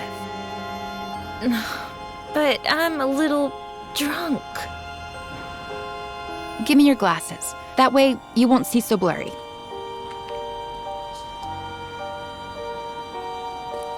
I'll be right behind you, holding on to you. Each step you take will be like flying over everything that ever hurt you.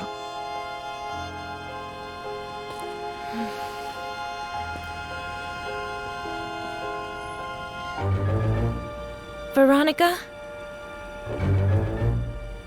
When I'm not here anymore, will we still be friends? You'll always be a part of me.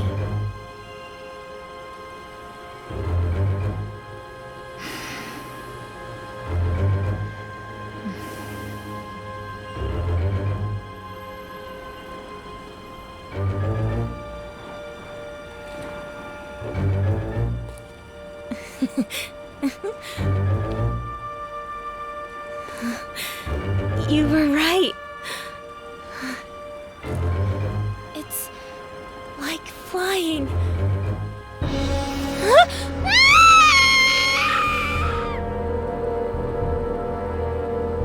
Face to the ground. Look what you've done.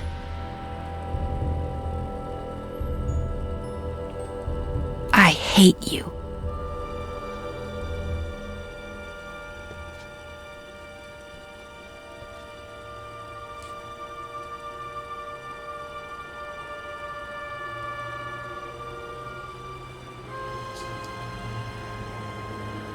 Oh, tremble not, my dearest one, because there is nothing to fear.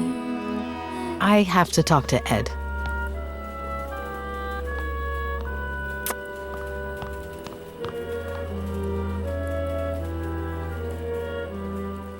Wait, let me see if I'm following this.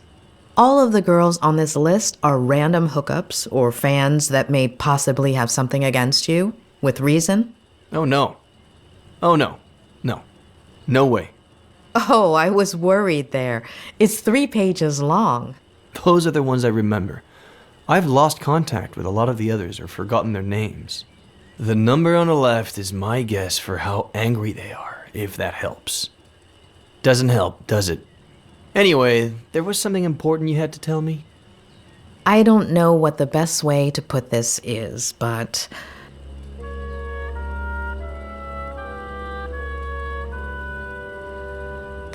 Don't ask why, but I need you to tell me about Veronica Kerrigan. What? Why? No. Ed, please. It's important. What is this? Don't let a single day go by without Ed telling me about some childhood trauma. Ed. Even with what she did to me, tarnishing her memory isn't what I had planned. She was completely off her rocker, but she was a kid and the daughter of a good friend of mine. Well, at least at the time. Trust me. Please. Only since I owe you one.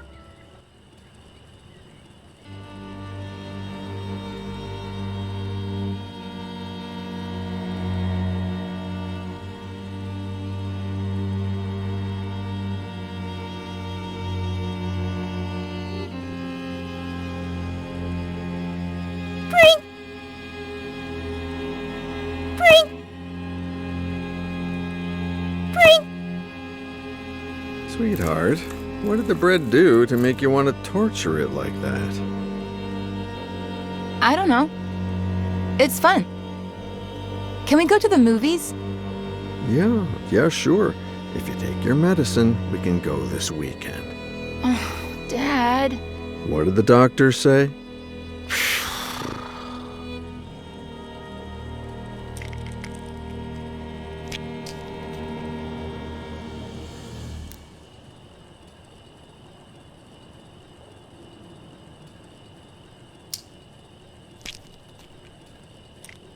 That's better. Can we go to the movies today?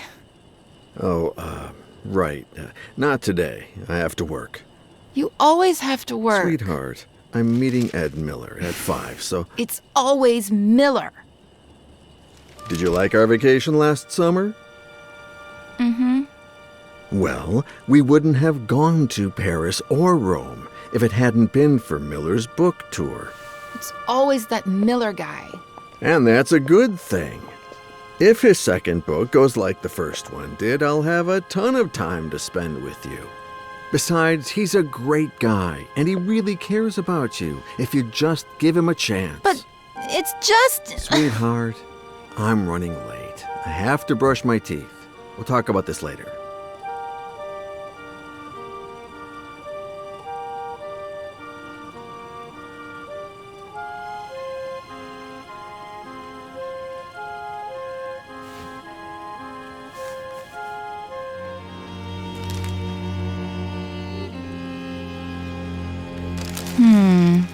No. What if something happened to Dad?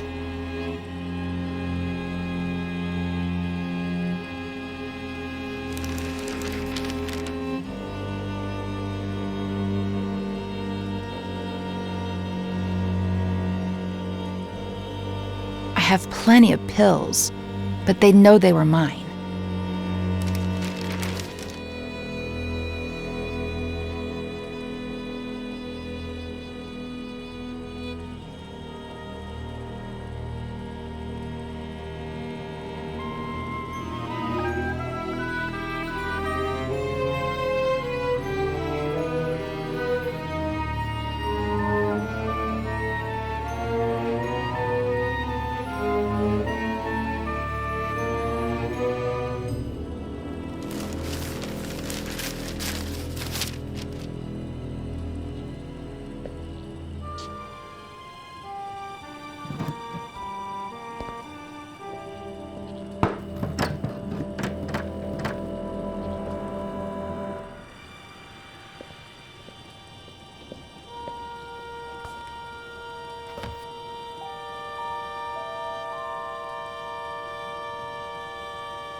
What the?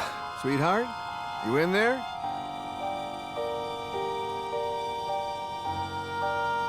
Yes, Dad? I think this door is stuck. Can you open it from your side? Dad, I don't know which way to turn it. I don't know, sweetie. Try to the left.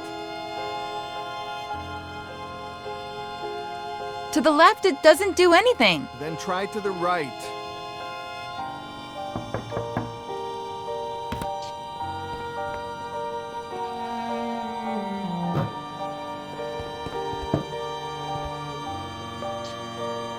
I was really scared, Dad.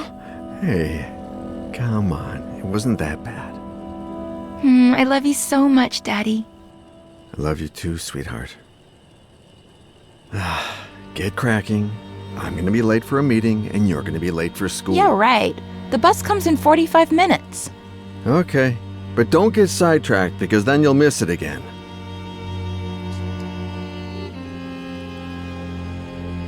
Don't stare at it like that. Be patient. 10 months till your birthday, and a promise is a promise. Who's Daddy's pretty little girl? Veronica. Be good, sweetie. Of course. 45 minutes.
Miss Veronica! The bus! I'm coming, Reginald!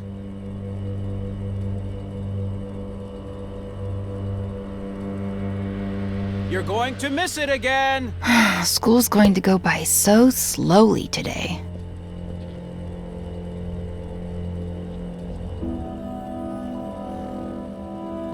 Hi, Ed. Where's my dad? I was just going to ask you the same thing. Oh. Then I guess I have to be nice to people at our house. Be the host. Yeah. You writers are so cool, knowing all those complicated Well, words. you know, we're not that cool. Should I tell Reginald to bring you something to drink? That's okay. I'm all right. Oh man, I want to be a good host. Oh. Well then, yes. Whatever you want. Okay, thanks.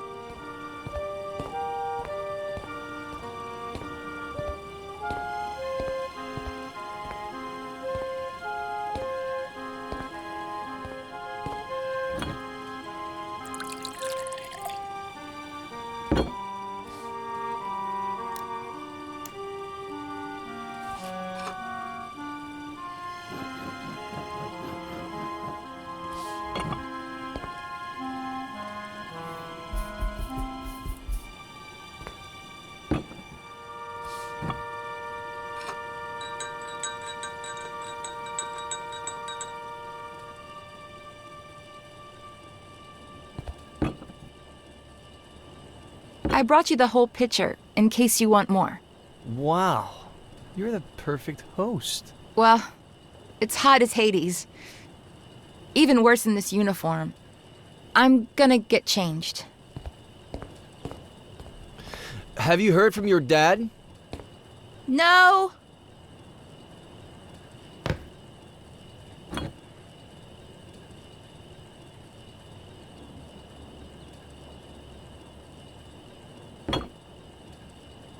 Where the hell are you, Robert?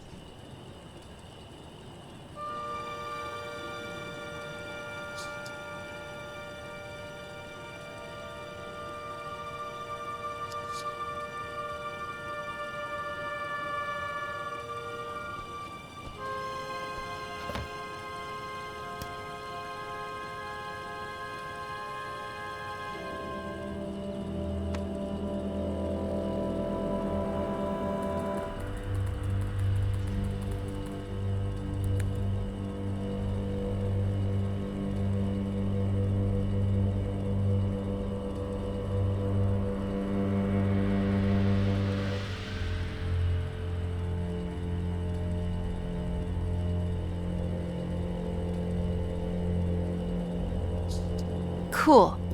It'll be our little secret. I won't tell a single soul. Huh? Oh, Robert. Finally. Dad! I didn't think you'd be here so early. But you told me... What are you two up to? What's your little secret? Secret? Veronica? Ed got here a little early because he wanted some pictures of me in my school uniform for something in his book. And he just took them on his phone, and they turned out super, super cool. You want to see them, Daddy?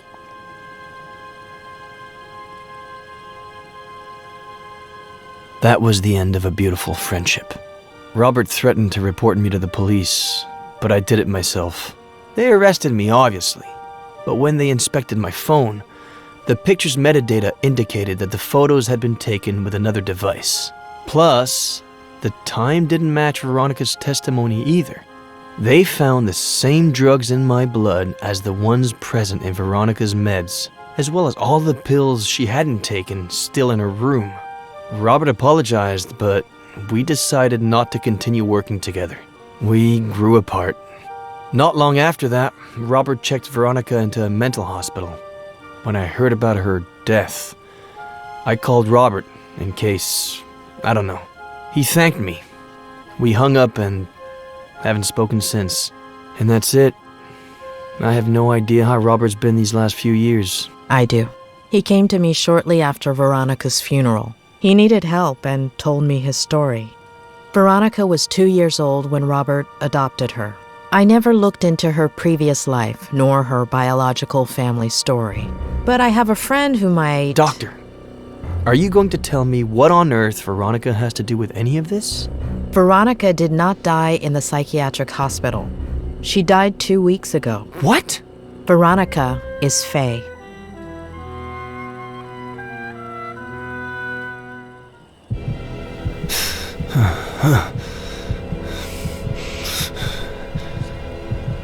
As a kid, I'd pretend I was a pirate and unearth buried treasures. As a kid, I'd play spy games and discover classified information. As a kid, I made up a character I could talk to. As an adult, I buried my childhood. As an adult, I covered up my childhood. As an adult, the character I created took my place and never let me speak. My father succumbed to alcohol. My father got lost in obsession. My father lost sight of the world. My father became a stranger. My father was the reason my mother was unhappy. My mother couldn't put up with him anymore and searched. My mother's only way of coping was to search outside the home. My mother didn't deserve to be treated the way she was at home, so my sister Jenny was a product of that search. My sister Jenny wasn't supposed to be born into my family. My sister Jenny was the only thing that... My father reacted in the worst possible way. My father caused an accident that killed. My father deliberately killed my mother and alcohol led my father to cause an accident. Obsession caused my father to react. My mother and my sister died at the Brody Canyon. My mother and my sister were murdered at the Brody Canyon. My father wanted to liberate himself jumping off of that same... My father didn't have the spine to own up to what he'd done and jumped off of that same... Remorse led my father to jump off of that same...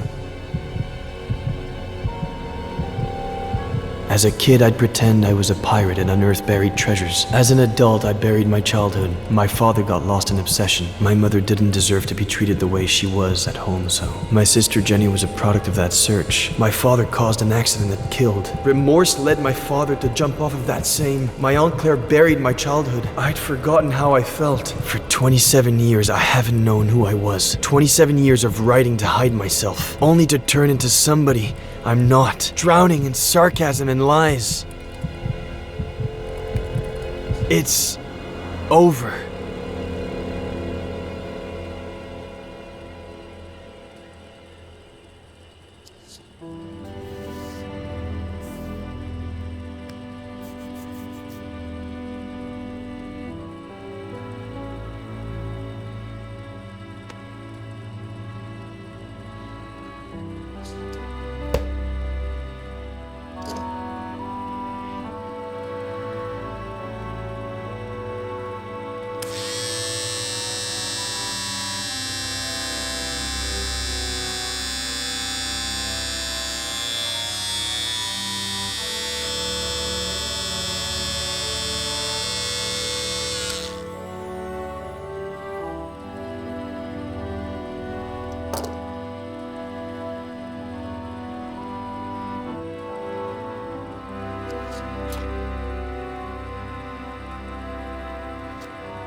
I'm not ready to ride a motorcycle yet.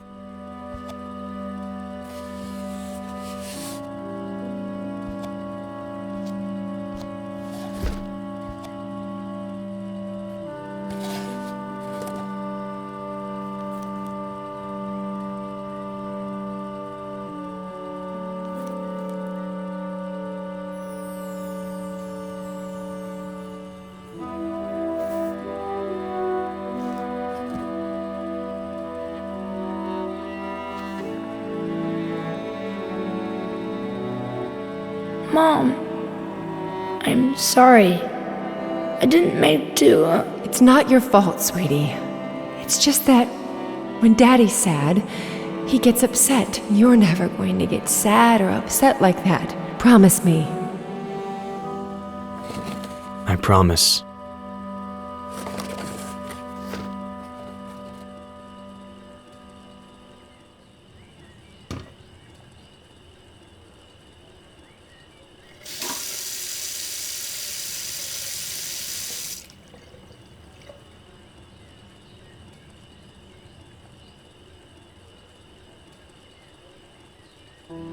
Did you see that? I drank a glass of water this big in one gulp.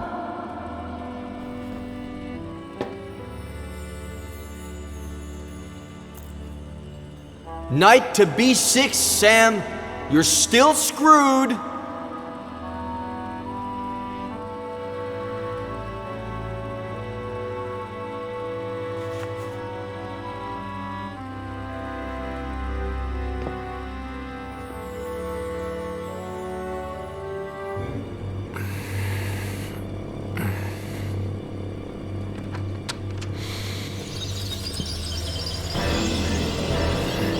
Where do you think you're going?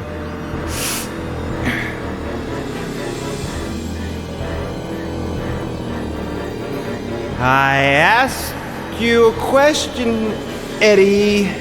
Where do you think you're going? You think going out there and facing the world will make you someone? The hell it will.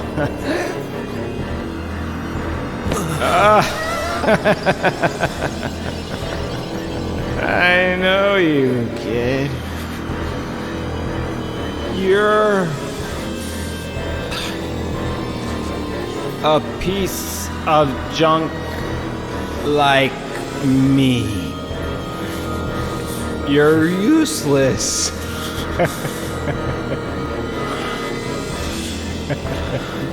You don't know how to love without hurting people.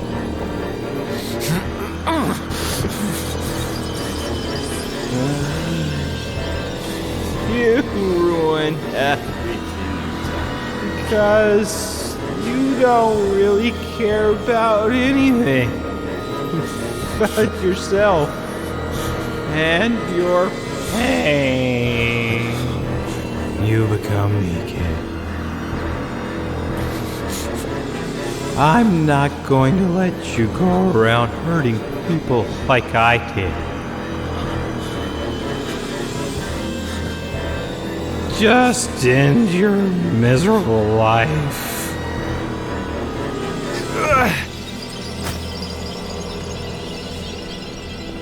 Ed, honey, you finally went outside. Come and give your aunt a kiss.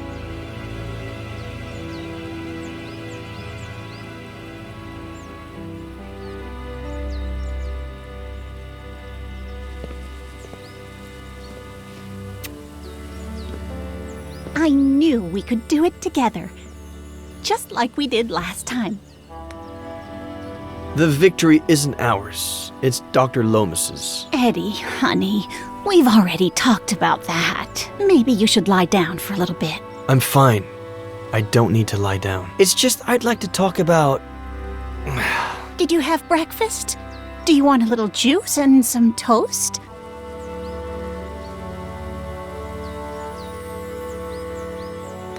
The doctor helped me remember everything that happened. What Dad did.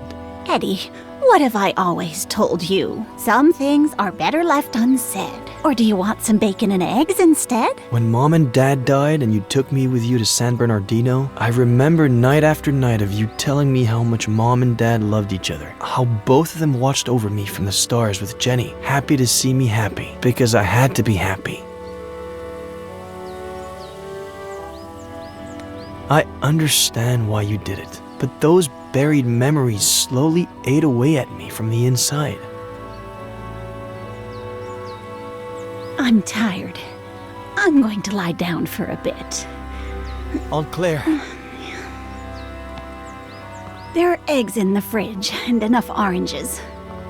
After the nap, I'll make some 3-bean chili. We ate some not too long ago, but it's your favorite, so I guess... Aunt Claire.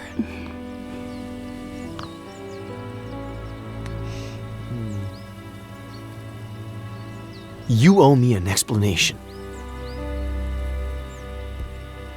I don't know what happened to your dad. I don't, or why he changed like that. It happened so fast, over the course of a few months. 2 years before the end. No reason or explanation. Your mother and I, we tried everything. We talked to him. We asked him. We begged him. We supported him. We got him help.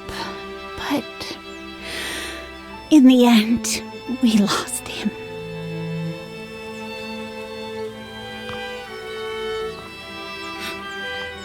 All your mom had left was you. The possibility that you could still be happy in spite of it all. And when we lost her, I did my best.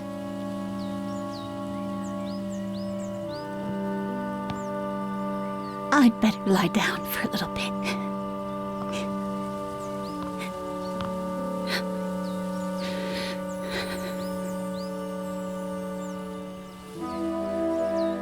Boss, you sure you want us to tear down the treehouse? It just needs a little paint and varnish. Stick to the plan. Tear it all down. Whatever you say, boss. But any kid would be thrilled. Where are you?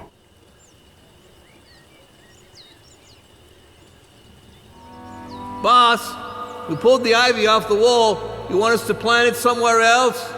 Burn it.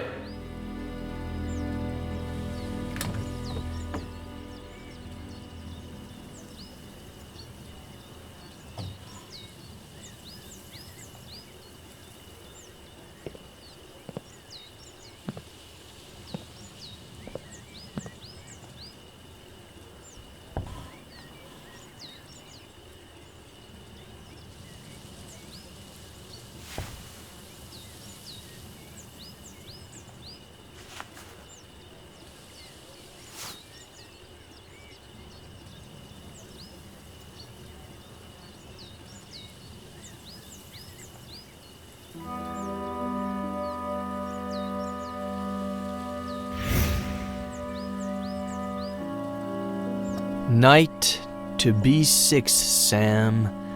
You're still screwed. Boy, don't you remember anything I taught you when you were little, huh?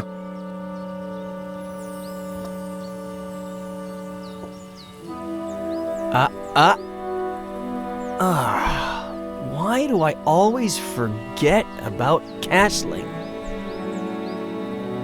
You always defend by attacking, okay? The trick is, always have a safe place for your most valuable pieces. No fun if there's no risk involved. No game if there are no pieces.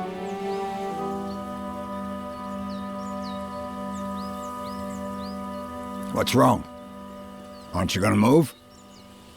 You're a wise old man, Samuel Franklin. Your chess and fishing advice is never really about chess and fishing, is it? I'm just an uneducated old farmer boy. Stop reading into everything. The one using all the pretty words here is you. Not true. We're more alike than you think. You wish.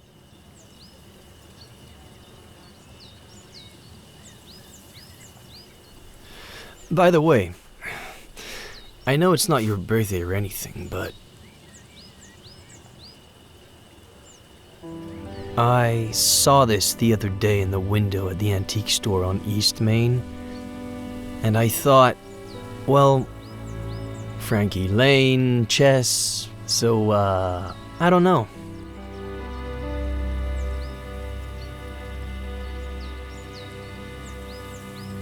It's a valuable piece, so you know. Keep it in a safe place.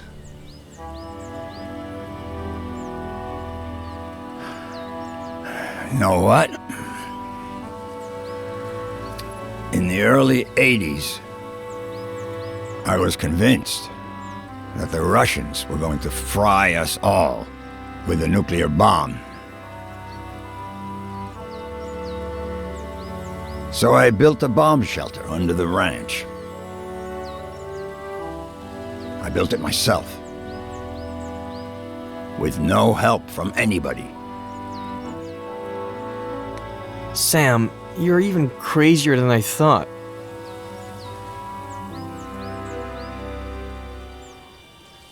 Anyway, it can house up to 7 people. Has running water, its own energy supply. No one knows it exists. Not even my nephew Adam. Just Esther. And me. Why are you telling me about it? Look at us.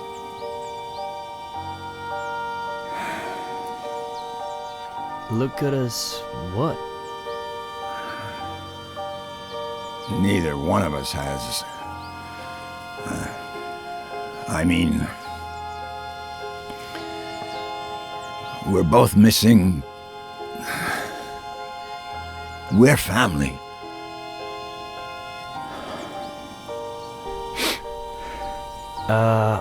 About that. I met, no. No what? How long have you known? Since Esther saw you leaving the mall. She saw the diapers. In the trunk of your car, too. I've been holding her back a whole week. So she wouldn't come drill you with questions. Well, I met a girl a while ago and, no. The baby is, I don't know where to start. No rush. Whenever you've got it figured out. As long as you know that if the Russians go crazy again, the girl, the baby, and you are all invited to live in the bunker.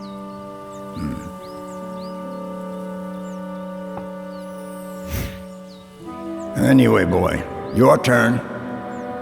Are you gonna make a move or what?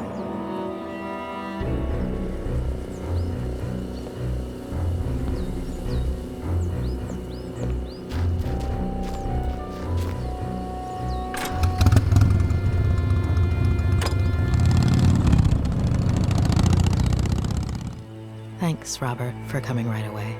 It's no problem. I got the first flight available. Anything you need, sweetie. Robert, this is Sheriff Nick Reyes from Cerro Lake. Pleasure. Please.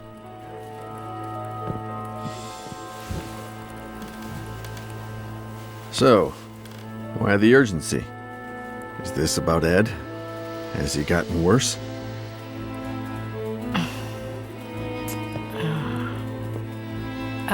Robert, this might seem a little odd, but...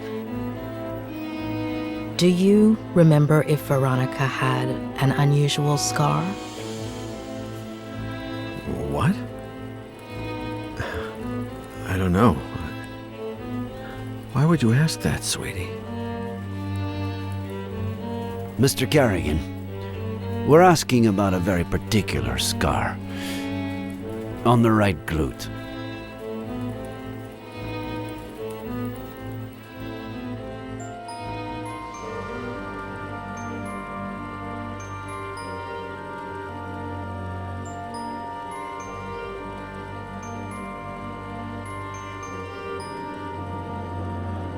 He was barking too much. Honey, you can't just barge into the Cerny's yard without permission. And you certainly cannot take Skippy. But he was hot. He's a puppy, honey. He doesn't know how to swim. And that pool is really deep. Dear God, if I hadn't been there. Miss Cerny said I was crazy. You're not crazy, honey. She was just upset and said some things she shouldn't have, that's all. But she won't let me play with Skippy anymore. She's a stupid old fart.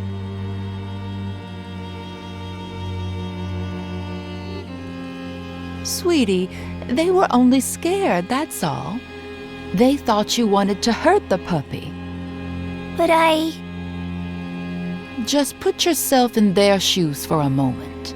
Imagine if someone took you to the park without your dad's permission when he wasn't around. And let's just say that, God forbid, you fell off the slide and hurt yourself. Wouldn't your daddy tell that person that they couldn't take you to the park anymore? You can't tell Daddy. I don't want you to. I can't lie to your dad. Plus, we should always tell the truth.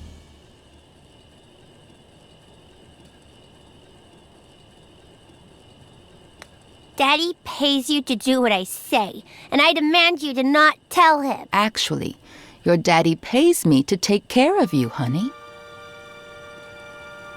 Okay, here's the plan. I'll put the dirty towels in the wash while you think about what you'd like to eat. Then I'll fix it up for you in a jiffy. What do you say?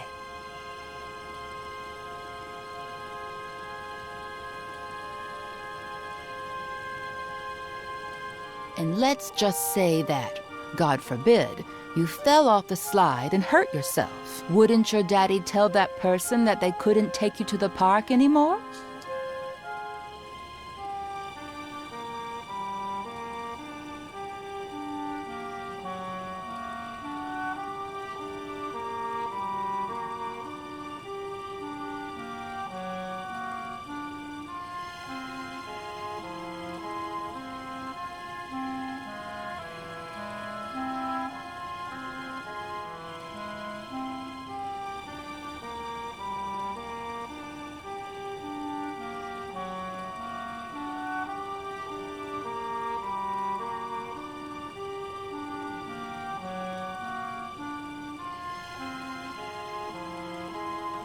So, Veronica, what would you like to eat? I want a PBJ and a juicy red in my fruity glass. Oh, a PBJ and a juicy red in the fruity glass. Everything tastes better in that fruity glass, doesn't it? Oh, what a klutz. I'm sorry, honey.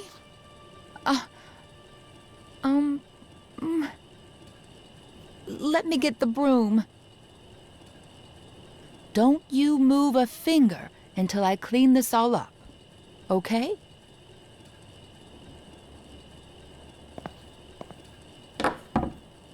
I'll get you another glass just like that one before you even know it. They sell them at the... Oh, look! That must be your daddy.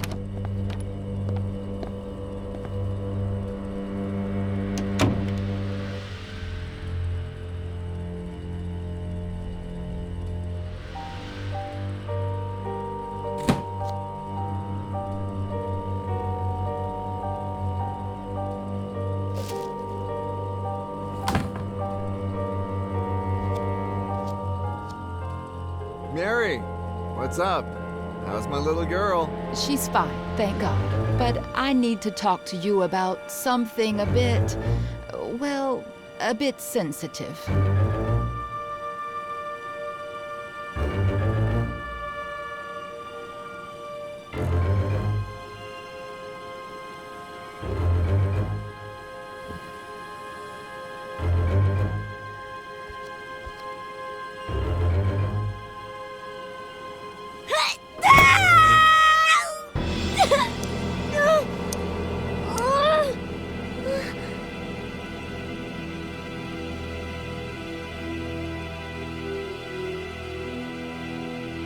Daddy, will it leave a scar? Did you know that most brave little girls have scars?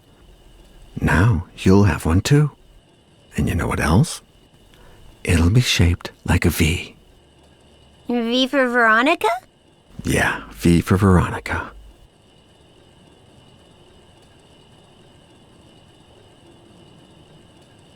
Daddy, is Mary crazy? No. It's just... Don't you worry about it, honey. We'll find a better babysitter. No one will ever scold you again without a good reason. I love you so much, Daddy.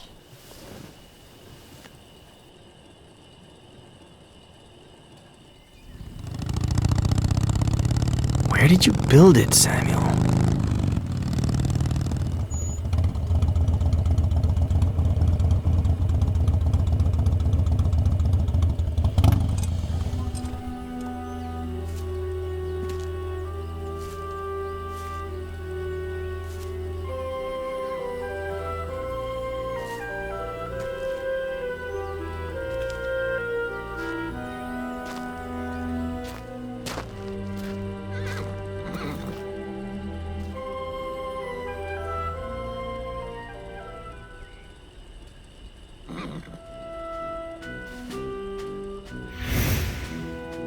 Come on, say it. Okay, but then off to the shower with you, or your mom won't let you come over. When the ship sinks and the rats take flight, who is the only pirate to stay and fight? Captain Roberts, who knows no fright.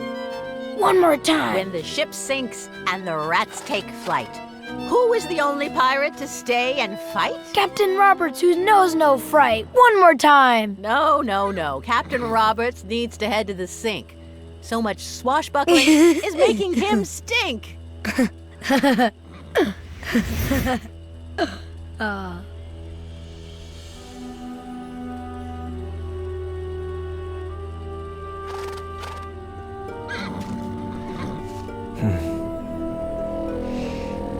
You miss them too, don't you, old pal? You look well. You've got fresh water, you're nice and clean. Who's taking care of you? I think those blueprints are still somewhere in the barn.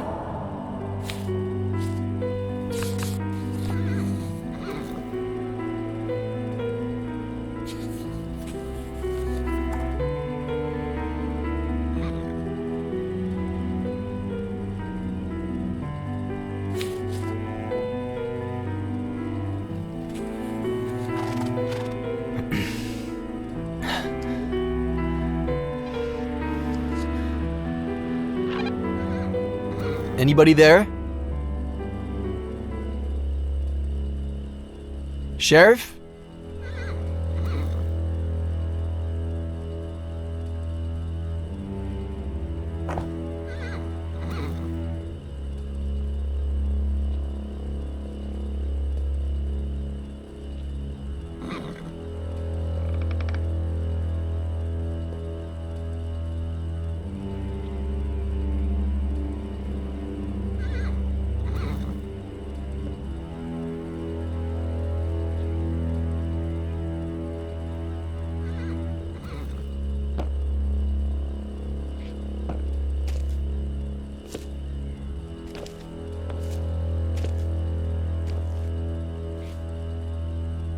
Give me a reason. Hey, come on. Chill. Ugh.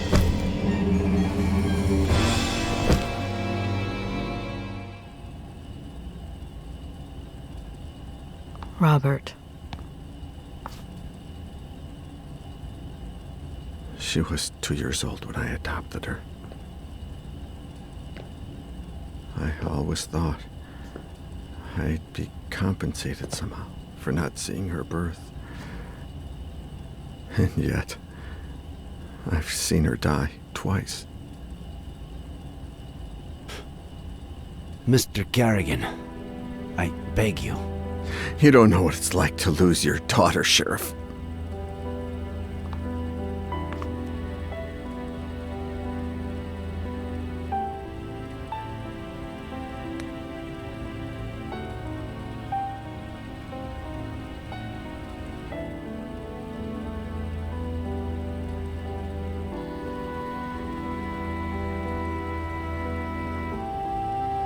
Do you remember the breathing technique I showed you for your anxiety? Do you want us to do it together?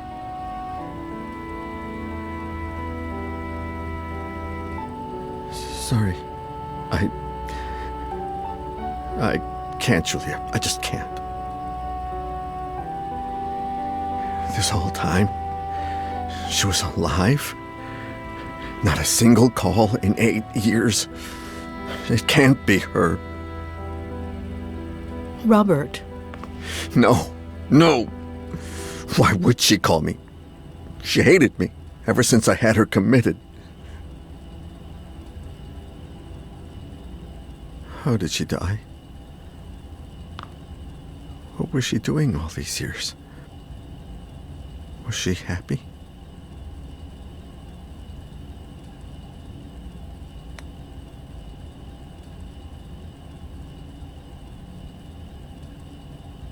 Her mental health got worse after she was discharged from the hospital.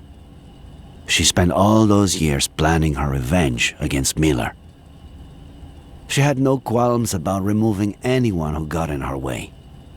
She wanted to drive him crazy, but her plan failed. As for how it all ended, we're still not sure why, but she fell off the Brody Canyon Bridge, and due to the extreme height and the fact that it took us a while to find her body, her face might... No. Perhaps the scar we mentioned might be more helpful when it comes to identifying her. That's really all we need.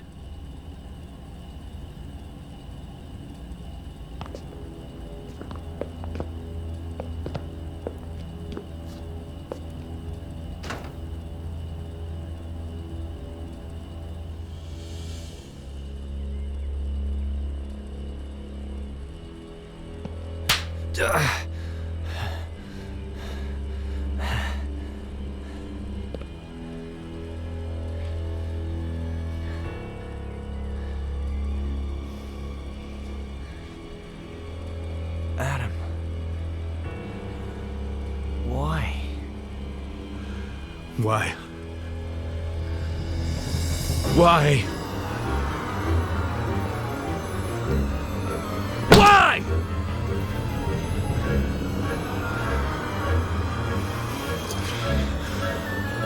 If you care about those fingers you write with, you better start explaining why. Why? Adam. Please. Why did you kill my uncle?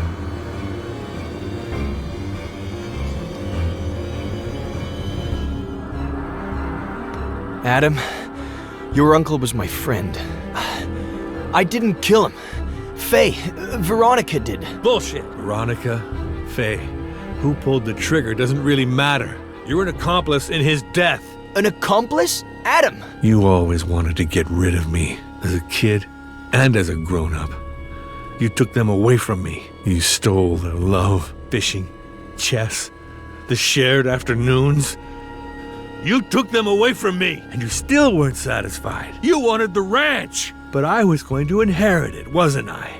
You wanted to threaten him to change his will, but never had the balls to. Because you've never had the balls to do anything. Your little friend did the dirty work for you, and it all got out of hand. She killed my uncle, and you killed her for screwing up, out of rage, to tie up any loose ends. Adam, that's insane. I'm done.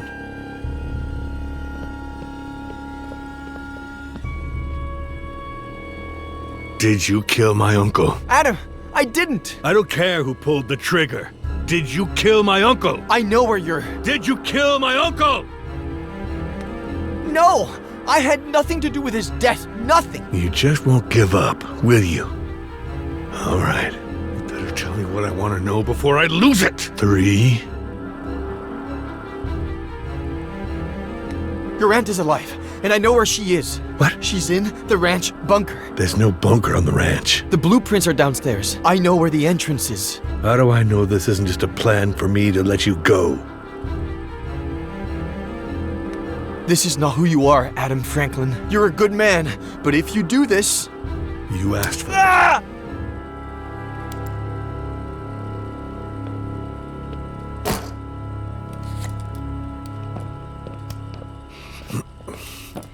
there's a bunker. You prove it. According to the blueprints, it should be here.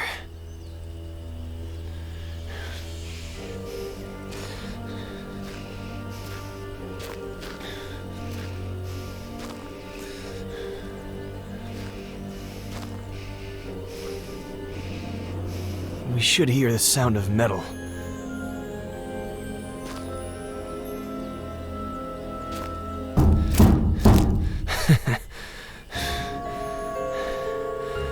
It's right here. There's no doubt about it. Is it her? Did you know that most brave little girls have scars? And now you'll have one too. And you know what else? It'll be shaped like a V. V for Veronica?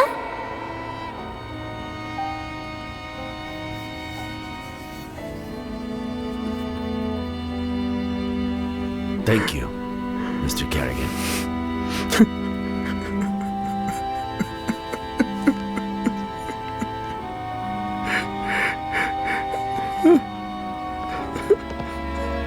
Adam, finally. Where were you? What? With Miller? Please tell me you didn't... What tractor?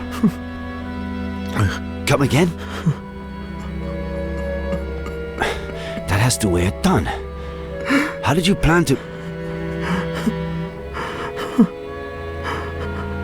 We got the key. I'm on my way.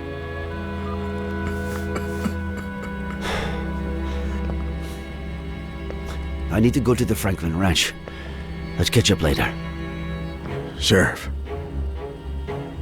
can I stay a little longer with my daughter? Mr. Kerrigan, perhaps... Would you like to meet your granddaughter?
Auntie Esther? Can you hear me?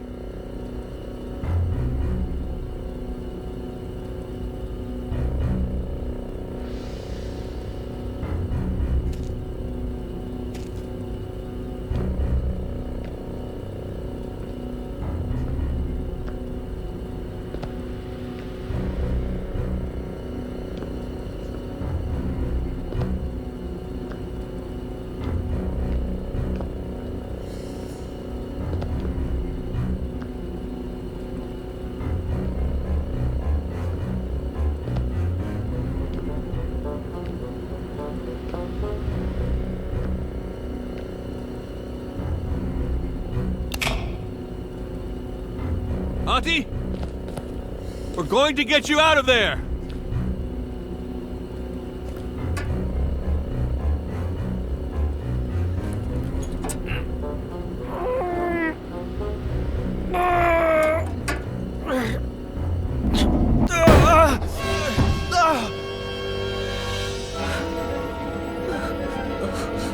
Auntie Esther, are you okay?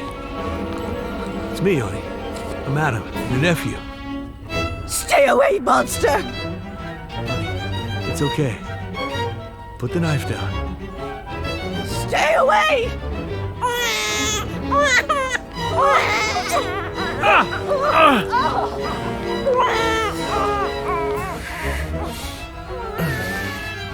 Go get her.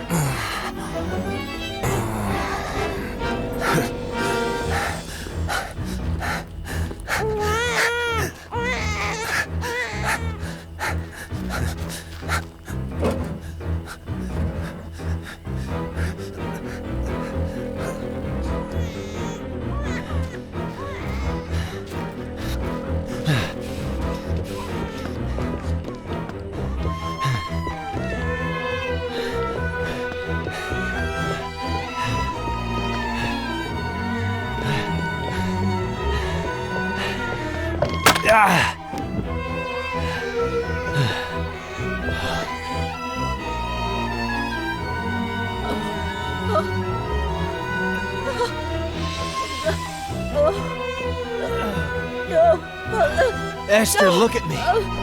It's Eddie Miller. It's Eddie. You killed Samuel!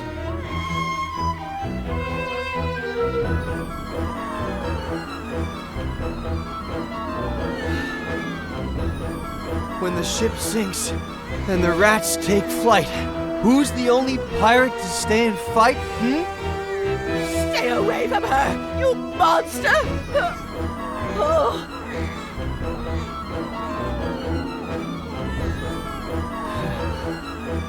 When the ship sinks and the rats take flight, who's the only pirate to stay and fight? Captain Roberts, who knows not fright.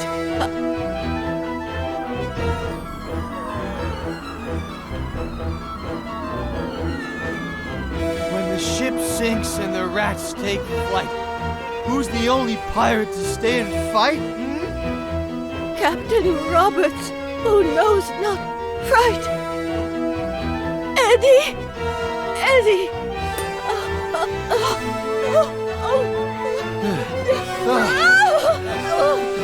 Give me your hand! Esther! Give me your hand!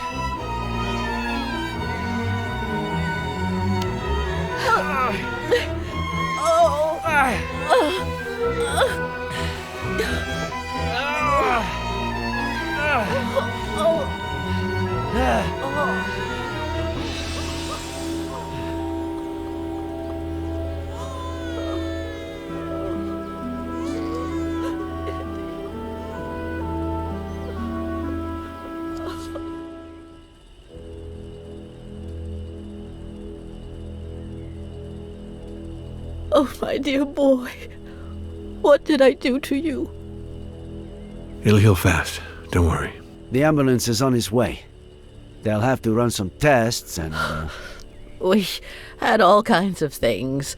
Food and water. You know Sam.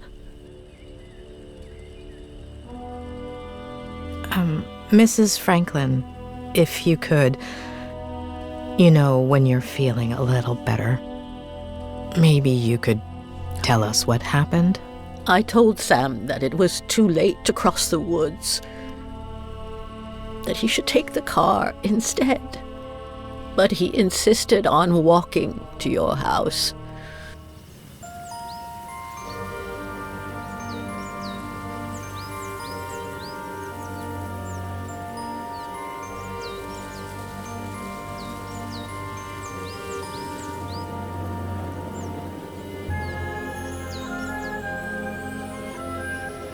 He said he wanted to remind you about your fishing plans. But I know that he just wanted to have a beer with you. I was surprised when he came back so soon. He wasn't himself. I said, Sam, what's wrong? What did you see?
Let's do this tonight. Same time. You better not be late.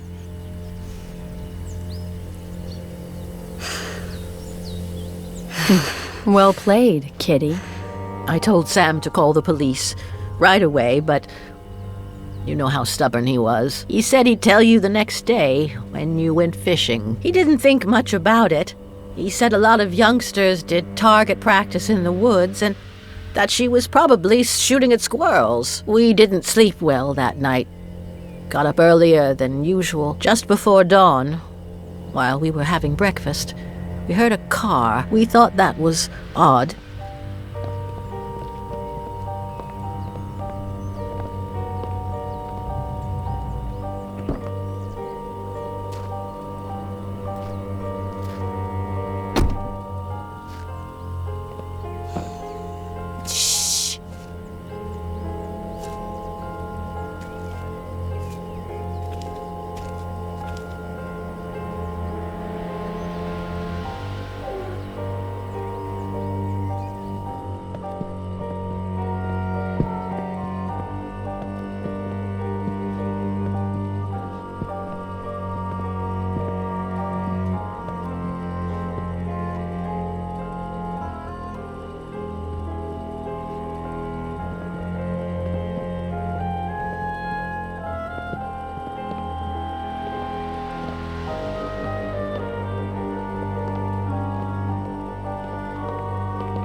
But that wasn't the case.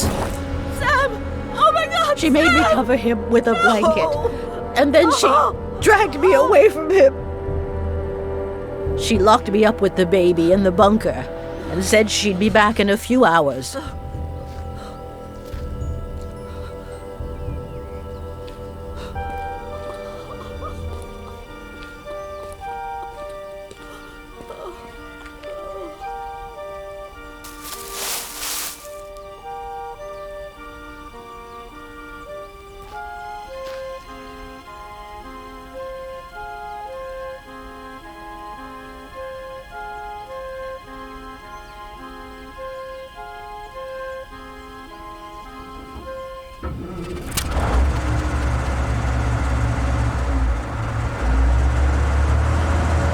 Sam had installed a phone down there. I tried to call the police, but I no longer knew what time it was, so I braced myself for her return.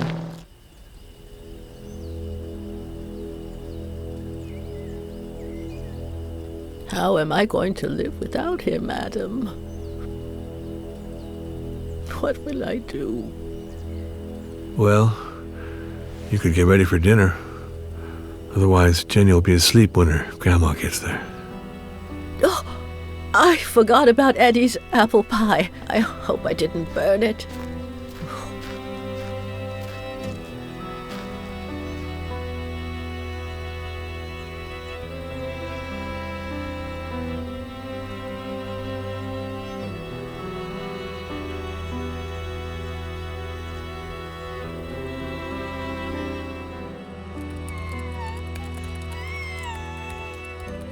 Jenny, sweetheart, tell your daddy to stop writing and come play with us.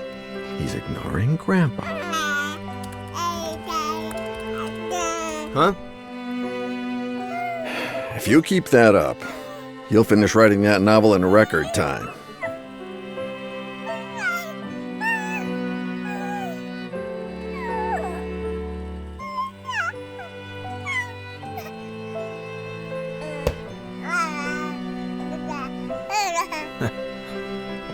Maybe.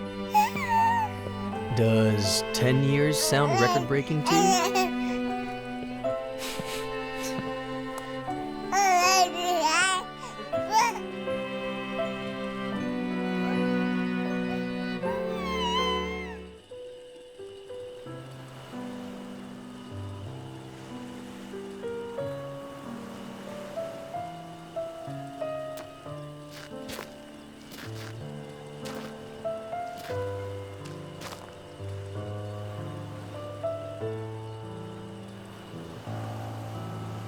what's on your mind?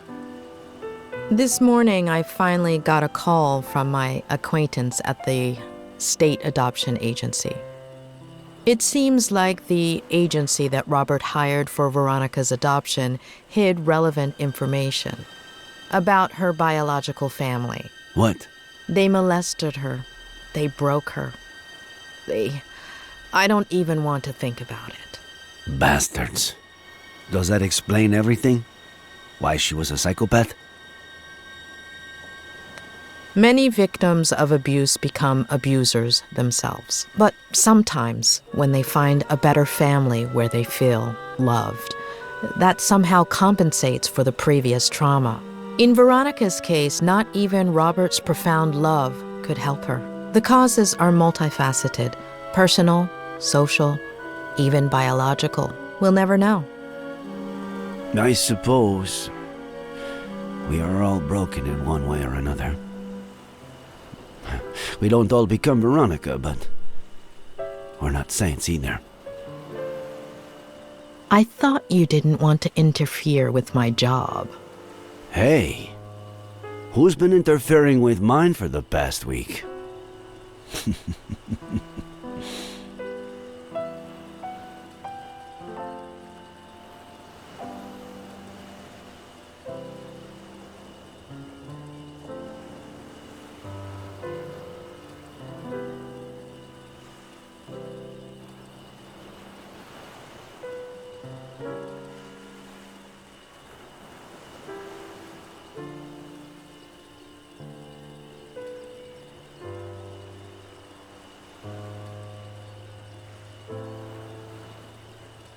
When are you leaving? This afternoon.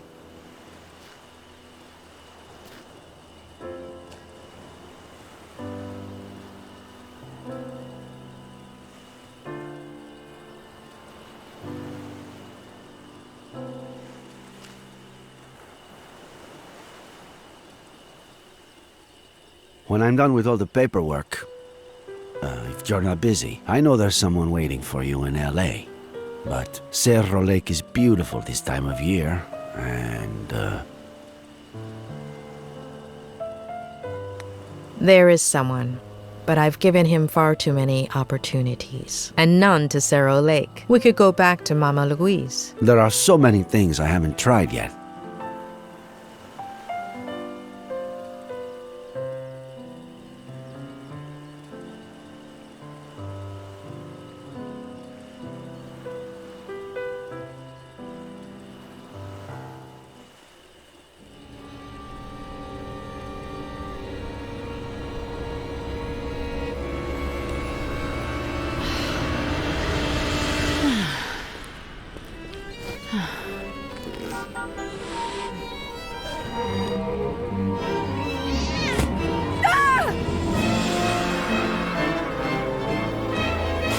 Well played, kitty.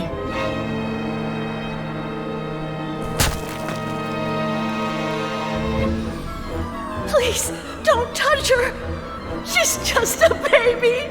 Don't touch her. She's my damn daughter. Can you point where he touched you on the doll? We found you a new daddy. Do you understand what I'm saying? I love you too, sweetie. To the moon and back. You're not crazy, honey.